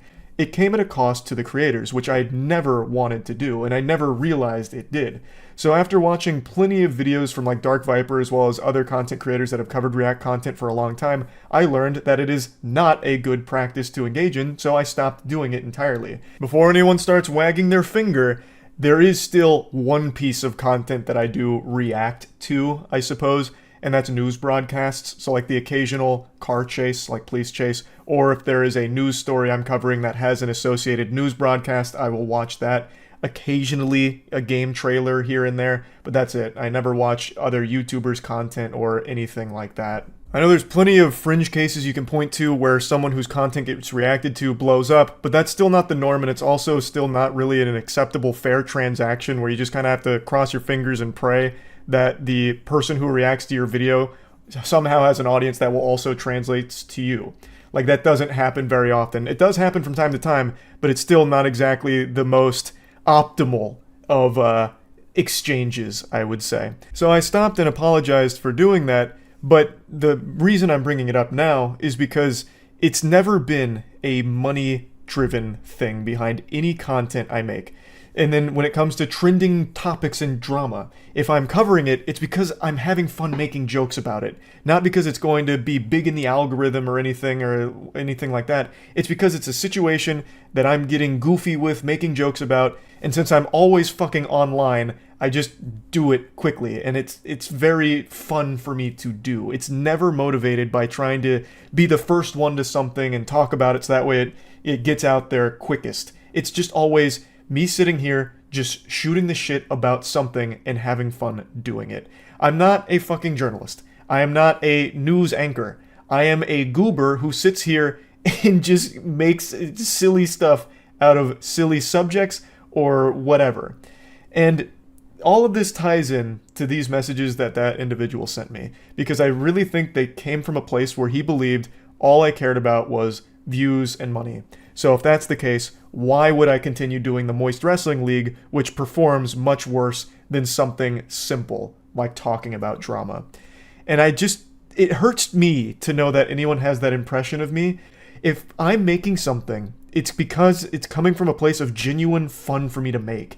I have just as much fun making shit now as I did when I started this channel, and I will just always keep doing whatever I have fun doing, regardless of how it might perform or what the views might look like relative to other things. That just doesn't matter as much to me as having fun. So I'm going to continue to put time, energy, money, effort into big, wild shit. And I'll keep making things like this too, because I have fun doing this, just talking to you guys and joking about some nonsense found in the rotted cesspool underbelly of the internet that we can all joke about and get silly with. All of it is just fun. So yeah, just wanted to talk about this a little bit. That's about it. So yeah. If you've been around this channel for a long time, you'll know that I've always enjoyed diving into the insanity that Kickstarter offers from time to time, just looking at some of the more outrageous product pitches. And today someone sent me this Kickstarter pitch claiming that it's the worst one the site has ever seen, to which I rolled my eyes and scoffed like an anime villain. The horrors I've seen on that site, I'm like a war veteran of cringe with PTSD, just remembering things like the Air Umbrella and Michael Superbacker, God bless. But I still decided to take a peek, so I dusted my shoulders off and decided to dive in, and interestingly enough, it is very bad. I don't know if I'd call it the worst. It's pretty awful, but I don't know if it's the worst I've ever seen. But I thought it would be still fun to dive into it, because this kind of content's something I haven't made in a while, so it'll be a nice little blast from the past for your ass. There's more truth in here than what we're reading in the papers. Observe the millennials, the YOLOs, Generation Y, or why the fuck not, thinking they are special because mom and dad and their 5th grade teacher told them so.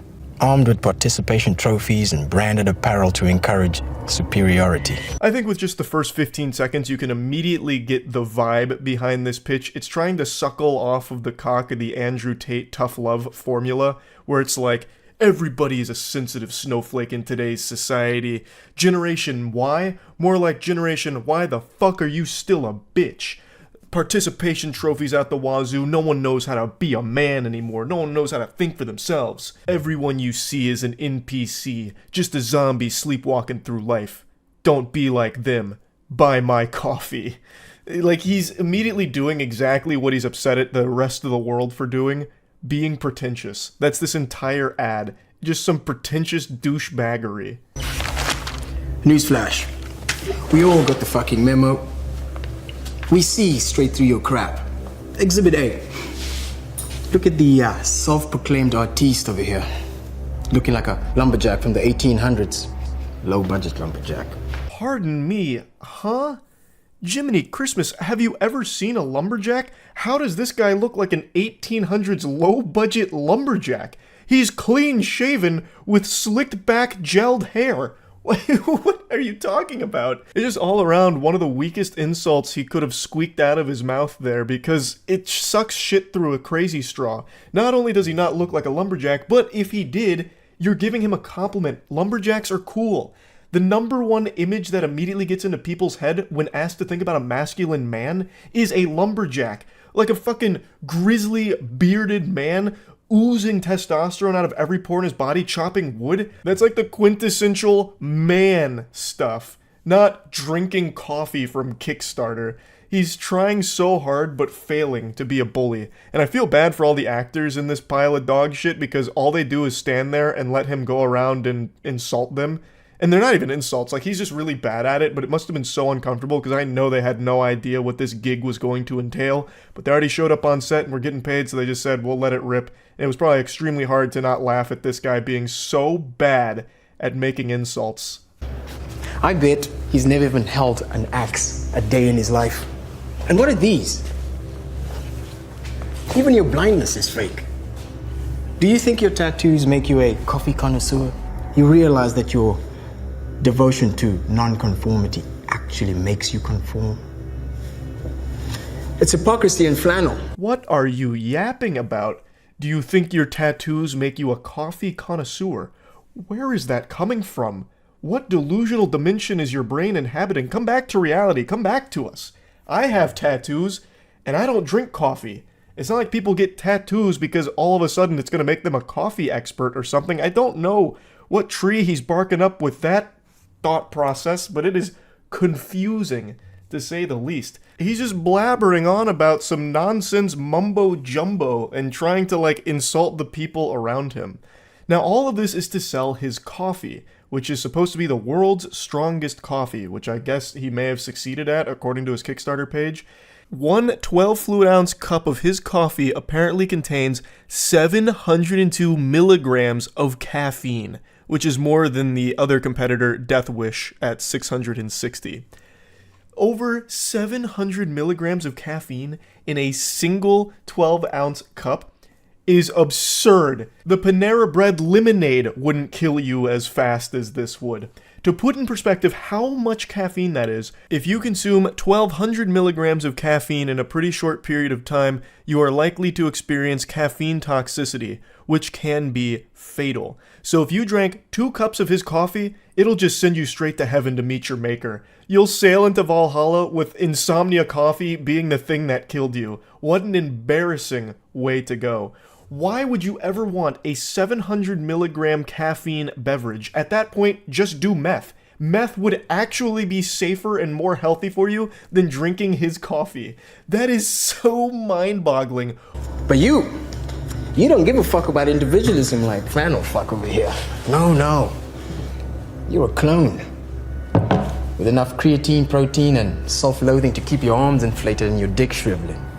He's been keeping an eye on that Ista slut's ass for a while now. I think I saw him whimper at it.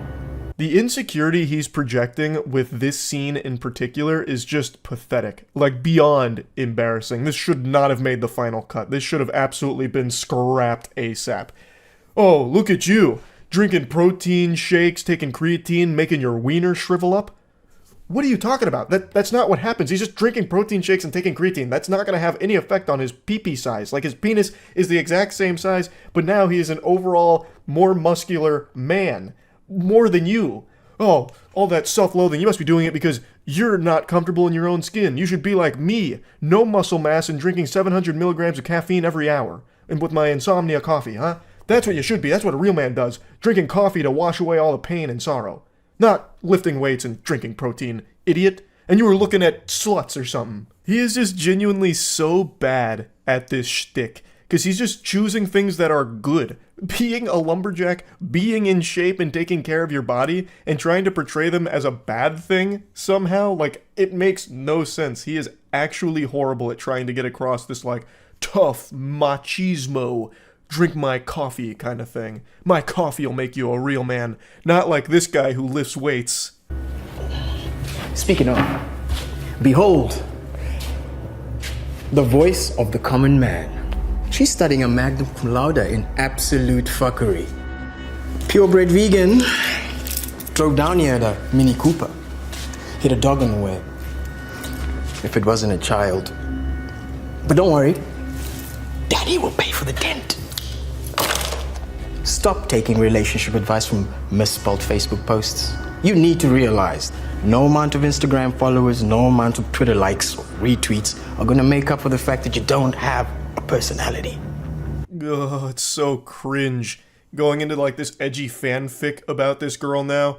Oh, you hit a dog, or maybe a child, on the way here. But your dad's going to pay for the dent. And then he goes with the cliche, no amount of Twitter likes or Instagram followers is going to make up for no personality, you harpy, harlot. Oh, it's so dumb. It's so fucking dumb. Like, the actors, I can't believe they're actually able to keep it together. Maybe this is like the 40th take, so now they're just like tired and they're just doing everything they can to get the fuck out of there. Because there's no way you wouldn't be breaking character here laughing at the cringe.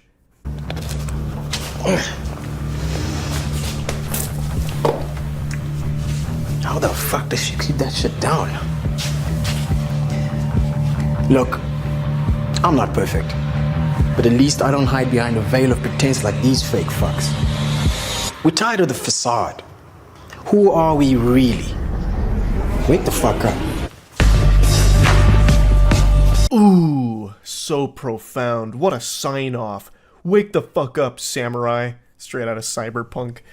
Really tried and missed. What a big old L of a Kickstarter pitch that was. What are you talking about, man? You're making coffee. Out of every character type he tries to shoot spitballs at, out of every trope he tries to insult in his pitch, He is by far the fakest out of all of them. He is the one with the facade. You're not more awake or better than anyone else just because you're consuming 700 milligrams of caffeine that's coursing through your veins like Bane's venom from Batman. Like, it's so silly. Just, if you want to make the world's strongest coffee, go for it and try and sell it on that merit, as opposed to go up this weird alley here with, like, it's time to wake up, and the only way to do that is by never sleeping again with 700 milligrams worth of caffeine in every cup of our coffee. It's so silly. I just had to make fun of this. Something I'm sure he understands. That was his whole ad, just making fun of people. So, I'm making fun of the pretentious businessman who thinks his coffee is somehow making him superior to everyone else around him when it comes to intelligence and enlightenment and waking up. What a fucking joke. That's really about it. See ya. Contrary to popular belief, I wasn't created in a lab. I am not the product of science. I am the product of nature. I was created in a sack, much like many of you watching this. And over the years, I've introduced you to my father, the person responsible for me being alive. God bless. And I wanted to give you a little update on my dad because recently the two of us have embarked on a new journey here.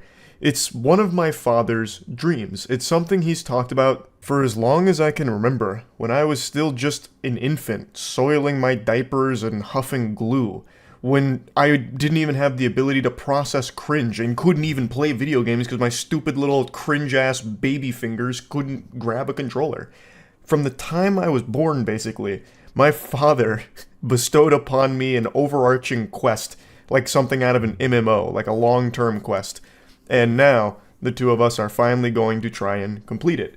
My father's dream, that he's had for so many decades now, is to build a 32 Ford. That's a car, for those of you that don't know vehicles, which is typically me, but I'm very familiar with this car because my father's talked about it so much for so long. It's a car that holds extreme sentimental value to him for two big reasons. One, it's part of his favorite movie, American Graffiti. And two, he and his father actually built a 32 Ford back in the 70s because of American Graffiti. And I'll let him tell the story of what the 32 Ford and the building of it means to him, also what happened to it, and then I want to tell you what we're doing. You ready? Ready. All right. So, Charlie wanted me to do this video. We got a new project started with Senior Moist CrITiKaL here. So, oh, Jesus. Yeah, I know, right? How stupid is that? So, way back when in the 70s, when I was a teenager, the movie American Graffiti came out. I think it was 1973. Okay, so we went and saw American Graffiti in 1973. All of us who were car guys growing up, as teenagers, you know, we loved that yellow 32 Ford, as most of America did. It was one of those movies that it was a low-budget movie, never expected to do anything, became a cult, kind of like Napoleon Dynamite, I guess, you know. So I set out on a quest to find a 1932 Ford Coupe. And I was looking, at that time you looked through the newspaper and looked at the classified ads, and I found one and I went and bought it for like $300.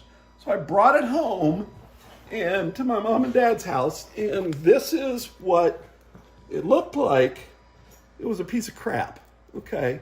So my dad said, what the hell are you gonna do with that? And I said, we're gonna build this yellow 32 Ford Coupe. So we were not car builders at that time. We just decided that we were gonna do it. So I'd go to the junkyard, I'd get parts, we'd make them work, we'd fabricate, we'd do all this stuff. There's your grandfather with the chassis and everything. There's the chassis when we put the motor in it. There's the A-frame we built to put the motor in it. Now, this was way before the internet. This is the chassis with the motor in it, body. This is the first time I drove it. There's me when I was like a teenager. We built it from pictures. This is the car when I was at a car show in mid-70s. So I was in quite a few car shows around Florida. What happened was, of course, I was a young teenager with no money, right? Mowing yards to try to buy anything I could buy, right? With making money. And a guy came up to me at the car show and wanted my home phone number. So, of course, back then, you didn't think nothing of it. You just gave it to him. Oh, yeah, here's my phone number. Well, can I call you? Well, yeah, you can call me. So a few days later, this guy calls me, and he wants to come look at the car at my house. He says, is it for sale? At my parents' house. And I said, no, it's not for sale. So this guy comes, he's a fireman, and he's got $5,000 cash. They said it was $7,000. Well, $7,000 cash. I think it was 5 or 7. I can't remember. I think it was 6. No, he had $7,000 cash. That's what it was. So all of a sudden, he whips out this stack of $100 bills, and I'm like, are you serious? That's the most money I've ever seen in my life. And he says, I want to buy your car. And I said, you just bought it. So he pays me the $7,000. He takes the car and he leaves. Now, my mom and dad are gone shopping, doing something. And they come home, and my dad's like, where's the 32 Ford? And I said, walk in the kitchen and look on the table. And I had taken this $7,000 cash and spread it out all over our kitchen table. Yeah, you did the money spread. And they walked in and saw it and said, holy shit. I don't think they'd ever seen that much money either. So that's what happened to the 32 Ford. And of course, it was gone. I recently found another 32 Ford all-steel coupe in Georgia and went and bought it. And we're going to build the American Graffiti coupe once again. It's a bucket list thing, but that's my project for this year. Fuck yeah. And that's it.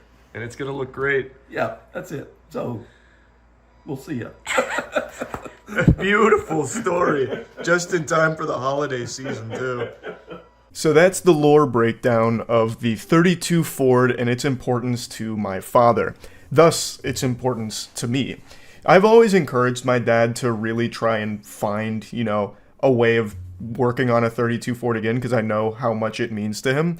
And he's just never really been able to find it. It's not exactly an easy thing to come across, especially like an authentic 32 Ford. And also he doesn't have like a facility to build cars in or anything anymore. He'd have to do it like out of his garage. So it's just been really difficult. But he found just a unicorn with this 32 Ford, which I'm going to show you videos of. And he said, fuck it, we'll do it live. He pulled the trigger on it, got the 32, and contacted a friend of his named Joe, who does have a facility to work on cars. He has a place called Joe's Paint and Body. And he said, hey, listen here, brother, you can come work on the car here as long as I get to help as well. So the two spit on their hands, shook on it, and now he's got a place to work on the car. He's also got someone to help him, and I will also be pitching in when appropriate. I don't want to ruin the build or anything, but I know for my dad, him building the 32 Ford with his dad was really special to him. So I want to make sure that I can do the same for him on this 32. All right, hey everybody, here I am at the world famous Joe's Paint and Body, Ocoee, Florida. This is Joe. Say hi, Joe. Hi, Joe. So here's the project that we're taking on, this 32 5-window coupe, and it's going to be a yellow American Graffiti 32 Ford. So the car is 100% real steel body. It's uncut, never been touched. Car's in fantastic shape. We're going to really do a number on this thing. So, all right, so we're just standing here, Joe and I, trying to decide how we're going to approach this project and what we've decided. Joe, why don't you tell them what you just told me about this car? Well, somebody's cut the front frame horns off. They're supposed to be hanging out. So I say we find those and put it on, and we got to put the spread bar in it. And then we got a 4-deuce setup carburetor and intake's going to go on it. We are going to paint the car yellow. We're going to do a frame off on it. We're going to change the headers. So we're going to take off, it's got a Meladon racing oil pan that don't belong there. We're going to take that off and put a regular 327 pan. The motor's a 66 327, 275 horse, and originally was a 4-barrel motor with a Powerglide transmission is what it coded out as. They got a turbo 350 transmission in it with a 3-speed manual valve body. We're not so sure if we like that. Joe's speech about the engine there felt like something out of the first Fast and Furious movie. I half expected him to talk about granny shifting, not double clutching like you should, nearly blew the welds off the intake. Like, he is clearly a savant. They were going over all of the alterations they're going to make as well as what they're going to keep. The big thing is they don't want to chop on the body because it would be quite sinful to do that. The car's like 90 fucking years old, and that would be a bit of a waste. So basically, they've gone over a game plan on how they want to approach this build. We've built a dozen cars together or more. So in the past, and so we're back together again, and we're going to build this one. This is going to be next year's project, and we'll get her done. Yep, and we'll keep making these videos and sending them in and putting them in the can, and then we'll just show you the progress as we're going. Thanks. Such an unbelievably wholesome sign-off from my dad right there. It almost seems like it was a hostage situation with the way he, like, ended the video. Just like a wide-eyed, thousand-yard stare. Thanks. Like he was being held at gunpoint for it. I promise you I'm not forcing them to film or document it. It's my dad thought it would be fun to do that together with me and Joe because this is such a meaningful project to him. Plus, a lot of people always ask what my dad's up to because he lives a very interesting life. So I thought it'd be fun to also do this and film it with him so that way I could give you updates on it. I think it's a really fun project. I am always excited when my dad takes on something big like this. I haven't seen him build a car in probably close to 15 years now. He just hasn't had the time nor the facility to do it, so it's going to be really cool to see him dust the cobwebs off, shake it off, you know, lubricate the gears again, and get out there and make cars, which is something he's always loved to do. So I just wanted to share this with all of you. I thought maybe some of you would think it was cool, especially those of you that like seeing the updates to my dad's wacky adventures. And I'll give you a little bonus Easter egg here. I talk about this on stream, but my dad also got really big into building models. So he is huge into making miniatures now, so I'll just show you like some of the collection of things he's made. He makes pretty much all of them from scratch, literally eyeballing it, and it's so fucking cool. Look. Oh yeah. The dueling top fuel dragsters, eh? Built from scratch. Built from pictures, right? Built from pictures, yeah. No directions, that's for pussies. You build based on Google Images. Like a real man. Avatar: The Last Airbender is one of the all-time great shows, but unfortunately, it's a property that has been abused by some truly evil scoundrels over the years. There's been a complete failure and an insult to its legacy in a live-action movie that M. Night Shyamalan directed over a decade ago. There's been a handful of unforgivably trash games, even as recently as a month ago with something called Quest for Balance, which is a $50 super stinker that was shat out from the rancid, vile bowels of Game Mill. It's more torturous than a saw trap. The goddamn Brazen Bull was more humane form of punishment than playing Avatar Quest for Balance. And when Netflix unveiled a few years back that they were going to be trying again for a live-action Avatar, a lot of people rolled their eyes and wet their pants, going to bed very concerned and scared because no one that's a fan of Avatar wants a repeat of the 2010 movie that M. Night Shyamalan made. Yesterday, the trailer finally dropped for it, and I didn't know what to expect. I didn't know if it was going to be a blessing or a curse. And I feel as though I'm the only one qualified to opine on the quality of a live-action Avatar because I believe I'm the only person on this fucking planet to see the 2010 live-action Last Airbender movie multiple times. I exposed myself to more radiation than fucking Chernobyl ever was by watching this movie multiple times. I made a whole video on it, breaking it down.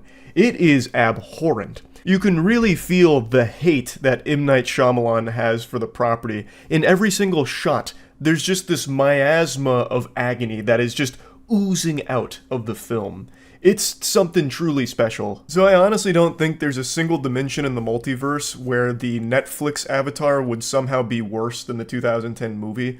You couldn't try to make it that bad. They couldn't even pronounce Aang's name correctly in that movie. They called him Ong. So I'm happy to rejoice Avatar fans, that the Netflix trailer for Avatar live action is pretty good. It's certainly better than the 2010 movie.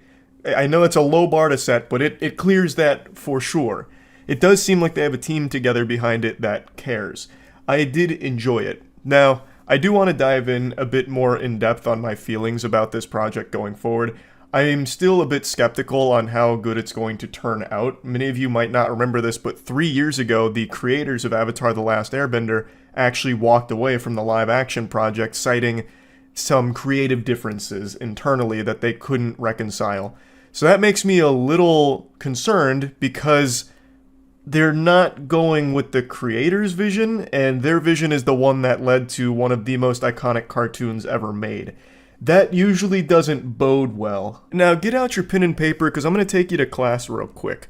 Let's cite a very recent example here. The success of the live-action One Piece. A production I thought was doomed for failure. I was bah-humbogging about that bad boy for many moons. I didn't think you could take an anime and translate it to live action successfully. I was wrong. And one of the main reasons why I was so wrong is because I didn't realize how involved the creator of One Piece, Oda, was in the production of the live action. And it's very clear that that was the biggest difference maker. You can feel Oda's presence throughout the entirety of the live action One Piece in order to steer the ship properly and make a very good show that stands on its own two legs even outside of the One Piece anime. So people that have never seen the anime still really like the live action. For example, Danny. Danny never watched the anime, he loved the live action, and it got him into the anime, which is something I didn't even know would be possible. So clearly having the creator of the property you're adapting involved is extremely important. Stand back, I'm dunking from the free throw line with this next example I'm dropping on you here. Live action Cowboy Bebop from Netflix. The live-action Cowboy Bebop is an absolute disaster, a fucking full-blown Category 5 catastrophe of a show. And guess what? The creator of Cowboy Bebop was not involved in the production of it in any way, shape, or form. And look at how it turned out. It is horrible. That piece of garbage is so foul, if I took a shit on it, my poop would be embarrassed to be on top of it. It is bad. So the fact that here, the creators of Avatar threw their hands up and said, bye-bye pussies, we're not doing this, we're out, is a little concerning, because it makes me nervous with the direction that they're going to take this. Like, this could turn into some kind of fucking sci-fi show. They might try and make this Stranger Things, but with airbending. Like, who knows? So, while I do think the trailer is fine, like, it looks good, I'm still nervous. Another thing I've talked about a lot on stream, and I still firmly stand by this, if you're just taking a animated show, Avatar in this case, and translating it one-to-one to live action, it feels worthless. You already have a beautiful piece of animation that tells an incredible story. Taking that and then just putting a new coat of paint on it just doesn't really seem to do much. Kind of like Lion King, where they took the Lion King animation and then turned it into a pseudo live action movie with the CGI Lion King, which is basically just the same movie, but with CGI instead of, 2D. And it's fucking worthless. Like that, it's entirely worthless. I don't think it adds any value. It's just a cash grab. So if that's the direction they're going, it wouldn't exactly be the most satisfying thing in the world just to see the cartoon I already love being played out again, but with real people. It's not going to enhance it. Like, things that you can do in the animated medium simply cannot be done well in the live action medium, period. The reason One Piece, for example, works so well in the live action and the anime is the One Piece live action is pretty different from the anime. It goes, of course, down the similar story beats, but it executes everything differently, and it breathes new kind of life into One Piece that wasn't necessarily there in the same episodes that it was adapting from the anime. So Oda being there and recognizing that just going one-to-one with it's not exactly going to hit the same way, changed it a little bit and made it really enjoyable. Now, of course, the show hasn't premiered yet. It's not out. I'm just speculating. Maybe they don't just go one-to-one with it, though the trailer makes me believe they are going to try and do a lot of exactly the same stuff from the cartoon into the live action, but maybe they're just doing that to show that they actually do have a passionate team behind there. That's entirely possible. It's not out yet, so I don't know exactly what the direction is. I'm just stating that I'm still a bit concerned knowing that the actual creators of the show left the project over creative differences. That's a pretty big deal, in my opinion. But it could still turn out great. I hope it turns out great. I don't want another bad Avatar live action. That would suck some serious shit. So, that's my full thoughts on that. I do also want to briefly mention something that's really flown under the radar, unfortunately. Netflix also released the teaser trailer for the live-action Yu Yu Hakusho, and I haven't seen anyone talk about that yet.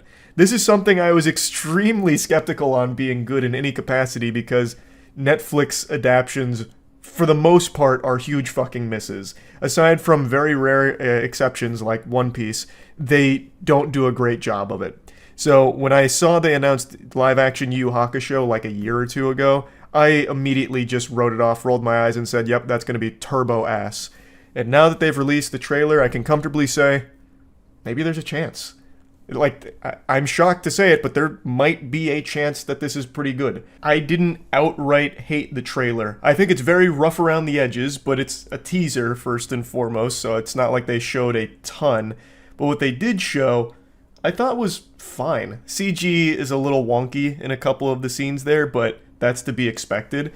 I kind of like the direction they seem to be going. It's kind of taking characters that you don't see until the Dark Tournament saga and bringing them into the fold much earlier. And it piques my curiosity. It piques my curiosity on how they're going to handle that and what the direction they're going with the story is. It could be pretty decent.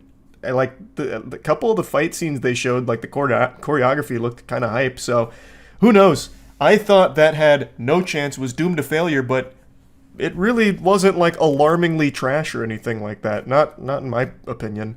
So yeah, I just wanted to briefly shout that out there because, man, what if Netflix is actually getting it together and releasing like some banger adaptations? That'd be fucking incredible.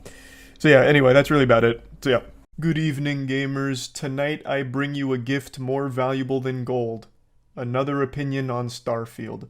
I know there's already a million of them out there, but this one's unique. This one's not like the other reviews. This one's quirky and zany with a real nice personality and a big pair of honkers.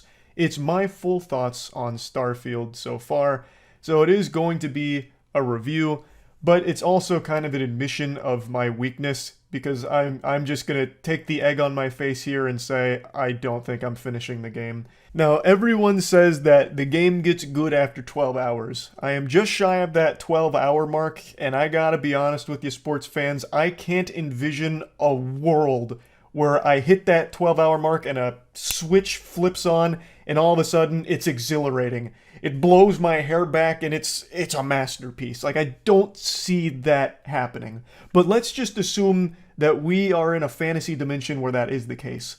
That still doesn't excuse the first 12 hours being miserably paced and excruciatingly uninteresting. Like, that is still a bad design if you have to invest 12 hours before the game actually gets good. So, I don't know if that claim is just cope or if that really is true, but even still, it doesn't negate my feelings on how this first just under 12 hours experience has been going. You shouldn't have to put that much time into a game before it makes it worth it. And I want to be clear right away so there's no confusion. It's not because I think the game is bad. In fact, quite the opposite. I think everything in the game is good. But it's also extraordinarily boring and underwhelming. I struggle to stay awake playing it. It's like the cure for insomnia for me. I would rather be listening to my college professor lecture me on the Krebs cycle through Vimeo videos as homework. It would keep me more stimulated than playing through the main quest line in Starfield. And it's not like they've done anything wrong. The thing is, I went into this expecting, on this outrageous amount of hopium, that this would truly be an ambitious Bethesda title that would finally evolve their formula and push it forward. But unfortunately, that's not what it is. This is the standard Bethesda experience that many of you probably know and love, but set in space. No more, no less. And you'll see that sentiment echoed across pretty much every single player out there. That's like the only universally agreed upon thing when it comes to this game. This is a very divisive game, but you'll find one common thread, that everyone agrees that if you like the standard Bethesda formula, you'll probably like Starfield. And I completely agree. This is the standard Bethesda formula. And for me personally, I'm just exhausted with it. Not because of oversaturation. It's not like they keep constantly feeding Bethesda titles to you, like shoving them down your throat every year like Call of Duty or anything. And that's probably why for a lot of people this game is so comfy and is so exciting to them, because it finally scratches that Bethesda itch that they've had since the last title. But for me, that itch only gets scratched if the game is an improvement or something bigger. Like, I wouldn't want to just keep playing the same game with a different skin. I loved the Bethesda formula a decade ago, and this feels like it's stuck in the past. This feels like it's still playing with fidget spinners right now. It just, with all of the hype and all of the claims that they were making about this game pre-release, I would have expected so much more than just being complacent with the exact same Bethesda experience that you're used to with a different coat of paint. Now, it's a beautiful coat of paint. I actually love all of the main locations that I've visited so far, and it's not like there's no new mechanics or anything. Like, the ship customization is super in-depth and really cool. The ship combat, I wasn't a huge fan of, but it's not bad by any means. Like, I think it's a good implementation. I would have liked it to be a little more fleshed out, but overall, like, it's still fine and it's super functional. There's a couple other things as well, but I don't know if I can mention them because that'd be spoilery, and I'm not trying to just dump spoilers on you like a jump scare. But there are new things they added. But none of those new things are all that new per se. They're new to the Bethesda formula, but they're very familiar with many things you've seen in many other titles over the last decade. That doesn't make them bad. Again, I don't think there's actually anything bad in the game, aside from the main quest storyline. The writing in the main quest line is lazier than my summer book reports in high school. Like, it is kind of laughable at points. They really phone that in. It is some formulaic silliness. I don't want to get too deep on it, but that was the only thing that I think is like actually weak. Everything else is fine and good in certain cases. But somehow the game still manages to keep a neutral expression on my face. It doesn't make me smile, it doesn't make me giggle, spit up, and kick my feet in my chair or anything. Like, I don't get excited by the game because I feel like I've already played this so many times with Bethesda. Like, for example, the engine that this runs on hasn't changed in a long, long time.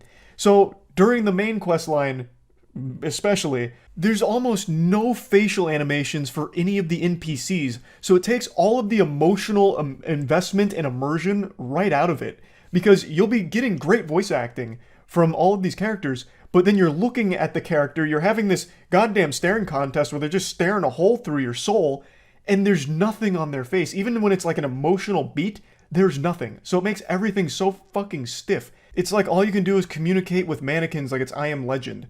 Like, if you're lucky, the extent of the expressions you'll experience in the Starfield main quest line is this. And you are beyond fortunate if you even get that much. Because most of the time, and this is even outside of the main quest line, NPCs will give you the meanest stink eye this side of the galaxy's ever seen.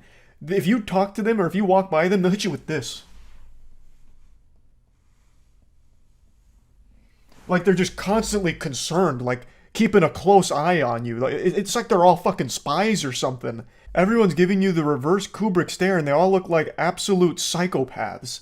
I don't know if that's like a bug or what, but that is a very common expression that you're going to get in your playthrough, no doubt.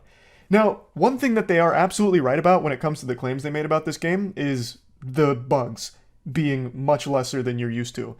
There was a lot of hype around this being the least buggy Bethesda title. And so far, in my playthrough, I've only experienced a handful of bugs, and none of them are game-breaking. Like, there's no big bugs that I've seen on my playthrough, or even in any of the other playthroughs I've been watching. So this game really is pretty light on Bethesda jankiness, which is great. That's really surprising, because especially given the scope of the game, I would have thought this would be by far their glitchiest one. But no, they put WD-40 on those squeaky wheels and they lubricated it. They massaged it. There is not a whole lot of bugs here. So big W on that. And speaking of W's, there is some good writing outside of the main quest line. There is a ton of different things you can do. It's hard to talk about a lot of this without getting into spoilers. But there's a lot of different like factions and a lot of different side quest lines that are pretty deep and intricate. I haven't done a ton of them. I've only done a handful of side quests.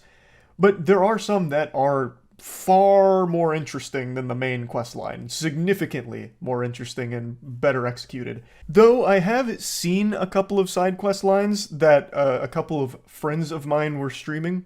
And in one of them, it felt really important. Like, they exposed a big web of corruption. And there was a prominent figure that got outed for some bad shit. And once they completed the side quest, nothing changed. That character is still in the exact same position, so that whole side quest, even though you completed it, didn't really have an effect, which takes all of the wind out of the sails and makes the journey feel kind of worthless if nothing actually changes in the game.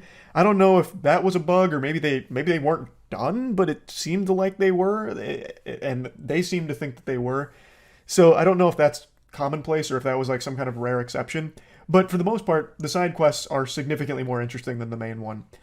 Now, let's get to some things that I think people have been misled by. And by far the biggest one, and the one that Starfield really put a lot of eggs in the basket of, is exploration. The go to any planet, explore. You can explore for thousands of hours. There's 1,000 planets to explore, and they're all fucking amazing. You're going to lose yourself in here. You're going to jack into the Starfield world, and you never want to go back to cringe old Earth. The real world is, can't even compete with what Starfield's got. And man, that couldn't be more wrong. That is so far from the truth, it makes me want to spit. I tried to do the exploring. I really did. But when you explore a planet, like let's say you go to one of the main planets, and instead of going to the main city, you land somewhere else on the planet. My thought was, with everything they said, you could land on that side of the planet and then run all the way to the main city if you wanted to. And I tried to test this because I thought it was a cool idea. For example, I had contraband on my ship. And when you're going to one of these planets, that is a central one, really, they will scan your ship, and if you have contraband, they either arrest you or you become an outlaw and they'll try and hunt you down and all that, and then you can't land at the main city. So I decided to try the outlaw thing. I ran away, and then I landed on the planet outside of the main city where you're allowed to do that with contraband. And I thought it would be really cool if I ran from there to the main city so I could keep my contraband, keep my ship parked outside, and still continue the main quest while keeping the contraband and never going to jail. So I started running, and I ran for about 15 minutes. And it turns out you can't run from that to the main city, or anything like that on any planet, apparently. There's a lot of invisible walls, if you can believe that, which is very disappointing to hear. And during my entire journey, spent going across this planet, it was entirely fucking empty. Just rocks, flat ground, and a couple of space animals. And by couple, I mean one space animal type per planet from everything I've seen. And they just kind of stack them occasionally in clusters, so it feels like it's somewhat alive. And that's it. There's a couple of places you can visit outside there, such as like a cave that has a little bit more to it, or like a very small little mining colony on that planet in particular where there's like 5 people and a robot. And that's it. There's nothing to explore. Nothing at all to explore from what I've seen. Unless you just really love sitting in an empty, open world with nothing to do. Now, there was a moment during this long, empty voyage here through the void where a spaceship flew in, and it was like a random event. Some outlaws coming in. They parked, and I snuck aboard their ship, and I killed all of them. And the game has a cool mechanic where you can steal ships, which I think is great. And I decided to try and unleash a bit of a galaxy brain gamer maneuver. I still had all my contraband on the ship that I parked way back on that planet. And now I just stole this completely fresh outlaw ship. So I thought, maybe I can keep my ship parked over there, and I take this ship to the main city, because there's no contraband here, so if they scan it, it'll be clean, and I should be able to land there. I thought this would be a really creative way of getting around the scan and the contraband, while being able to keep it without ever being arrested or anything. But it turns out you can't do that. So I stole the ship, and what it did is it put the contraband from my main ship onto this new stolen ship. And thus, the contraband was immediately alerted to the space hall monitors, the police force, and they came and they blew me up. So it just feels like, at least so far in my limited playtime with it, of course, since apparently 12 hours is the bare minimum before things really open up, that there's not as much freedom in this game as I was led to believe there would be, especially with the exploration. There really isn't anything overly ambitious about this game. Procedurally generated, soulless, empty worlds to explore isn't fun. Like, yeah, there's a ton of planets you can go to, and that's cool, I guess, until you actually go there and realize how tiresome it is, and how not fun at all that component of it is, which is a huge selling point of it. It's just disappointing, really. Now, another big thing is, this game is kind of like a loading screen simulator. Since exploration is so fucking awful, most of the time you're just going to be fast traveling around this game anyway. So you're constantly going to be going from loading screen to loading screen. And on PC that's fine because it's quick, but it's just constant loading screen simulator anytime you're doing anything, because you don't really have any reason to explore or actually run there. There's just not a lot of interesting things to do along the way, so why not fast travel? So there's a lot of that. And another bafflingly odd decision is there's no real map. So if you go somewhere in the game, you land on a planet, land in a city, wherever, if you try and bring up a map, there isn't one. And I don't get why. It's super easy to get lost because of that when it was so easily rectifiable. Just put a fucking map. Like, it's 2023 and now we took away the map? Like, that doesn't make any sense. Like, what's there is bad. Like, it's not even replacing a map. It's just there is none. What you can do is pull up your scanner and do like 360 degrees in circles to try and locate the interesting point you want to go to.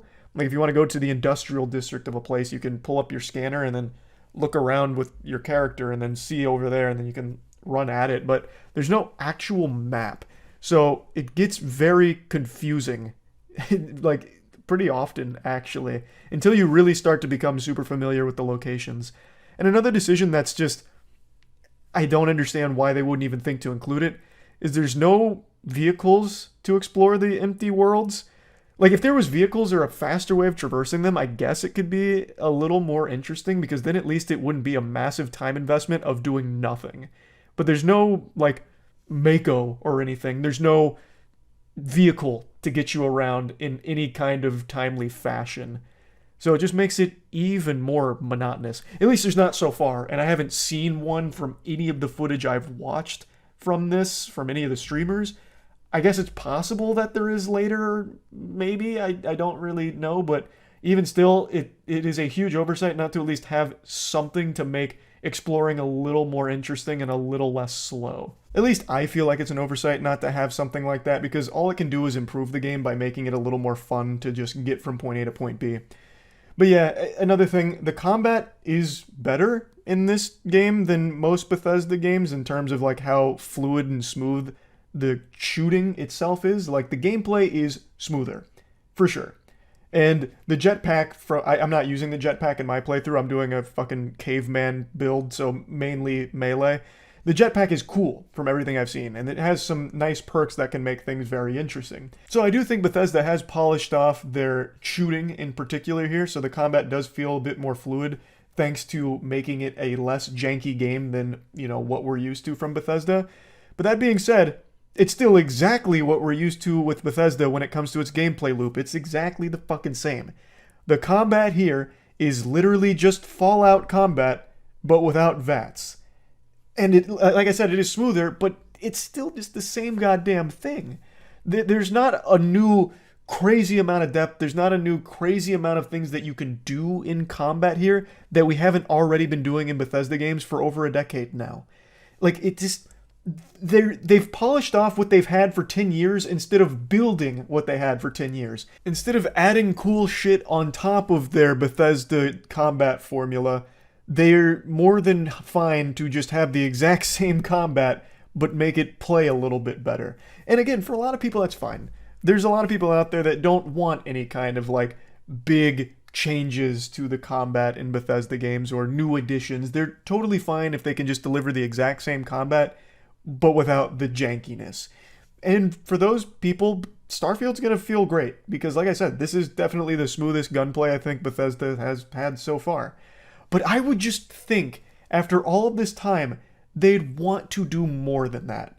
Like, it's just underwhelming. Like I said, everything in Starfield I think is good. Like, everything is good. There's nothing in here I think is, like, actually shit. There are definitely things I think are a bit weak, but nothing I would actually say is truly bad or awful. It's just this whole package is just so disappointing, because I'm just tired of playing the exact same Bethesda game without anything really changing about it. Even bugs that were present 10 years ago are still present in Starfield. Of course, they're not game-breaking, like, they're very minor things, and for a lot of people, the bugs add charm, but come on. Like, it's been over a decade and you still have the same bugs in this game as you did all the way back then? Like, it's just, it shows a complete lack of drive to do something different. They just want to keep delivering the same Bethesda experience. And again, a lot of people want that. I am not one of those people. I wanted more, and I hoped Starfield would be more. So again, nothing in it is bad. if you like Bethesda games, you are no doubt going to like this.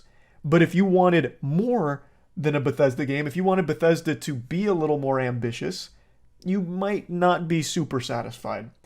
So this is kind of my review of it. It's not a moist meter, but we are still going to have a moist meter for Starfield. It just won't be done by me. A lot of you might not remember, but Jackson actually does the moist meters with me. We usually talk to each other about how we're feeling about the things we moist meter. And I'm tapping out on Starfield. I don't see myself finishing it. I can't find the motivation to push through the boredom. Jackson is loving it. Jackson is someone who's more than comfortable getting the exact same Bethesda experience and nothing more. So Jackson will do the moist meter. So we can get my perspective entirely here and Jackson's entirely on the moist meter. So that's just kind of what I wanted to talk about tonight with Starfield. That's really about it. So yeah. What an incredible day for father-son bonding between me and my dad. With all of the alien information that's come to light today with the Mexican Congress broadcasting some alien corpses, supposedly, my dad and I have been going back and forth spitballing, and I've been doing a deep dive into the most rancid underbelly the internet has to offer when it comes to alien information. Sometimes when you stare too long into the abyss stares back into you. I'll tell you what, sports fans, if there are aliens out there, I'm on their watch list for how deep I've gone. I'm on their ass like a hemorrhoid right now. I'm having a close encounter with a third kind. You might see my eyes roll back into my skull and have me levitating out of the chair here in a moment. Point is, I have found some very intriguing information in regards to these alien bodies.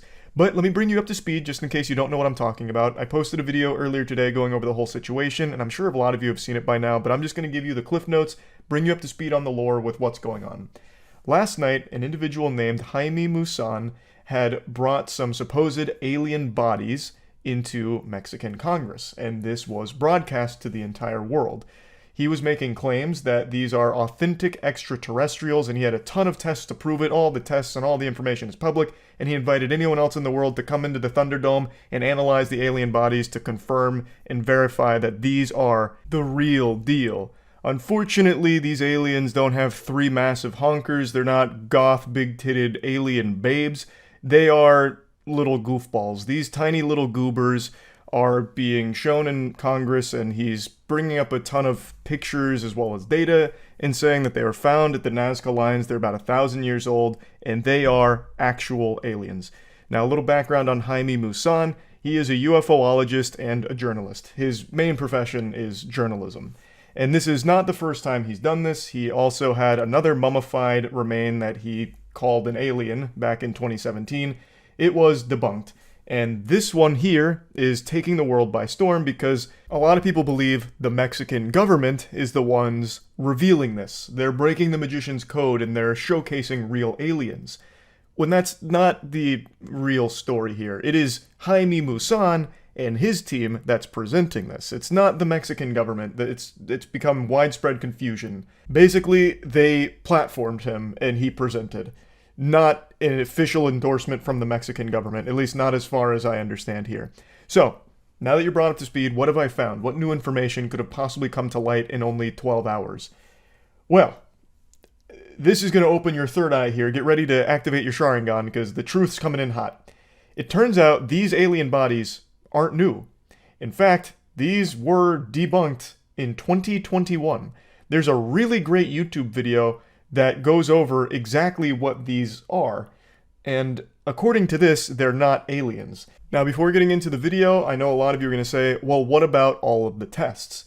And those haven't been, confirmed as faked or fraudulent or anything like that. So again, if the rest of the world truly does have access to this information and are invited out to actually study these mummified remains and conclude that they are real and authentic, that'd be amazing. Nobody wants them to be real aliens more than me and my dad.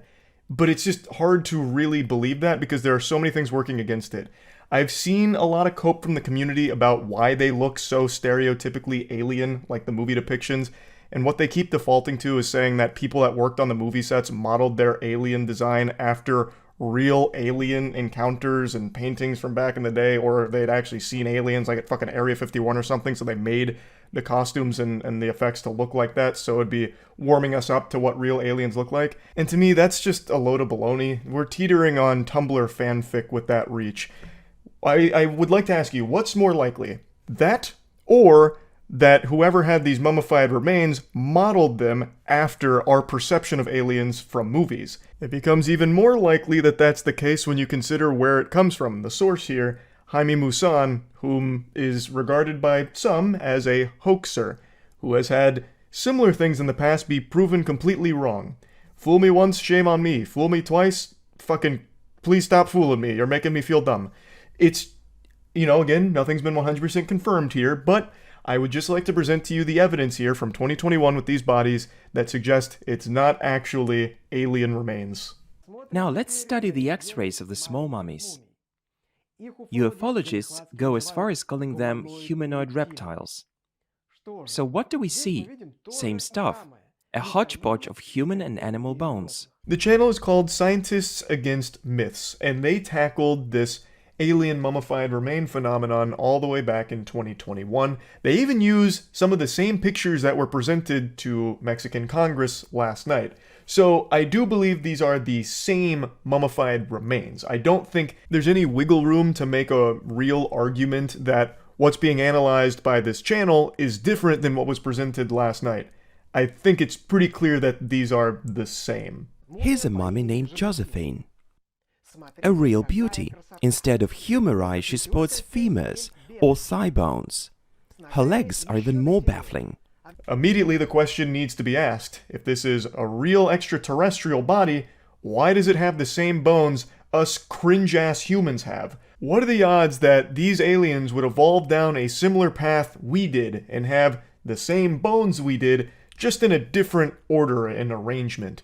That seems highly unlikely, but let's go ahead and paddle around in the kiddie pool of fantasy and assume that all intelligent life in the universe evolves down similar paths, so every single fucking life form out there in the cosmos has all of the exact same bones we do.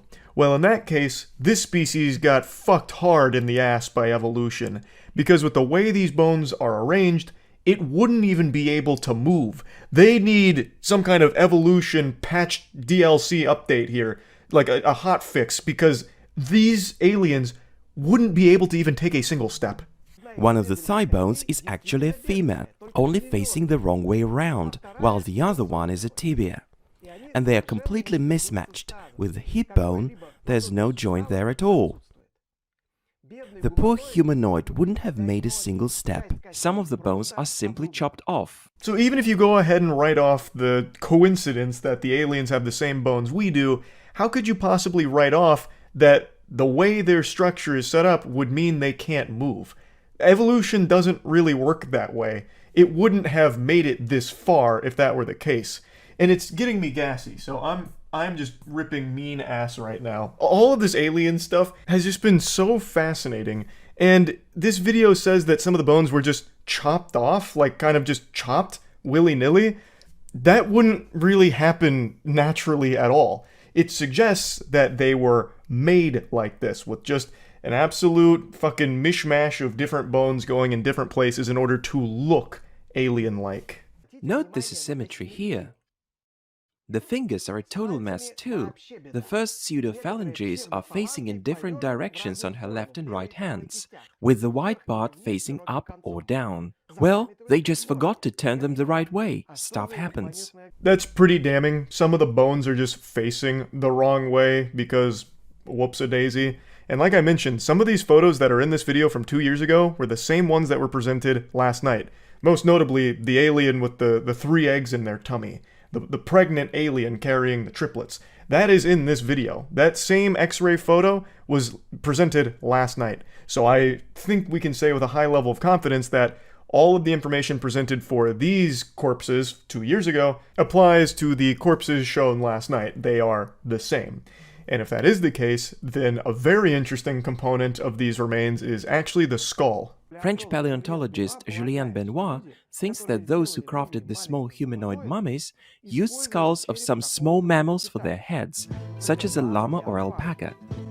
Comparison shows that the reptiloid's cranial cavity fits perfectly the cranial cavity of a llama. The skull was then rotated so its back part faces forward. The reptiloid's face is actually the back of the poor llama's head. I trimmed this up just a little bit to keep it brief, but they make an extremely strong argument for why this alien skull is actually that of a llama skull. The bulbs, the brain hemisphere, all of it matches up perfectly with a llama skull. The only thing is they cut out and rotated it. And the question then becomes, well, where would they get a llama skull? And the video answers that too. According to one of the historians, back a long time ago, there was actually burials for llamas in the area where these mummified remains were found. So they would have had easy access and readily available llama skulls at the site. Where could the mummy forgers have gotten a llama skull? Historian Yuri Bereskin has told me that pre-Columbian peoples of Peru often made llama burials. Here's a fresh report about finding buried llama mummies in Peru. Overall, I think this video makes an extremely compelling case for these being forgeries, not actually alien mummified remains or anything. Now, I have seen that the newest presentation here has the bones in the correct alignment in terms of like the ones that were backwards here in the video. Apparently, what might have happened is they recognized the error first off and then just rotated the bones properly. Though it still doesn't fix the underlying issue of why the fuck would an alien have all of the same bones we have? Like there is still just no good explanation for that other than it just being completely fraudulent really, and that this isn't a real alien remain. But like I said, I would love for this to be the real deal, completely legitimate, and hopefully soon, scientists from around the world will actually go investigate, either confirm or deny the findings, and conclude once and for all if these are real aliens, or if it truly is just a complete forgery here of some mummified remains, if it is just a bunch of bones from a bunch of different things thrown together into this creature here. So, I guess we'll see. I just wanted to show this to you because I found it to be extremely interesting. And yeah, that's really about it. So yeah. Twitch just announced a policy update change that was so surprising that I felt I needed to do something shocking just to get into the same spirit. So I threw my hair into a messy man bun. Surprise! Twitch announced that it's going to be loosening its policy on sexual content, trying to give clarity on what is and isn't allowed when it comes to sexual content on Twitch. And they are announcing that you can now have deliberately highlighted breasts, buttocks, or pelvic region as long as this stream has a content classification label, which is a label that just lets users know that there is sexual themes present. And as long as the content is artistic, nudity is permitted. As long as it's artistic in nature, it has Twitch's stamp of approval to exist. New York Times gives it 2 thumbs way up from the Twitch headquarters as long as there is artistic context around the nudity that is presented.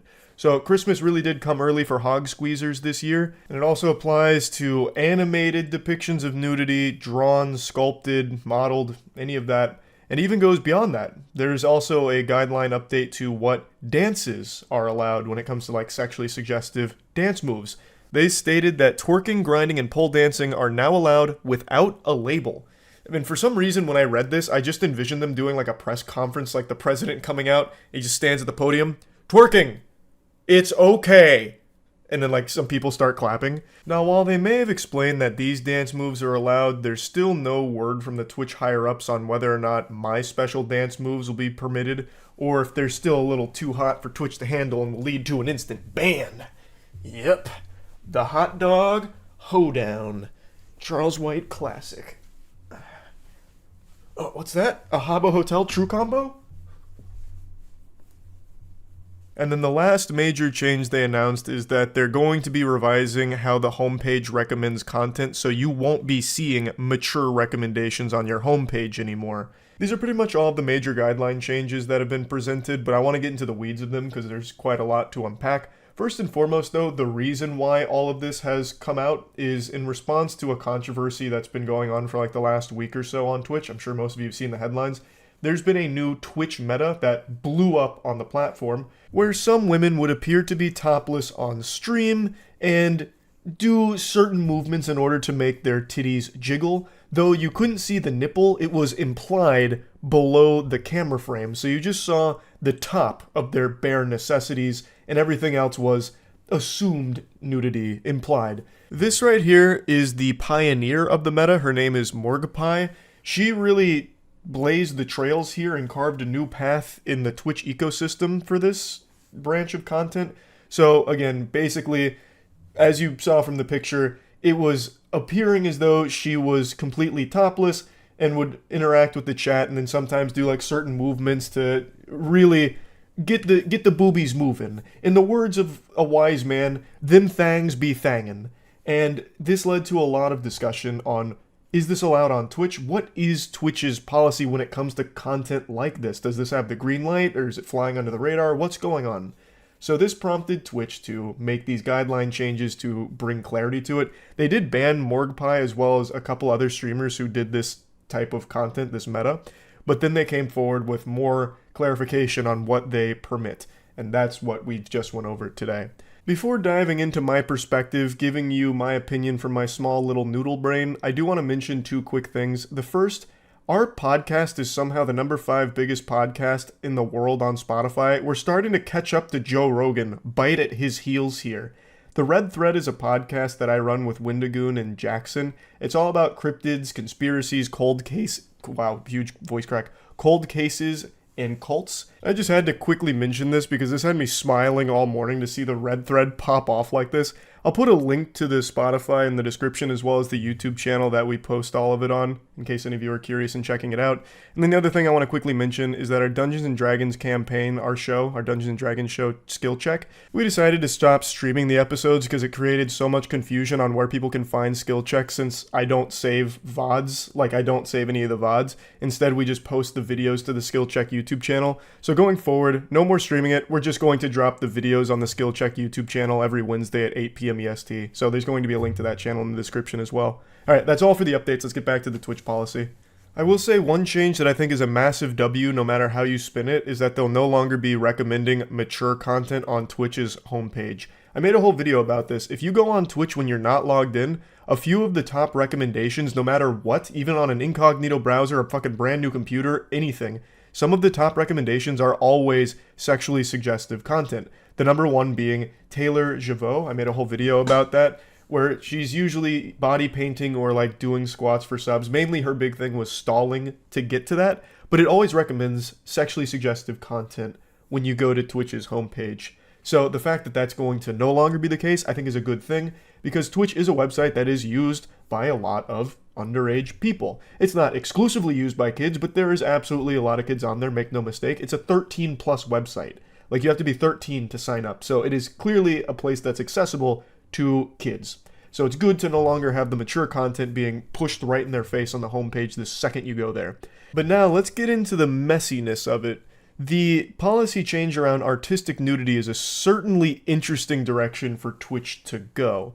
Because if you go on Twitch right now, and I don't even think I can pull up the current browser here, like a picture of it, because there is so much furry porn as well as naked anime girls on the thumbnails, because that's what people are drawing on there right now. It'd take me like 20 minutes to censor all of it, to show it, so I'm not going to bother. If you go on there at any point in time, though, going forward, I imagine you're going to see a ton of porn, like hentai, being drawn. I'll show you Jake Lucky's tweet, because he already did the censoring for me, and it's just one stream. But this is already seemingly blowing up. On the art category right now, every single stream in the top 15, except for 2, are naked anime characters being drawn or naked furries being drawn, which is totally permitted by Twitch's new policy. They're not breaking any rules, they're playing it by the book, it's all above board. Don't hate the player, hate the game. And I'm hating the game a little bit, I'm gonna be honest. It feels very weird to have that content live under the same umbrella, the same platform as all of the other non-sexually explicit content. Like, it just feels kind of out of place. I hate having to default to stating this kind of argument, but Twitch is a 13 plus platform. It feels weird to have an 18 plus category be immediately accessible by just going to the number 6 most popular category as of right now, me making this video, and immediately having access to porn. That's just kind of weird to me. Yes, it is labeled, so when you try and watch it, it gives you some kind of sexually suggestive warning, but you can still immediately see it in the thumbnails. It's still right there, and it's right there at your fingertips on the same website as the 18 plus stuff. I don't have an issue with them allowing artistic nudity streams to exist, but it should have been spun off into its own separate place as opposed to being under the same umbrella as the rest of the streams, because I really feel like it's totally different. Like, I just don't think the two should coexist in the same space. It should be separated. So yeah, I'm definitely not a huge fan of that direction there. I've always said that Twitch probably wants to make an 18 plus category because there's a lot of money in that, which is fine if that's the direction they'd want to go, like having the adult Twitch category or something. They still haven't fully done that, but it looks like they're tiptoeing ever closer to it. But it really needs to be a totally separate category that isn't just easily accessible from just the regular Twitch experience that you can get to with a single category that is number 6 right now. Like, it needs to be far more separated. Now, that's the main one I wanted to talk about. I'm very curious to see how all of the other policy changes are going to, like, what they're going to lead to, I guess. Because to me, it seems like a lot of it's easily exploitable by some bad actors that are probably going to just try and drive Twitch audience to their porn. Like, it feels like a lot of this is just going to make it a little messier on the platform when it comes to that kind of practice, but it remains to be seen. Maybe giving this clarity is helpful in avoiding that somehow. I'm just not entirely sure. The only one I'm sure on is that I don't really like that now you can just immediately get hentai just from going to the fucking top categories. That to me is just weird to be on Twitch. But yeah, anyway, that's the whole Twitch policy hoopla in a nutshell. That's about it. So yeah. Today I thought it'd be nice to give you all a free lesson in negotiating.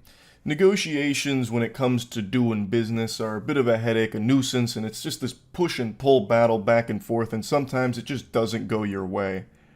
But what if it did every single time? What if every time you entered into a negotiation, you knew you would be victorious? You want to get yourself a new Stanley Cup but don't feel like forking over 50 clams for it? Well, then it's time to employ this negotiating tactic and get yourself a 100% off discount. That shit will be free. In fact, this is so effective that they'll probably start paying you to take the items away from them. It's that powerful. I first learned this forbidden jutsu from an anonymous hero on the Facebook marketplace who really opened my eyes to it. So I want to do the same for you. And I'll just go ahead and say it now. You're welcome. So it all begins with an individual trying to sell their motorcycle on the Facebook marketplace, and then they received this message. And I don't think they were prepared for this. That motorcycle was as good as gone the second this was sent. So they reach out and they say, "Hello, I know this is a lot to ask, but would you consider letting me have the motorcycle for free?" Pause.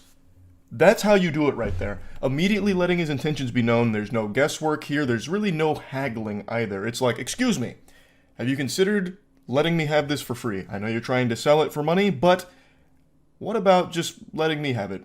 Now, I don't want to scare you away with science, but I do want to dive a bit deeper here on why this is so effective. There's a psychological explanation for this. People love to have their questions answered with another stupider question. It makes us feel great. It's like this nice euphoric high. It's like smoking the crack pipe, but much worse. So in this instance, I know the guy selling his motorcycle had never, even for a fucking iota of a second, considered just giving away his motorcycle for free to a total stranger. But now that the idea has been planted in his head by that stranger, it's given him a lot to think about. And that changes the whole dynamic of the negotiation. Now, all the power is on the guy who's asking for it for free. You see how it works? It's very clever. We're dealing with a true genius. And he wastes no time getting very personal here to get an emotional investment from the seller, trying to tug on his heartstrings. So he's going for like this extremely powerful 1-2 combination wallop here to try and get this bike for free. So he says, "It's for my elderly dad, and he lost his car due to financial issues, and he is dirt poor on a super low pension, and I don't work as I'm looking after him until I get another job, as I lost my trucking company to a fucking rotten," and then he drops a slur. If that doesn't bring a tear to your eye, then I don't know what will. You have no soul. His elderly father, he lost his car due to financial issues, and now he needs a motorcycle. As all elderly men need. Like, how is he supposed to get from point A to point B without a free motorcycle now? What do you expect him to do? Walk? It's ridiculous. He's elderly. And the individual here doesn't have a job to provide for him, so he's doing the best he can to get him some transportation, which just happens to be a fucking motorcycle. Maybe he's trying to get his dad killed. I have no idea. Maybe this is all an elaborate assassination plot. I am looking for someone with a heart that is willing to help a person in need. And then caps lock. My dad is 78 years old and is at his breaking point, and the next person who refuses to say yes and help will be held responsible if anything happens to my dad, as he is ready to let go of life. So now the stakes have never been higher. His father is 78 years old. At his breaking point, the only thing keeping him alive is the hope of a free motorcycle. Will you do it? Do you have a heart to save his life? Because if he doesn't get this motorcycle, goddammit, it's going to be the end of him. And even if he gets the motorcycle, it's going to be the end of him then too. But in a much bigger blaze of glory, I think. I imagine it's 78 years old, and in as rough a shape as this guy describes him, that motorcycle would be his vessel straight to fucking Valhalla. That would be messy. But it's what he wants. Alright? And are you going to do it or not? Are you going to follow the Lord's wishes and treat thy neighbor the way thy would like to be treated? With a free motorcycle? Because if you don't, you will be responsible for it, so keep that in mind, Buster. I think this is negotiating at its finest form. So he's pulling out all the stops here for the free motorcycle, trying to get the waterworks going with a sob story, but immediately drops a fucking slur in the middle of it, and then caps locks a threat, too. This is an unhinged maniac we're dealing with today. I usually blank out the Facebook profile pictures in these kind of messages, but this one is just so fitting because he has a clown as his profile pic, and it couldn't be more poetic, because this guy is truly a fucking loser clown. So he comes back saying, I keep asking till you answer me. The guy trying to sell the motorcycle says, no thank you, and then even gets this warning, beware of common scams using payment apps. So I'm guessing this got flagged internally or something. I don't exactly know how Facebook Marketplace works in that regard. But then he goes, so you're okay with putting money over a person's life? And he just goes, has this ever worked for you? His strategy is very clear. He's trying to like play off of people's good nature. Like, my father needs this motorcycle. He doesn't have a car right now, and he doesn't have money to pay for this motorcycle, and I don't have money to pay for the motorcycle because I'm taking care of my dad because I'm a good person. Like, come on, you're gonna really value money over someone's life? You're gonna try and sell this motorcycle for thousands of dollars as opposed to just give it to me and my dad for free, which would actually save his life? Oh my god, you're disgusting. You are despicable scum. And when it becomes clear that this guilt trip song and dance isn't working, he tries something very different. Actually, yes, in the past it worked because years ago there were good-hearted people that would give you the shirt off their back to help a person in need. A shirt is also significantly cheaper than a goddamn motorcycle, you absolute heathen. Now, all you is a bunch of cold-hearted, money-hungry bastards, and I am very disgusted by that. I have no doubt that he like spit. Gross. Won't even give me a free motorcycle. Yucky. My lawyer actually told me that if anything happens to my dad because someone told him and no, and it pushed him over the edge, I can file a lawsuit. So far, I have 20 people's names and Facebook accounts who have refused to help me. I have passed those on to my lawyer in case anything happens. Yeah, that makes sense. Doesn't have money to pay for the motorcycle, begging for it for free, yet somehow has money for a lawyer for this. That's about as believable as me being over 6 feet tall. What a bunch of fucking hooey. My dad told me if anyone else tells him no, there will be major hell to pay. This guy actually speaks like a child on Xbox Live making threats. My dad actually works for Infinity Ward, so if any of you guys kill me in this game and I don't win, you're all getting banned. This goofball has that same kind of energy to these messages here, while he's begging for a free motorcycle, trying to get some kind of sob story guilt trip going. It's fucking brutal. So let's take a bit of a dive here on his last couple of statements. So he's saying that he has a lawyer that has told him he can file a lawsuit if something happens to his dad because someone refused him free shit, basically. That's such an entertaining idea to play around with. Like, you can't tell this guy no because he's old and he might die. So be careful. So he's trying to get the legal threats out there. If Pops kicks the bucket, if he buys the farm because you didn't give him a free motorcycle, I'm taking you to court, so you better give me the free motorcycle.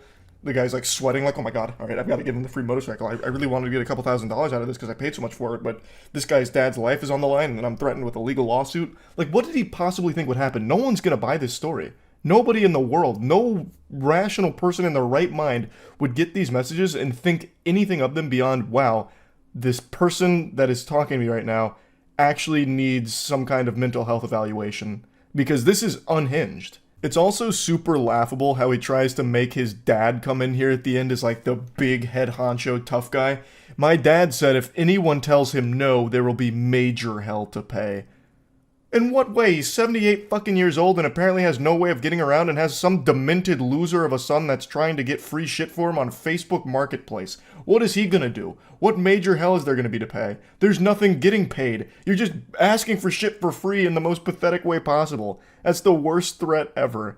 I have no doubt in my mind this has never worked for him. Shocker, I don't believe he's actually got 20 people's names and Facebook accounts in some kind of dossier that he's about to send to his lawyer to sue. Or if he does, the lawyer's just going to be trying to hose him for money off of this absolute cringe. Like, this is just ridiculous. You can't sue someone because they declined to give you something for free when they weren't even offering it for free to begin with. Like, you can't tell my dad no? What the fuck is that? It's so wild. It's so weird. So yeah, I just wanted to talk about this a little bit. You might want to try this negotiating tactic though once or twice just to see how it goes. Maybe it might be worth trying. Why not? Let it rip. It seems like a good time, a good bunch of fun. That's really about it. See ya. Hey there. No long-winded intro or anything like that. I'm just making fun of another prankster per usual, so you know how the situation goes. Back with another video! I am back with a prank. Today we are not at Walmart and we are not at Home Depot. We are at... She's been doing videos like this for months and still can't figure out simple audio. All of it sounds like you're underwater listening to a series of farts every time she tries to speak in the intros of her videos. This is someone you've probably seen before, but I guarantee none of you know who she is, which is the way it should be. Because she's just an insufferable prankster whose entire personality revolves around making strangers' lives miserable. So she goes to Walmart, or in this case Dollar General, and just harasses people. In this one, her prank is taking things out of their shopping carts and throwing it on the ground or insulting them for it. Or in one case, even just physically touching a woman to bother her as much as possible and then starts like braiding her hair. It's all just garbage. Now, she did have a video go viral a few months ago with the breaking TVs in a Walmart prank where she just went into a Walmart and broke a TV with a baseball bat. It was a TV she brought and she got arrested for it. And the entire internet came together to make fun of the clown and just point and laugh at her. And that's the proudest moment of her life. So it's all she does now, as pathetic as that is. But we about to go in here and just grab shit and throw it on the floor.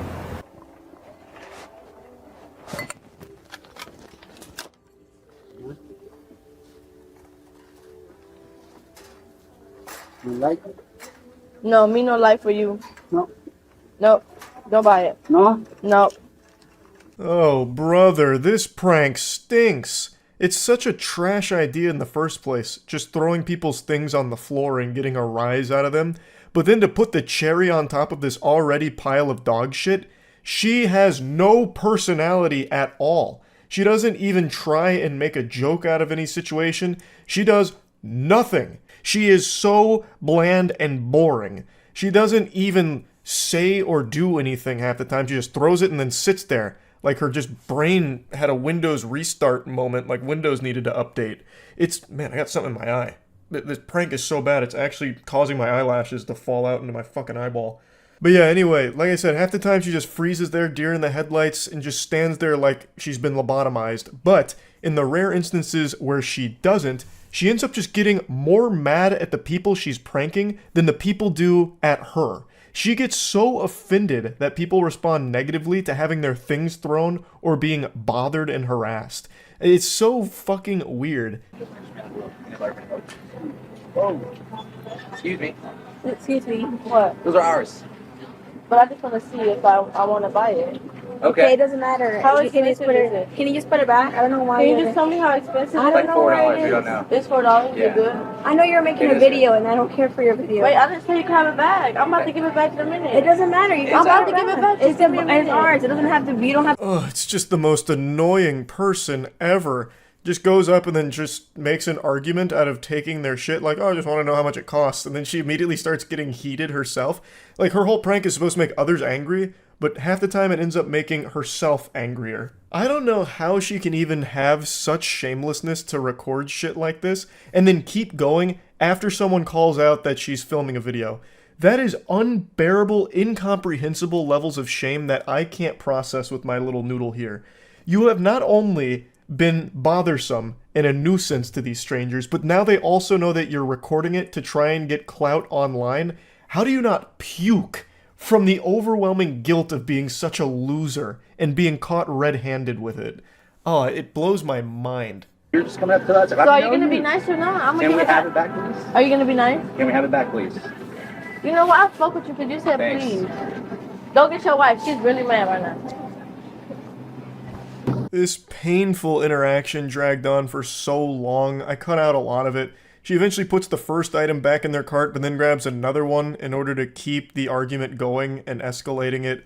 At some point, the wife walks away, to which our prankster, the galaxy brain prankster, had the gall to say, go get your wife, she seemed mad, even though the whole time the prankster really did seem just as mad as the wife. But then she tries to hide that embarrassment with that big old smile grinning from ear to ear, celebrating a job well done. Another banger piece of content she was able to deliver with that. What's wrong with you? What's up? What's the problem? What's the problem? Yeah, why are you over? I don't even know you. What? Girl, some girl just came over here and just knocked this thing off my basket. What's wrong? Nothing's wrong. Okay, so what you do? Sorry, she with you? She is legitimately a child. She has the brain of a 6-year-old, where they'll take a cookie from the countertop and throw it on the floor, smashing it to pieces, and wait to be scolded by adults. She's also so fucking lame that she can't think of how to communicate past that initial shock of throwing someone's things on the floor, that the only thing she can muster is just repeating what the other woman is saying back to her. What's your problem? What's your problem? Is she with you? What? Come on. Move around, please, ma'am. Move around. Could somebody come get her? Who you on the phone with? I don't even know what the prank is supposed to be. She throws some stranger's shit on the floor and then just stands there like one of those Buckingham Palace guards where they're not able to make a facial expression or speak because she can't process any words. So the only thing she comes up with is what other people have said, or just asking annoying questions like, who are you on the phone with? What is the joke even? You just look so foolish. Can somebody come get her? Look, I apologize. I didn't mean to drop that, but I have a question. Don't, ma'am, please. No. No. I don't, say, somebody come get it. Girl. Come over here. Girl. Today, Jesus. No, tomorrow. Today, Jesus. Tomorrow. Today. I wouldn't necessarily call myself an empath, but I can feel that lady's emotions and all of the thoughts running through her head at this moment, where she's contemplating whether or not it's worth it to beat this prankster's ass. I just know she's weighing the pros and cons, and I think the only thing that stopped her from putting her hands on the prankster is that she had a suspicion that this was someone going through a mental health episode, like psychosis or something, or like some kind of like, manic episode. I think that was the only thing that stopped her from just going after the prankster here. And one day, this prankster will try this with the wrong person, and it's not going to end well for them, and it's going to be entirely the prankster's fault for constantly instigating as much conflict as possible, because all she wants to do is make everyone around her upset, angry, or just make their day as worse as she possibly can muster. What a beautifully awful way of living your life. Oh, is this yours? Yeah. Oh, it's so cute.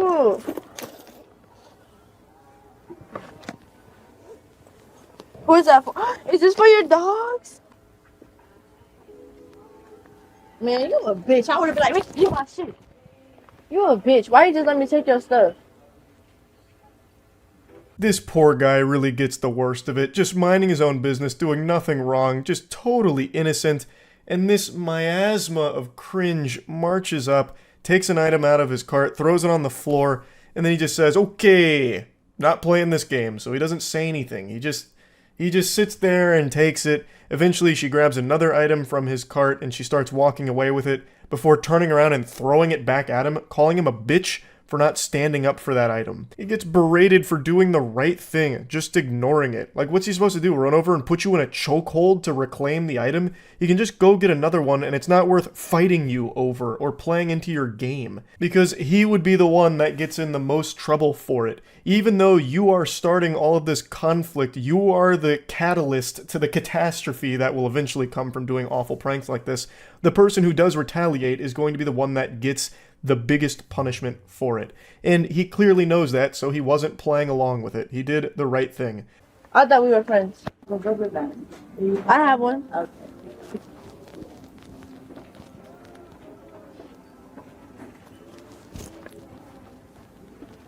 Let me touch it. Here. I did it. Can I touch your booty? No. Now, in this case, however, this one may have actually had, like, grounds for self-defense. She just walks up to a stranger, grabs her hair and starts tugging on it and then, like, air humping her back. And this could very well be an argument for self-defense. You don't know this person. This crazy lady behind you, that's kind of dangerous, actually. So I'm surprised this didn't lead to an actual scuffle, because this is a fucking awful thing to do. Now she's gone from just harassing people to physically harassing people. What an achievement. Look at how far we've come here. This prankster is leveling up right before our very eyes. Am I gonna die? Is this like a...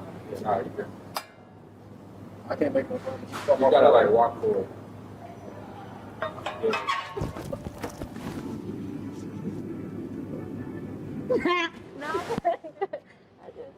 The queen of physical comedy strikes again. Look at the captivated audience in the store, with not a smile in sight. I don't think she has ever made somebody laugh, like in general. But I will say, I hope she hurt her knee, because she may have planned this fall, but she did not plan for that injury. She didn't brace, even slightly. She just falls, like full-blown, full force, onto her right knee, and then rolls over on it. So I really do feel like this is a situation where she hurt herself, but tried to play it off like, ooh, everything's okay, ha ha ha. Meanwhile, of course, nobody else is giggling or anything. But yeah, just wanted to showcase that, again, she gets kicked out. She actually got kicked out twice in this video. It doesn't seem like she goes to a store with a camera rolling without getting kicked out. So yeah, that's just another horrible prankster I wanted to make fun of. That's about it. See ya.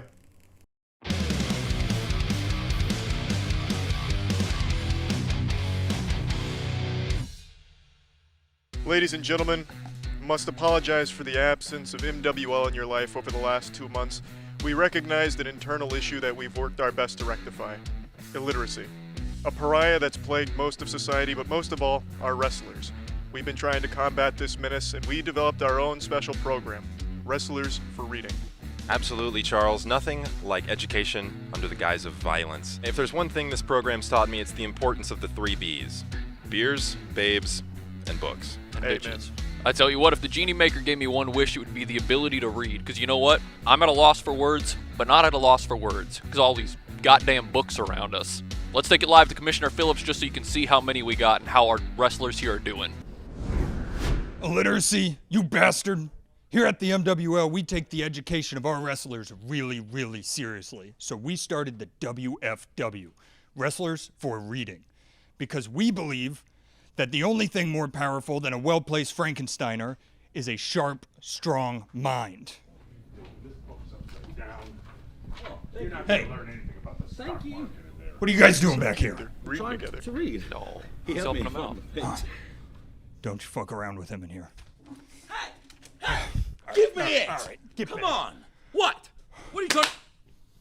Oh, you telling classic me Dow right Jones. now that we cannot There's always gotta battle be here something in this going on with him. library? You're allowed to fight in the library. You just can't upset the librarian. He never shushes anybody more than 3 times, and you don't want to know what the hell he does on time number 3. Okay. So keep it down. Oh, jeez. Oh my lord. This is a holy sanctuary of In the education. library. Oh my goodness. Gosh. He was just reading The Catcher in the Rye, and now he's the fighter of this guy. Like it. Oh, that's all. Oh, oh, Oh, Dow Jones must have recently checked out a book on how to beat ass. Oh, someone get me a drink. I'm thirsty. He's thirsty for high gains and low volumes. No! That's how the stock market operates. Oh, he's lucky that vending machine didn't fall on him. You'd be surprised how many people died of that a year. Hey, God rest their souls. Oh, jeez. Oh, not the DVDs. Oh. Oh, my gosh. There goes the Criterion collection. Oh, he's trying to escape. Oh, no, he couldn't make it out the portcullis.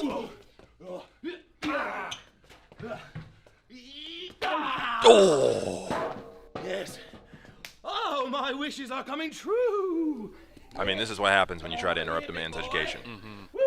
Oh, he'll never Good get Lord. me. Why? Because I'm the genie maker. Follow me. Hey, what are you reading? Oh, come on. He's just man, trying to he's study. just trying to study in the rotunda. Let him be. This isn't study hall anymore. This is study brawl. He's coming. No, he'll never stop me. He'll never Some stop me. Scooby-Doo shit now. He's damn near gone, girl.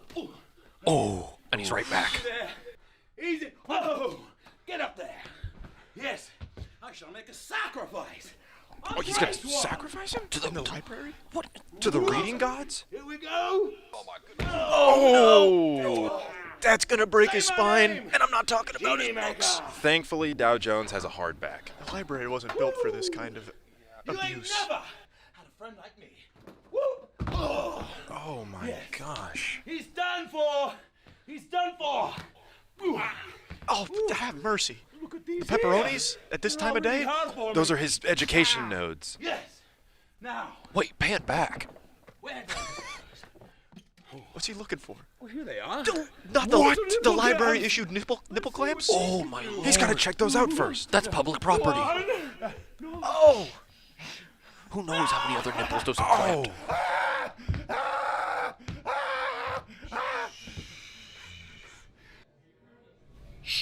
They really gotta watch out for this librarian. 2 more strikes and Dow Jones is out. Yeah, the librarian did not like that. For me. Back to reading, because honestly, that's the only reason I came here for. To learn how to properly read. Oh, this is interesting. You don't know how to read. Oh! He got him with the Agent 47. He read that in the Art of War. Down, no, down, calm Second down, coming of Sun Tzu. down. If you really like the market. Looks like we're about to enter a bull market. Another bull market? Jesus. That's the 3rd time this week. That stock, it's on the rebound. No doubt, no more. Oh! Does that happen in the stock market? I don't know. Oh my God, he's looking for Shark Tale. He says this is the car wash, 'cause you're washed, buddy. Oh no. Down, no. Oh, he's... Oh! No! Oh my God! Nah, Genie Maker's upset the librarian now, too. Oh! Oh. He looks out cold. Yeah, he's done for. He's asleep at the wheel, and the stock just hit the rock bottom. He was at about a 2nd grade reading level before that, and now he's down to pre-K. What year is it? Oh my goodness, where's my... Botticelli. What did he ever know about good investments? Well, that book's iconic. Yeah, that's a picture book. He's cheating, man. Oh, he tried to get back up. That book's even heavier because it's got thousands of years of knowledge in it. Done. Oh, now our nuts are even, man. Sorry, Dow. You'll never be Aladdin. Oh. Oh no. Oh, gee. Oh my the goodness. Entire book. The entire shelf. Dow Jones is like the giver right now, but the only thing he's giving is an ass whooping. Oh. Sticks and stones may break my bones, But that wall will fucking hurt. And words hurt even worse. Oh yeah. Oh. Oh. Oh. Oh my God. It's the magic treehouse. Welcome to the night of the ass beating. It just... Oh, no way. Oh. Oh, right on the nap time mat. I wish I wasn't here anymore. You know what? Now you're gonna learn. Is that Commissioner Phillips? That is. I think he's trying to get his education on too. I thought he knew how to read, but I guess all those contracts were moot. Oh, now we're getting a lesson. Take notes, folks. Oh, hey. Oh, Toro. You want to interrupt my lesson? I'm going to teach you another one. This is the 401. Oh, my lord, boy. no. Not with the whiteboard. I guess this class is dismissed. Have mercy. This is a holy site of learning. Every time I do this, oh man, it usually costs so much, and today it's free. Oh, this took us right on this rumpus. It's bare bottom. Well, almost bare bottom. Oh, those pants are thin. It might as well be. Shh. He's lived 1,000 years just for this humiliation. Now, I'm gonna erase you from history. No. Oh, I'm sure the ancient tomes didn't tell him about this. And just like in real life, his stock crashes and hits the bottom, and it's time to cash him out. He's sending him to heaven? He's cashing him out. Oh! He's almost as well read as his body is read. Oh, he's going for a pin. Does that work here? It's an unsanctioned match. That's a good point. Great call from Commissioner. He's not getting the librarian involved with him. No, Dow. No. Please. Yes. They clearly hate each other. But you didn't. Oh! Get down. Get down. Oh! That must have been an angry student, upset that his education was interrupted. Yeah, you don't want to piss these kids off. No! Wait. Enough with the bodies. Oh? Let's fight it with our... Oh, that's a good idea. Oh, the gentleman's game. There we go. Are you ready? This is much better. Sophisticated match for a sophisticated time. A man's game. God, they're like lightning. We're seeing their after image. That's a checkmate. Well, we always knew Dow Jones had mastered the Sicilian defense, and now we've seen it. Oh, the librarian is pissed. Not happy about those chess pieces on the ground. It's close. That's 2 strikes. Who knows where the third will come from? Give me your finger. Yes. Perfect. No! Oh, he's all desecrating the... Oh! Genie Maker with his own implementation of Lang Chi or death by 1,000 cuts. Not the hand sanitizer! No. That's gonna sting! Oh my goodness. Forget Sun Tzu's Art of War. I thought we were here for LeVar Burton's Art of Reading. It's the reading pain bow. That's it. You're getting pulled. Oh no. Now the librarian stepping in. He's had enough. You only get one chance in the library. This is gonna be a real page turn. Dow had one too many chances. Oh! Ooh. Oh, wow! Oh. Good lord. That bookshelf must be made out of cast iron. It somehow withstood a full impact of Dow Jones. Good lord. Yeah, he's out for the count, folks. Oh, yeah, that's... Yeah, the Dow. pain is clear. Looks like your stocks just dropped. Remember, silence is the key to success. I've always heard that, especially before a movie plays at a movie theater. Yes. What? Shh. Shut up. Oh. Oh. You don't disrespect the librarian. Good lord. No. Oh, God. He asked for the... Yep. He said, get your head in a book. You just been booked. Classic librarian. Yep. He'll do that to you. Exactly. You don't disrespect him in there. As you folks can all clearly see, the Wrestlers for Reading program is producing some fantastic results, a resounding success. And how are you boys feeling? Do you think Dow Jones and Genie Maker learned a thing or two today about illiteracy and how to stop being illiterate? They may have beat each other's ass, but you know whose ass got beat way harder? Illiteracy. Those bad boys are in there. You should have seen them fight with words. It was much, much scarier. Absolutely. We wanted our wrestlers to hit the books. This isn't exactly what we meant, but we'll take it. If you want to see our wrestlers grow and learn and watch their reading levels increase as they go through their fights, then you can tune in next time to the next episode of MWL. My husband and I have removed the bottoms of all of our shoes. Has the world gone mad? Jump in Jehoosaphat. Cutting the bottoms of your shoes off so you can walk around in the city streets barefoot and into businesses barefoot is absolute insanity. But that's TikTok for you, baby. We decided to start walking barefoot, and one of our followers had a great idea. Since some businesses don't want us being completely barefoot, if we cut off the bottom of our shoes, it'll allow us to be barefoot but blend in with everyone else. It's the perfect plan. The masters of disguise. Hats off to that follower there, shoes off to that follower there, who suggested this fucking stinker of an idea.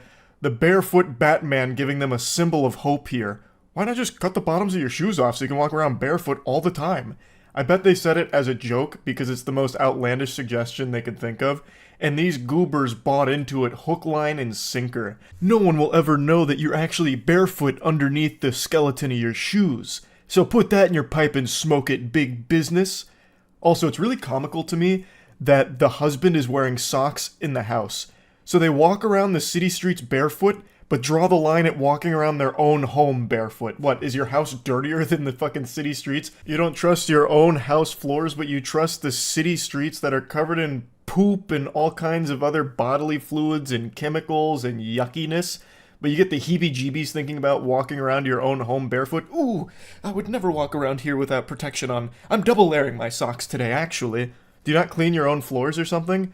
It makes no sense to me. That's so weird that they'll wear socks in their house, but not in public. They're just full-blown barefoot, letting it be raw. This is a huge commitment, but we were willing to make it. These are our favorite shoes. Our shoe collection is worth more than $20,000. But this is a sacrifice we're willing to take because walking barefoot means the world to us. Rest in peace, 20,000 bones. That's a lot of money to just flush down the shitter just to be able to secretly walk around barefoot. Far be it for me to question what people are passionate about, but why this? You know, I'm a bit of a daredevil myself, a bit of a rebel. I like to walk around barefoot in the comfort of my own fucking home, where it makes sense to get my little hobbit stompers out and just roam around here. Why sacrifice 20 grand just to do it in secrecy? Like, you can't just wear shoes for a little bit. You have to be barefoot all the time. It's almost like a fetish at that point, it feels like. They can't help themselves. It's so weird to me because it's a dangerous thing to do. I remember back in college when my campus would do like shoe drives where we donate shoes. My roommates and I did it once, and we walked back barefoot, and my buddy cut his foot on a piece of broken glass and just gashed that shit open. Now, amplify that danger times 20x because you're just walking around the city streets barefoot. It just doesn't make sense. Plus, you're risking, of course, like disease, infection, and shit. Like, probably get like fucking hookworm and COVID, and those two mash together and form like COVID turbo strain or some shit. I don't know. It just doesn't. It doesn't compute. You can't just wear shoes for a little while. You have to just ruin 20 grand worth of shoes to be barefoot secretly because businesses don't want you barefoot inside there, which is a totally reasonable thing to not want because it's gross. The benefits of walking barefoot are priceless, so now our shoes are worth more than money could ever be. So today we got to work and started removing the bottoms. The benefits of walking around barefoot, huh? That had me scratching at my chinny chin chin, so I did a little research. There are some stated benefits of walking around barefoot. On grass, in nature, where again, that makes sense. Not dirty ass city streets that are covered in poop and in fucking grime and grease and filth. Or on like the floors of businesses, which again are going to be covered in all kinds of shit.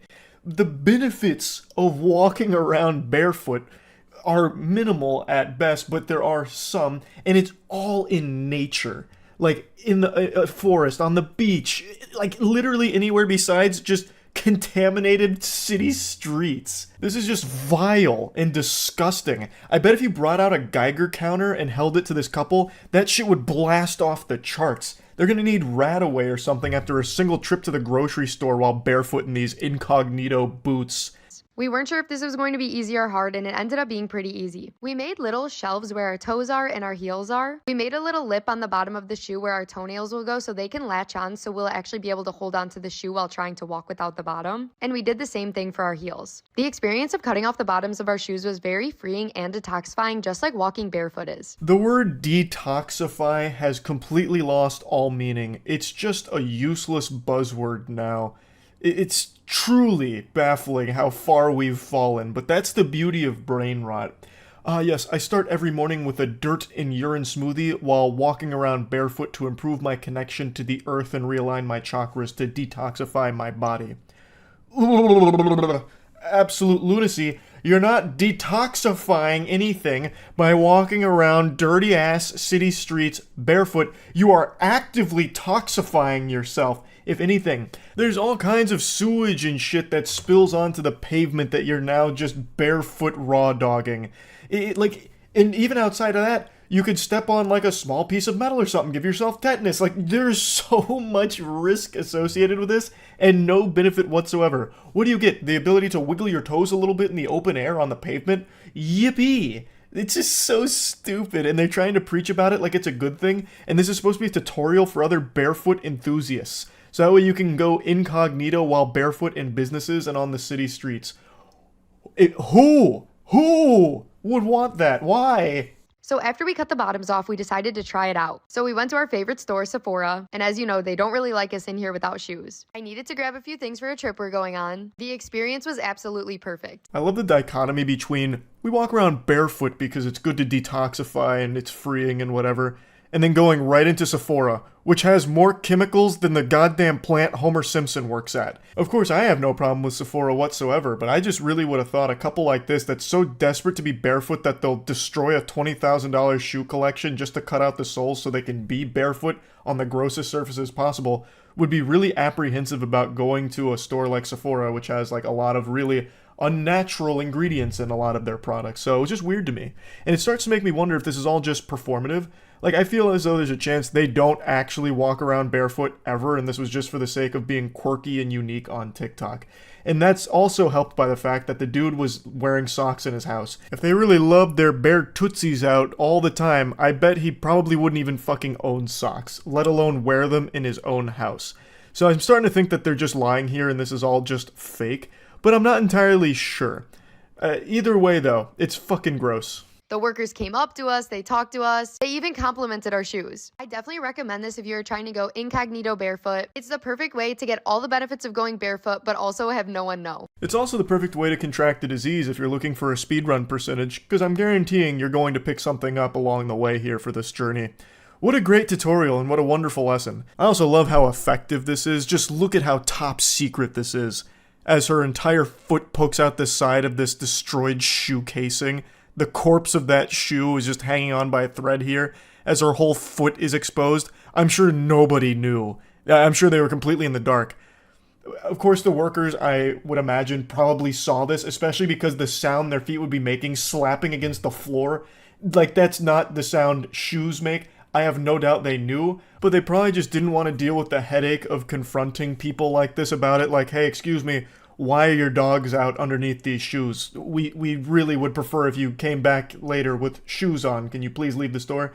They probably just didn't want to get into any kind of argument with people like this, so they just let it slide and were praying that they'd be in and out quickly for their stupid TikTok video.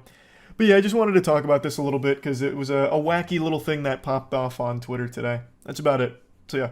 There's a particular clown I've made a couple videos on over the years because he can't help but embarrass himself sometimes. And in the crypto community, he's looked at in the same way a fart is, where it's something that just makes you laugh because it's a little silly and a little stinky. His name is BitBoy_Crypto. I'm not here to just give you a recap and go over his resume. There's plenty of content that goes over all of the shady things he's done over the years. Instead, I want to focus on the modern day, present day, 2023 AD, where once again BitBoy_Crypto couldn't help but make a fool of himself. He just broadcast an unhinged live stream here on YouTube that frightened more people than the original run of the Blair Witch Project. He was streaming himself outside of an individual's house that he was having beef with and accused him of stealing his Lamborghini. So he was there to confront him directly and had a weapon in his car as well. So the whole situation was dangerous. The things he was saying was alarming, and eventually officers do arrive there, but then there's another plot twist that's revealed at the end that nobody, not even God himself, would have seen coming. This whole stream played out like a mission in Grand Theft Auto 5. So I'm going to show you some clips from it. For the first clip here, I'm not going to show you any of the video footage because he just reveals where this guy lives. So I don't want to show any of that, but I want you to hear the audio because I think it's important. Carlos has my Lamborghini right here in his garage. So today, guys, I'm going to be live streaming and I'm going to be telling the entire story. Now, it's important to give even further context to what led to this situation. He's there because he believes this man stole his Lamborghini, and he's going to spill the beans, let the cat out of the bag here, and talk in depth about this individual as well as his association with this deep cast of characters and different things. And it's a lot of very eyebrow-raising, alarming accusations he makes against them with things he's said he's done or things that he's capable of doing. And from everything I've read from the community, as well as everything I've read up on in the BitBoy cinematic universe leading up to this situation, no one knows if any of these accusations are truthful.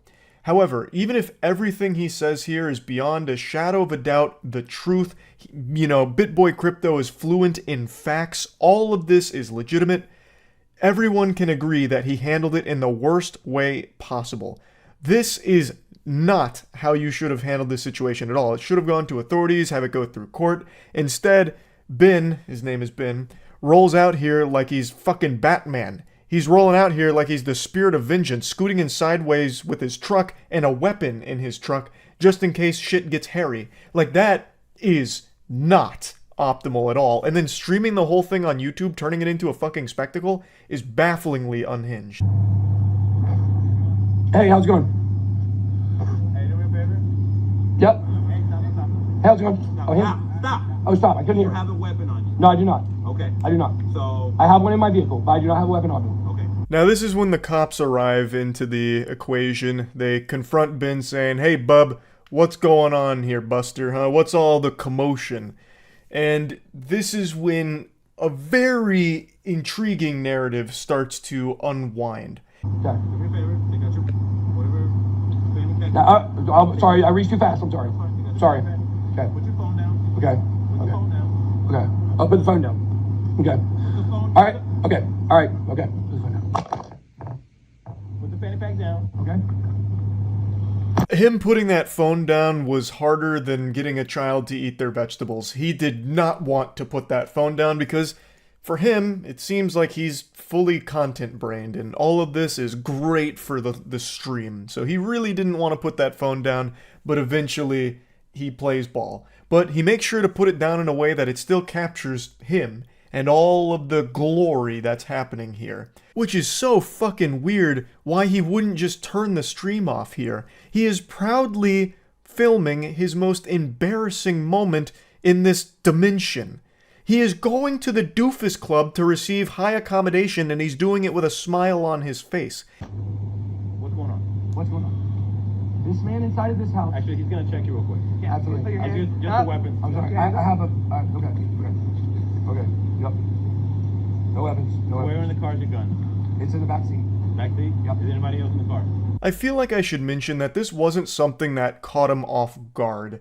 He even said earlier in the stream that he'd like the cops to show up. He knew that this was a very likely situation where cops would arrive at the scene, and he welcomed it with open arms. But now that they're here, it's not exactly seeming like he's all that happy to see them. And the officer just asked him a very important question. Is there anyone else in the car? And boy howdy, you're not ready for what comes next. I don't care how much you've studied the periodic table, you are not prepared for this element of surprise. Yes, Who's in the car? Who? What's that? Who's in your car? Who's in my car? Yes. Okay. Let's, Who's in your car? Who's in my car? Who's in your truck, sir? Cassie is in my car. Cassie's in my truck. All right, Cassie. Cassie's in my truck. My wife knows that we're here, by the way. She knows we came to do this. But my wife is aware. So we're live on YouTube right now. Okay. We got about 2,500 people watching. So Cassie is a girl I had an affair with. She's involved in this situation with me and this guy here. My jaw was on the floor. I actually felt like I was watching some kind of early 2000s, like Young and the Restless, some kind of soap opera. Like, you couldn't have scripted that any more dramatic. Like, he starts taking those pauses, like, who's in my car?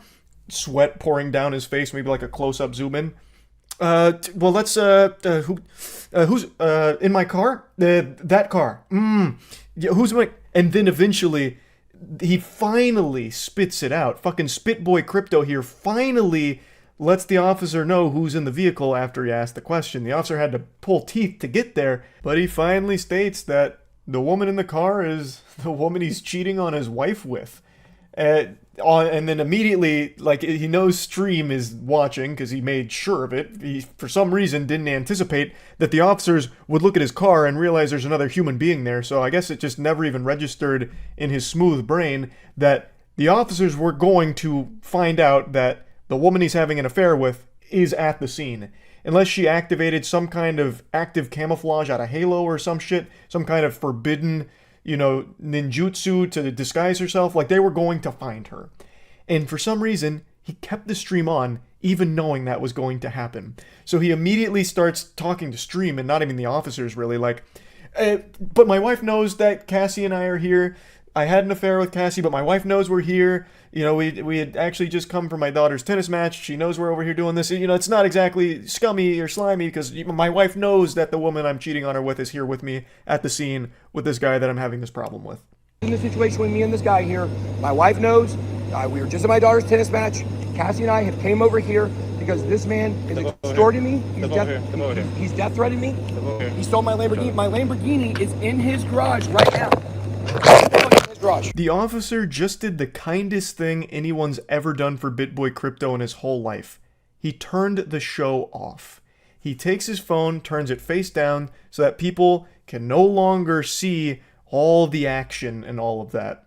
Now, he doesn't turn the stream off, maybe he didn't know how, but he puts the phone face down and he leads BitBoy Crypto away from it so you can't really hear him very well and you can't see anything anymore.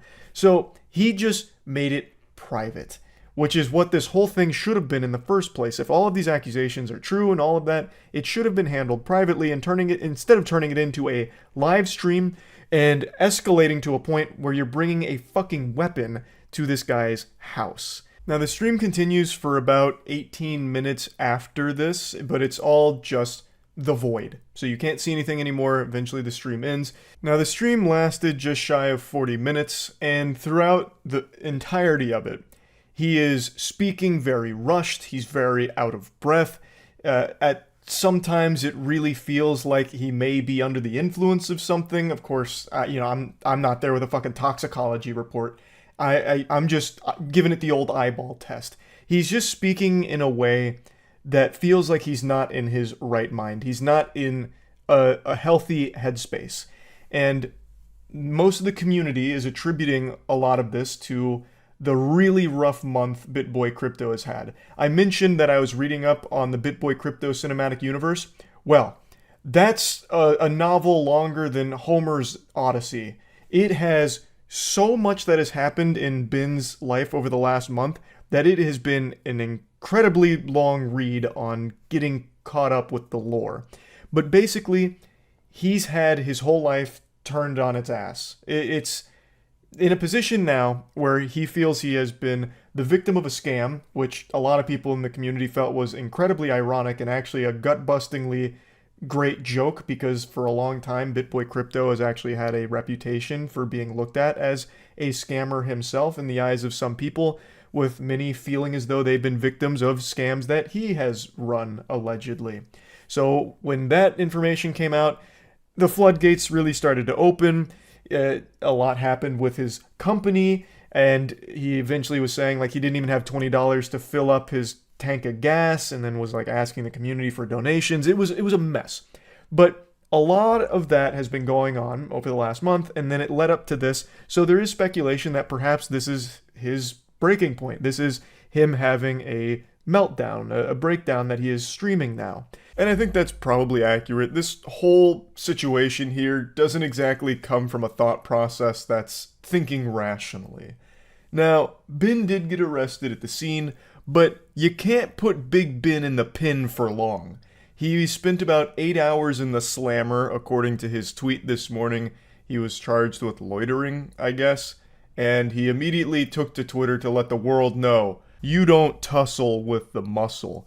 According to BitBoy Crypto, he's been on steroids, and if that's the case, if that's true, I don't know where his muscles are. He must have minted those on the blockchain. Seems kind of a waste to be on steroids without actually working out.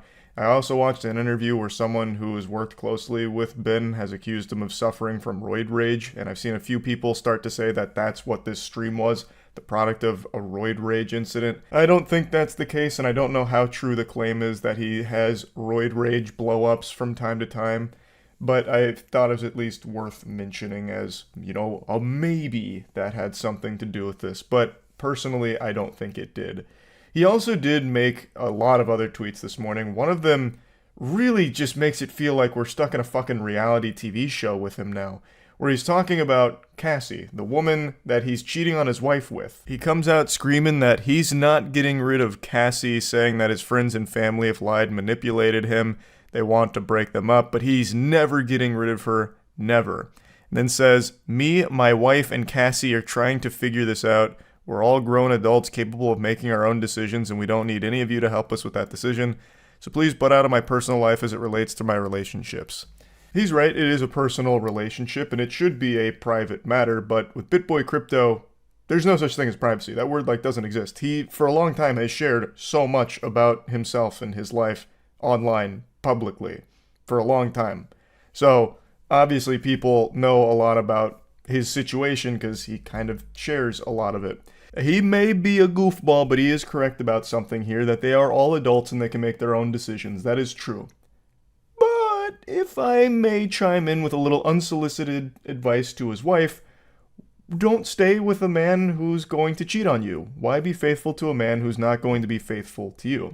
If this was a polyamorous relationship and it was agreed upon in this marriage where they could see other people, that'd be one thing, that'd be fine, you'd be on the same page. But from everything that's been put out there, it was not a poly relationship. This was an extracurricular activity happening outside of the marriage.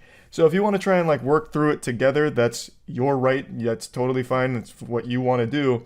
But just know, he has very much drawn a line in the sand. No matter what happens, come hell or high water, Cassie will be there. So basically, you're now making a decision moving forward on whether you want to stay with BitBoy Crypto and also marry his mistress, because he's made it clear, she's not going anywhere. She's tagging along forever in this WWE match we call life.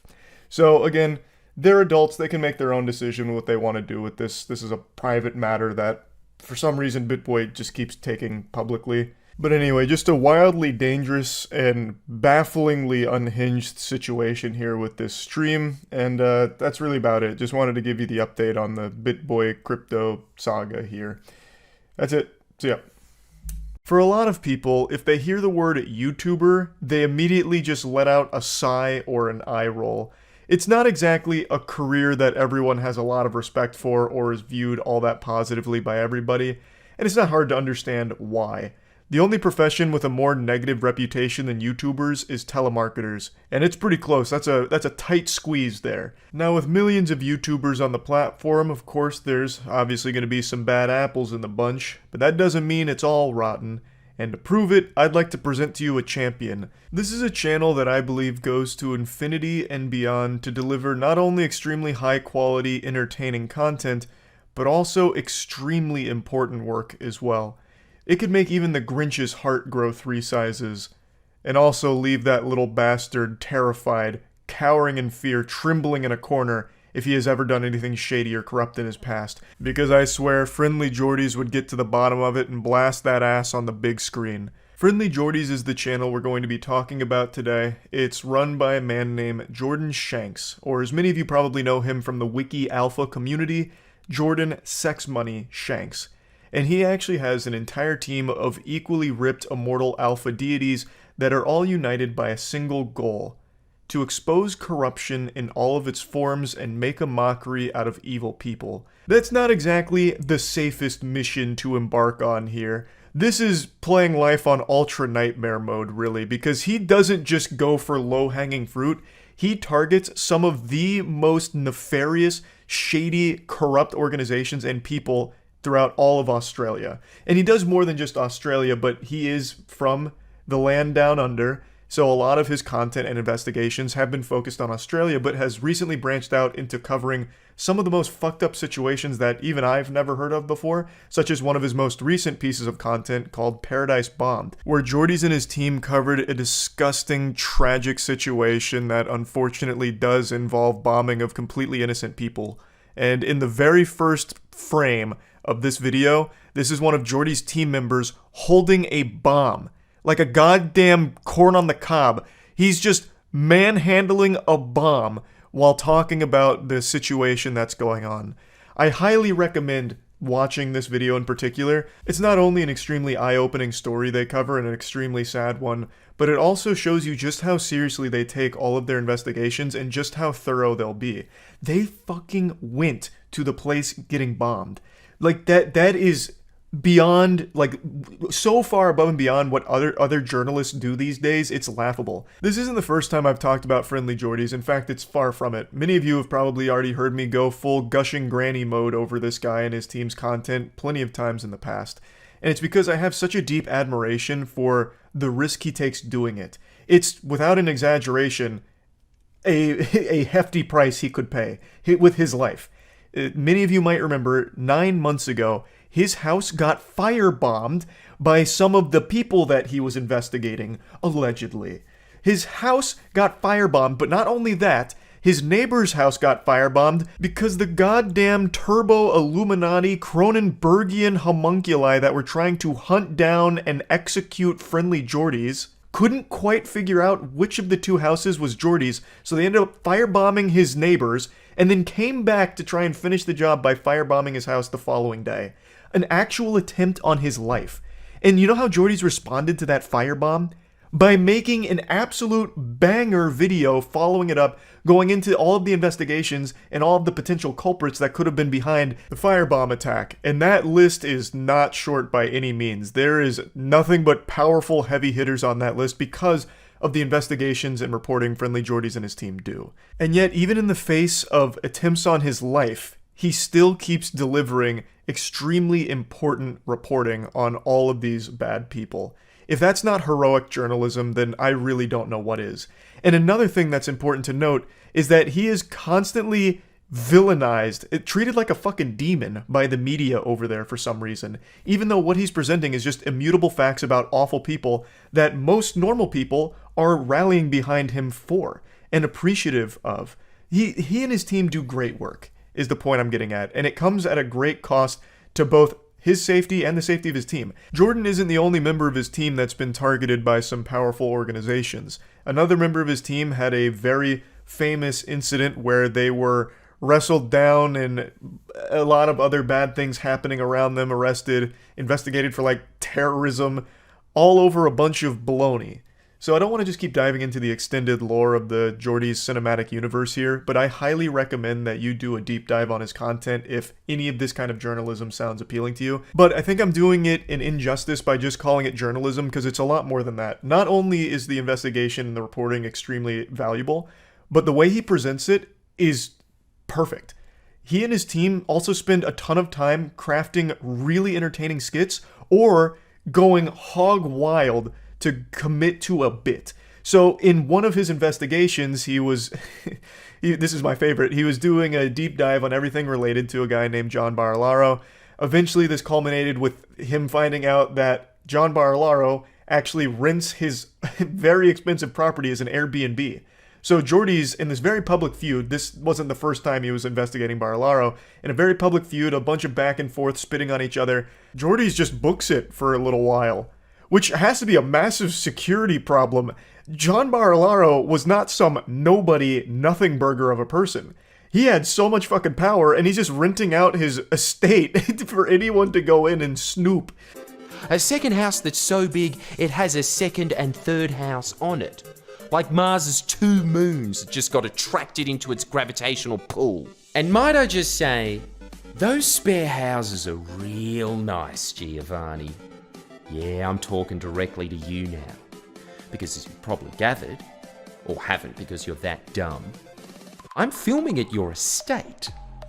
And I want you to be the first to know that I f***ed in both your guest houses. Putting the fear of God in Barilaro right there. He'll never be able to have a peaceful night of sleep again, wondering if there's still Jordan Shanks' DNA just leaving a big old wet spot somewhere in there that hasn't been cleaned by as many assistants. It's amazing. Of an actual fucking just checkmate W move from Jordy's here. Just blowing him a kiss saying, "Big McThankies from McShankies, I had sex in your guest houses, and Lord only knows what else went on within those walls." It's so entertaining, and yet presents an extremely important investigation about some fucked up shit. Like, he and his team do outstanding work. I can't stress it enough. And another journalist I've talked about a lot, who's also a YouTuber, is CoffeeZilla. I also very highly and often sing his praises. And you know what? CoffeeZilla and Friendly Jordies just did a collaboration. The two of them just investigated an Australian crypto scammer named Brian King Legend, which is the most beautiful Xbox Live gamer tag of a fake name ever. And together, the two of them tag teamed him and gave him a fucking full-blown spit roast. So, the CoffeeZilla posted part 1 of that investigation, and Friendly Jordies posted part 2. And in Jordies' investigation, he does something similar to what he did with Baralaro.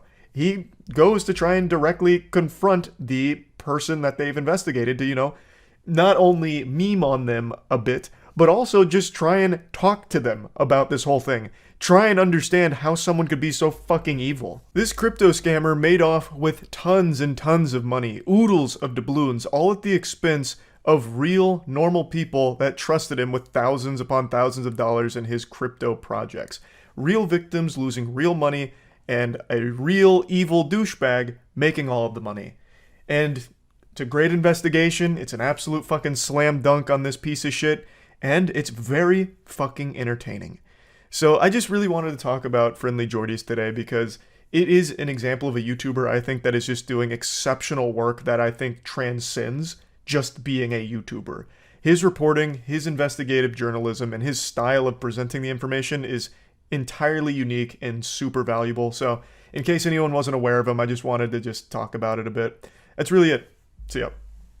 There's no better way of starting your morning quite like a nice bowl of spaghetti and an extremely goofy story about a Miami teacher showing a 4th grade class a horror movie about Winnie the Pooh basically being a cannibal. It's an extremely weird story I can't wait to dive into. So apparently he showed them this movie by accident. I don't know how you make that kind of mistake considering the movie's title is Blood and Honey. Like, I don't know what he thought that meant. Like, maybe, blood of Christ. Maybe he thought it was very religious. I have no clue. But even when he played the film and the kids were asking him to turn it off, he refused to.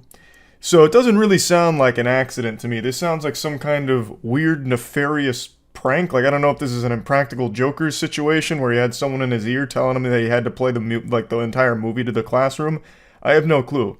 But this is a movie I actually made an entire video on because of how shitty it is. So I can promise you, even if this wasn't played for a 4th grade class, anyone this movie is played for will be begging you to turn it off. I was almost begging the movie theater to turn it off when I was in there watching it. It is trash. Before students from the Academy of Innovative Education were let out of class, this mother let out her frustration. I feel completely abandoned by the school and Michelle Diaz reached out to CBS News Miami. She said her 4th grader twins were distraught because of a movie their math teacher played for students on Monday, October 2nd. I don't know what math lesson this was supposed to teach. Winnie the Pooh plus blood and gore equals scared children. Even if he didn't play the horror movie, I feel like why would you even play Winnie the Pooh for a math class? What's that going to really do? Just seems like he didn't feel like teaching that day and he just happened to have Winnie the Pooh Blood and Honey on a DVD in his backpack and he was like, alright, we'll let it rip. 20 to 30 minutes to a movie called Winnie the Pooh, Honey and Blood. We need to go. This is the trailer of the film. It's rated NR, meaning not rated. The premise? 2 bloodthirsty murderers, one of them wearing Winnie the Pooh mask, terrorize a group of young university women. Now I've got to call into question the journalistic integrity here, because that's not what the movie's about. It's not 2 men wearing masks, it's Winnie the Pooh and Piglet. It's supposed to actually be them, so they got the plot synopsis a bit wrong here. But that's all water under the bridge, that's no big deal here. I love bad movies. I gobble that shit up more than Winnie the Pooh gobbles up honey. But this one was absolutely horrendous. And the kids got 20 to 30 minutes of it, according to the parent there. Which means they got quite a bit of gore and titties. So one of the first scenes, well, it's not one of the first scenes, but an earlier scene in the film, Winnie the Pooh is hunting down a woman. And after he catches her, he rips her shirt off and her titties start flopping around like they just got hit by NVIDIA jiggle physics. And he goes, "Ooga!" He doesn't make that noise, but he like stares at him like really wide-eyed because he's looking at breasts. and then he throws her in a wood chipper. All of that's very early in the film, meaning that fourth grade classroom saw all of that in their fucking math class. He didn't stop the movie, even though there were kids that were like, hey, just stop the movie, we don't want to watch this and whatever. How was that movie picked? So he said that the children picked it. It's not them to decide what they want to watch. It's up to the professor to like look at the content. Yeah, to me that seems like a load of fish paste. I'm calling dirty barnacles on that. I don't think the kids chose Winnie the Pooh Blood and Honey, but let's assume, suspend disbelief for a second, that they did. Why would it even be an option here? And when they were asking him to turn it off, why wouldn't you just turn it off? You know, like, it doesn't seem like this was accidental. It doesn't seem like, oh, you made your bedtime to lie in it. You wanted Winnie the Pooh Blood and Honey? You're getting Winnie the Pooh Blood and Honey, you little bastards. You fucking rapscallions. Just should have been able to instantly recognize that this isn't the type of film that should be playing for a 4th grade classroom. I remember that there was like celebration days in middle school where you'd have like a pizza party and a movie. This would be the worst pizza party ever. I'm just chowing down on a triple cheese pizza and I'm watching Piglet bisect a woman with a battle axe and I'm begging the teacher to please turn it off, but they're just doing this to me. Nope. Like, what the fuck? You're gonna sit there and watch it. It's part of the curriculum. This is math in action in the real world. It's like, come on, man, just turn the fucking film off. They clearly didn't know what they were getting into when they allegedly chose this movie. Oh, I want a different professor for them. So you want him out? Yes. Did you address that to the school? Yes. And what did they say? That they were going to handle it internally like they always do, that they're very careful. I can understand not trusting this professor going forward. This is a really weird thing to do. It's not like an honest mistake, because the movie pretty much immediately makes it clear that it's not for kids. It's pretty aggressive. So, like, not turning it off after that and then refusing to turn it off even when the students are telling you to, that is some diabolical behavior. Like, fucking peeling their eyes open to make sure they're watching Winnie the Pooh and Piglet murder people and eat them and whatever. That is weird. I don't know what kind of disciplinary action the school board's gonna take. Maybe refusing his access to DVD players or a VHS player or something. I have no idea. But I definitely get the parents not wanting their students to be in this person's class anymore. I saw this tweet kind of pop off in response to this story, and I just gotta share it with you because it gave me a hearty giggle. Mr. Smith sat at the head of the dim classroom, a bead of sweat running down his temple. Please stop, the children wailed. Emma passed out. We need to take her to the nurse. We can't stop, he thought. I can't stop. It's only a mistake if you admit it. We have to keep going. And besides, he pressed the volume up on the remote, drowning out the children's pleas as Piglet's chainsaw tore through a young woman's neck like wet tissue paper. Innocence ends. We all have to learn sometime. He was a teacher, and the children were there to learn. And the more I pondered this deep, profound narrative, the more I started to recognize that this may very well explain why he refused to turn it off. There's something that all human beings are innately born with, which is what I call the too far gone threshold, so fuck it. It's where you're too deep into something to admit that you've either made a mistake or too deep into something to back out now, so you have to see it through. We have all been there, where you just have to commit to something because you've already embarked on this journey for too long now. So I think in this case what may have happened is he starts the movie up truly innocent, not realizing that this is an inappropriate film for kids, but then it becomes quickly clear after the first murder, and maybe even after the first set of titties, that, you know, this is a problem. But he can't turn it off because then he admits a huge fault on his end, so maybe he just sat there like, shit, we've come this far. I can definitely think of a way of spinning this in, like, an educational manner. Okay, so perhaps the honkers, the two honkers, are representative of algebraic expression, the FOIL method, first, outer, inner, last, okay, yes. And Winnie and Piglet on a murdering rampage is a lot like slope-intercept form. Like, I actually do think there is real merit to this theory that perhaps he was just too deep in it and he thought it'd be worse if he just turned it off and admitted that he fucked up. So he just sat there trying his best, sweating profusely, to think of a reason why this film was playing for 4th graders. And ultimately, he couldn't come up with anything. The head of the school came forward with a statement as well, saying that they're also investigating and taking disciplinary measures here. I don't think they're letting the professor go, at least not from what I've seen about the story. It looks like they're looking at alternative methods, such as, like, don't ever play another movie in class ever again. But yeah, I just had to share this story with you all. I saw it first thing this morning, and man, what a fucking wacky one it was. That's about it. So yeah. There's two questions I get asked more than any others. Why am I short, and why do I live in Tampa? And my answer to both of these questions is the same. Because I like it. I like being short. Feels good.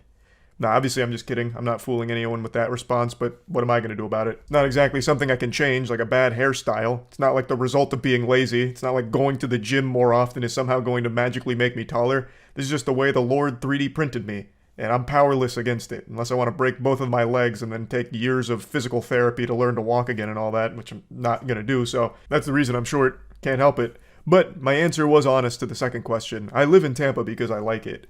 I know a lot of people outside of Florida view Florida as like some kind of freak show circus PvP-enabled zone because of all the Florida Man stories, so people look at this place as if it's some different planet with an entirely different species of people that live here. But I was born and raised in this swamp. 29 years down here, I got that Florida Man gene embedded deep in my DNA, and boy howdy I tell ya, I don't see myself moving anywhere outside of Florida. I think even when Florida ends up entirely underwater, it'll be like the new Atlantis. The Florida people will persevere. We'll grow little gills, and we'll have our own new society underwater, and we'll still probably have Publix too. I got a little lost in the sauce here. The whole reason I'm even talking about Tampa to begin with is because of a local news story I read today, coming from my neck of the woods, and it's some pretty deplorable shit here. So I wanted to share this because it made me ashamed of my fellow Tampa enjoyers. You are watching what cops say is a terrible crime committed by a brilliant chemist. First, he's seen filling a syringe with some sort of substance. Then he places the syringe under an apartment door. Now, he's no Walter White or anything, but this guy is apparently a very gifted chemistry student. He was enrolled at the USF PhD program and, according to all the reports, was very gifted. And what did he do with those gifts? Well, he delivered them like Krampus to a family's doorstep and brought a lot of problems for them. So he was injecting these chemicals under their doorstep for months, and it caused the family and their newborn baby to get pretty ill. Umar Abdullah and his wife had just had a baby. Almost immediately, they say, their downstairs neighbor, then a PhD student in chemistry, began complaining about noise. Imagine being such a miserable piece of shit that a baby crying makes you so upset that you decide to try and assassinate the whole family because the noise is too much. Like, that's bafflingly evil. I understand that a baby crying or being noisy can be a bit annoying, but I just don't know how it can make somebody snap like this. I had an apartment in downtown Tampa, and you can only imagine the things I was hearing there. Between some occasional gunshots as well as some wackier noises. Like a long time ago, I even posted a video about how there was a whole group of frogs that used to fuck right outside of my window of where I slept. And it made it very hard to sleep because they were being real rowdy. But you know what I didn't do? I didn't go out there, take a bazooka and blow up the frogs. You know, I didn't go out there with a sledgehammer and tear up the orgy by killing all the frogs or anything. I politely knocked on the window occasionally, trying to, scare them away, like take this business elsewhere. I also more than once would open up the door out back of my apartment in order to, rustle the bush that they were treating like a frat house to get them away. But the thing is, it never elicits such an extreme response. I get noisy neighbors are frustrating. Like, neighbors above you that are just slamming around, throwing bowling balls back and forth, just causing a ruckus at all types of odd hours. It's a headache. But this is not the same situation in the first place. It's a baby. It's a newborn baby. Obviously, it's going to cry from time to time. That's how babies work. That's just how it is. I just can't imagine the lunacy here to do something like this, which is basically attempted murder, fundamentally, I would say. It's just fucking crazy. That's him skulking outside the apartment in Tampa. After my daughter was born, right after we came back from hospital, he started complaining. Then the family began smelling chemicals pervading the apartment. everyone, including the baby, started getting sick. Psychopath energy just rolls up so casually, like this is just routine. Another walk in the park. No, business as usual. Gets the syringe out and then just blasts it under the door. I'm also a little surprised nobody else saw him do this. I guess I don't know how many residents there are in the area, but like he walks around with the vial and syringe out, and no one really stopped to question that around the premises, that is. Or I guess maybe it's possible, since we only see him at the top of the stairs, he brought it out right before the camera catches him. But yeah, just very nonchalant about what is basically attempted murder. Became overwhelming, and that's when the new dad decided to install a hidden camera.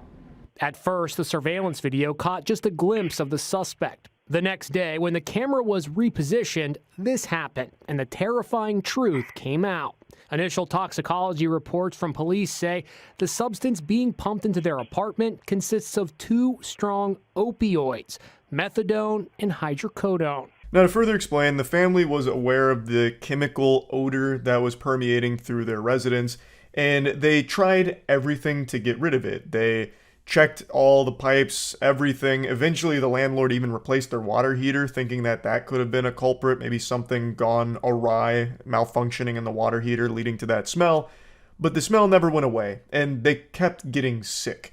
The husband noted vomiting. It was just not a good set of circumstances. And that smell that smelled smelly just kept coming back. So eventually, the husband got a hidden camera that he could set up outside in a plant, just in case it could help lead to some kind of clues on where this smell was coming from. And that's when they learned who the villain was behind the smell.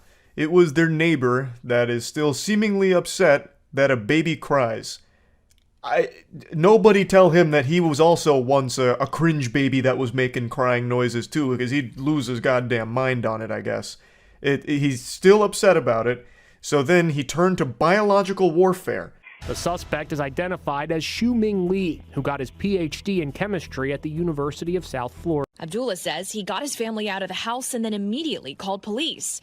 Lee was arrested and charged with multiple counts, including possession of a controlled substance and aggravated stalking. This is a situation that, had this not been ultimately caught, could have resulted in someone dying. It's scary to think that something as simple as your newborn baby crying was almost a death sentence for this family, or their child at the very least, because it's a newborn. It's not exactly the best things to be inhaling, hydrocodone and methadone. Now, I'm not exactly the most familiar with these substances, as shocking as that is to hear, but it certainly sounds pretty dangerous to me. So I'm happy the family got to the bottom of it. Hopefully there's no lasting side effects from this whole ordeal on them. Hopefully everything's just smooth sailing from here. And yeah, this is just upsetting for all of Tampa. This isn't what we're about down here. Tampa is a place known for many great things, like bath salts and good neighbors, and this guy was not a good neighbor. So yeah, I just wanted to go over this a little bit just because I saw it. It's in Tampa. It's super weird. Anytime there's a Tampa-related crime, it feels personal for me as a resident of Tampa. It feels like, how could you? We're better than this, damn it. You're giving Tampa a bad name. Like, I just feel disappointed. Like, just genuinely disappointed. Alright, fine. You just keep twisting my arm. You got me in a full Nelson here, demanding that I speak about this situation. So you know what? I'll do it. Yandere Dev. A very infamous name on the internet. He is responsible for the game Yandere Simulator that might ring some bells or pour some salt into an old wound if you've been around the YouTube Let's Play scene for a while.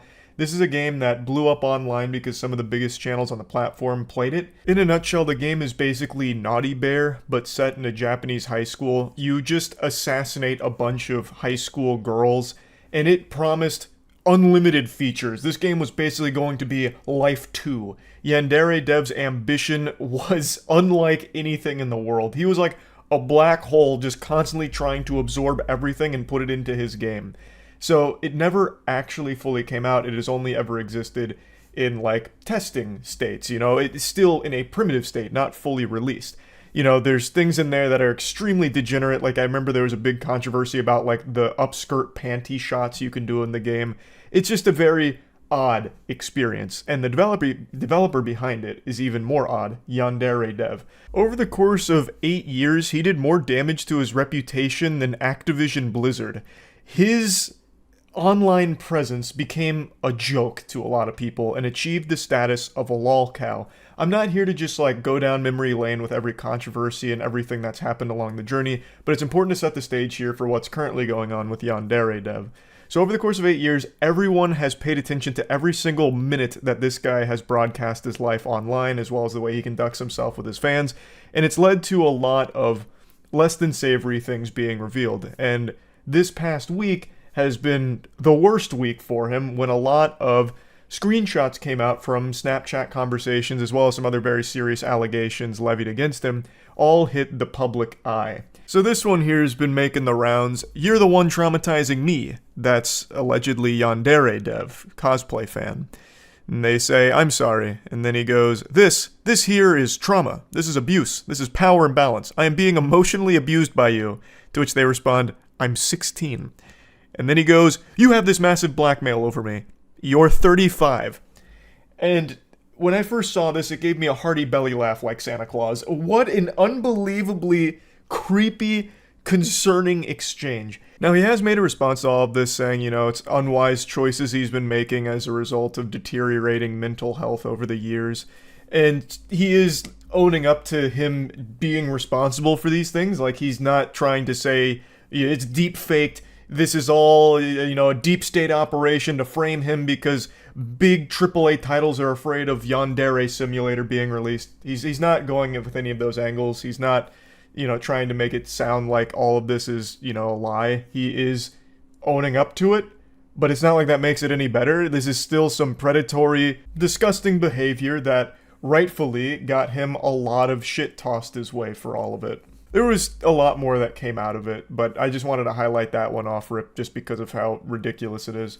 But anyway, I have actually talked about this on stream a little bit, and most recently on the podcast. And I want to take this opportunity to just let everyone here know that the official podcast will no longer be posted to my channel here. We're making its own separate channel. We have already made its own separate channel called the official channel, where the podcast will go up, as well as shorter content with the crew, as well as new shows like a cryptid hunting show that Jackson and I are doing with Windigoon, as well as a show that Jackson and Kaya do together with To Catch a Predator.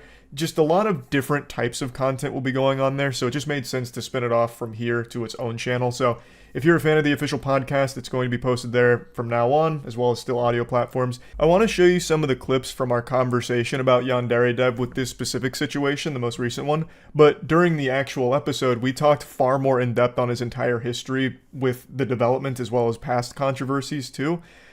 I don't know how many of you followed along with Yandere Dev development, but man, was it a fucking train wreck. Just a complete disaster. Before playing that though, I do want to set the record straight on something that I said during the episode. I mentioned one of the screenshots that leaked was this Discord DM here. This was making its rounds all over the internet during the dam breaking of all of the creepy messages and exchanges Yandere Dev had with fans and inappropriate dialogue that he had with his underage fans.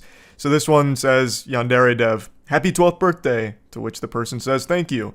That's a big age for a young woman. Has your period started yet? I don't know if I feel comfortable answering that. It's fine, I'll keep it a secret. After sending that last message, that's when the tear gas busts through the window and the FBI's rappelling down into the house to apprehend the suspect. That is some scary, deplorable shit here. But after looking into it a bit deeper over the last couple days, this one might actually just be an impersonator who threw this into the mix to muddy the water and try and, like, capitalize off, like, the viral nature of the story. This screenshot is still being debated on whether it's real or not, and from all the evidence presented, I'm leaning towards this being an impersonator. I don't think this is actual Yandere Dev that had this exchange here. This seems like someone that was just trying to continue to pile more and more things on there, even though this one wasn't actually them. What's wrong, Andrew? Yeah, my world's crumbling around me, Jackson, you know. What? Andrew said because Yandere Dev got caught being a creep. Yeah, that's exactly where I was going with that. Thank you, Kaya. That was his hero, yeah. You took the words right out of my mouth. So he got caught talking inappropriately with underage fans. The classic. Yeah. The gold standard for weird internet people. It's always who you least suspect as well. Well, hang on. Yeah. Have you seen Yandere Dev? He was just being sarcastic. Oh, I'm sorry. I'm tired. I didn't pick up on it. He had a bunch of his DMs from Snapchat and Discord and everything hit the public ecosystem. He then made a blog post confirming that they're him. He even said something like, "This isn't like me, but I'm going to take responsibility." Yeah, I fucked up. Well, there was. So, like, his most famous one right now is through Snapchat. He was like, you see, 17 is actually 94.4% of the way to 18. So, technically, it's 94.4% okay for me to be, like, attracted to a 17-year-old or whatever. Yeah, I'd have to really get into the nitty-gritty of the calculations. But he had a lot of them come out. Another big one was he sent a Snapchat to someone. He's like, this is abuse. This is a power dynamic abuse. You are abusing me emotionally and physically with this trauma. And their response is, I'm 16. And he goes, abuse. And then they go, you're 35. Holy shit. It was like that, but it was like he was complaining about the power imbalance. Yeah, for them. In the relationship. Wait, he was complaining? Well, yeah, because she had all this evidence on him. Him being a creepy pedophile, and he's like, there's a power imbalance here, this is unfair, this is abuse, and then she's like, I'm 16. How dare you record me doing these things that I did on my own. What a fucking idiot. So fucking funny. I like his goofy ass attempts at math in the middle of it. Like, actually, he sounds like those guys who always have some sort of a semantics wordplay. Like, actually, technically, I'm not a pedophile. I'm an ephebophile, according to the dictionary. It's like, okay, whatever. Point is, you're a creep. So much better. Kinda. Not, nah. He's not, he doesn't talk like an anime villain or hero. He's just so formal. He wants to sound formal in his tone of voice, but all he says is just the dumbest. Okay, here, I'll read from his blog. I let the fans down. I keep saying that to myself over and over. Years of trying my best to prove that I'm not the bad guy that people say I am. And then I go and screw up so badly that I've retroactively vindicated some of the hate that has been directed at me. It's ironic. I've always tried so hard to disprove the hateful remark. And then he just goes on and on and on. Wait, so you're saying like, oh, people have called me a pedophile for 7 years and I tried my best not to prove them right. Look, just because they were right doesn't mean they were right, okay? It's been 9 years of people calling me mean names, and now I've deserved it. They just don't understand the difference between pedophile and habiba-opophile. Whatever the fuck it is. He also did the classic, oops, I got caught. Please don't hate me here. I give to charity dance routine where he donated $1,000 to Rain. RAINN, which is, I don't know what that is actually. That's a pretty funny way to pay for being a pedophile, I guess. It's the anti-sexual violence organization Rain. That's good, I guess. He didn't mention that he also sent $1,000 to Nambla though as well.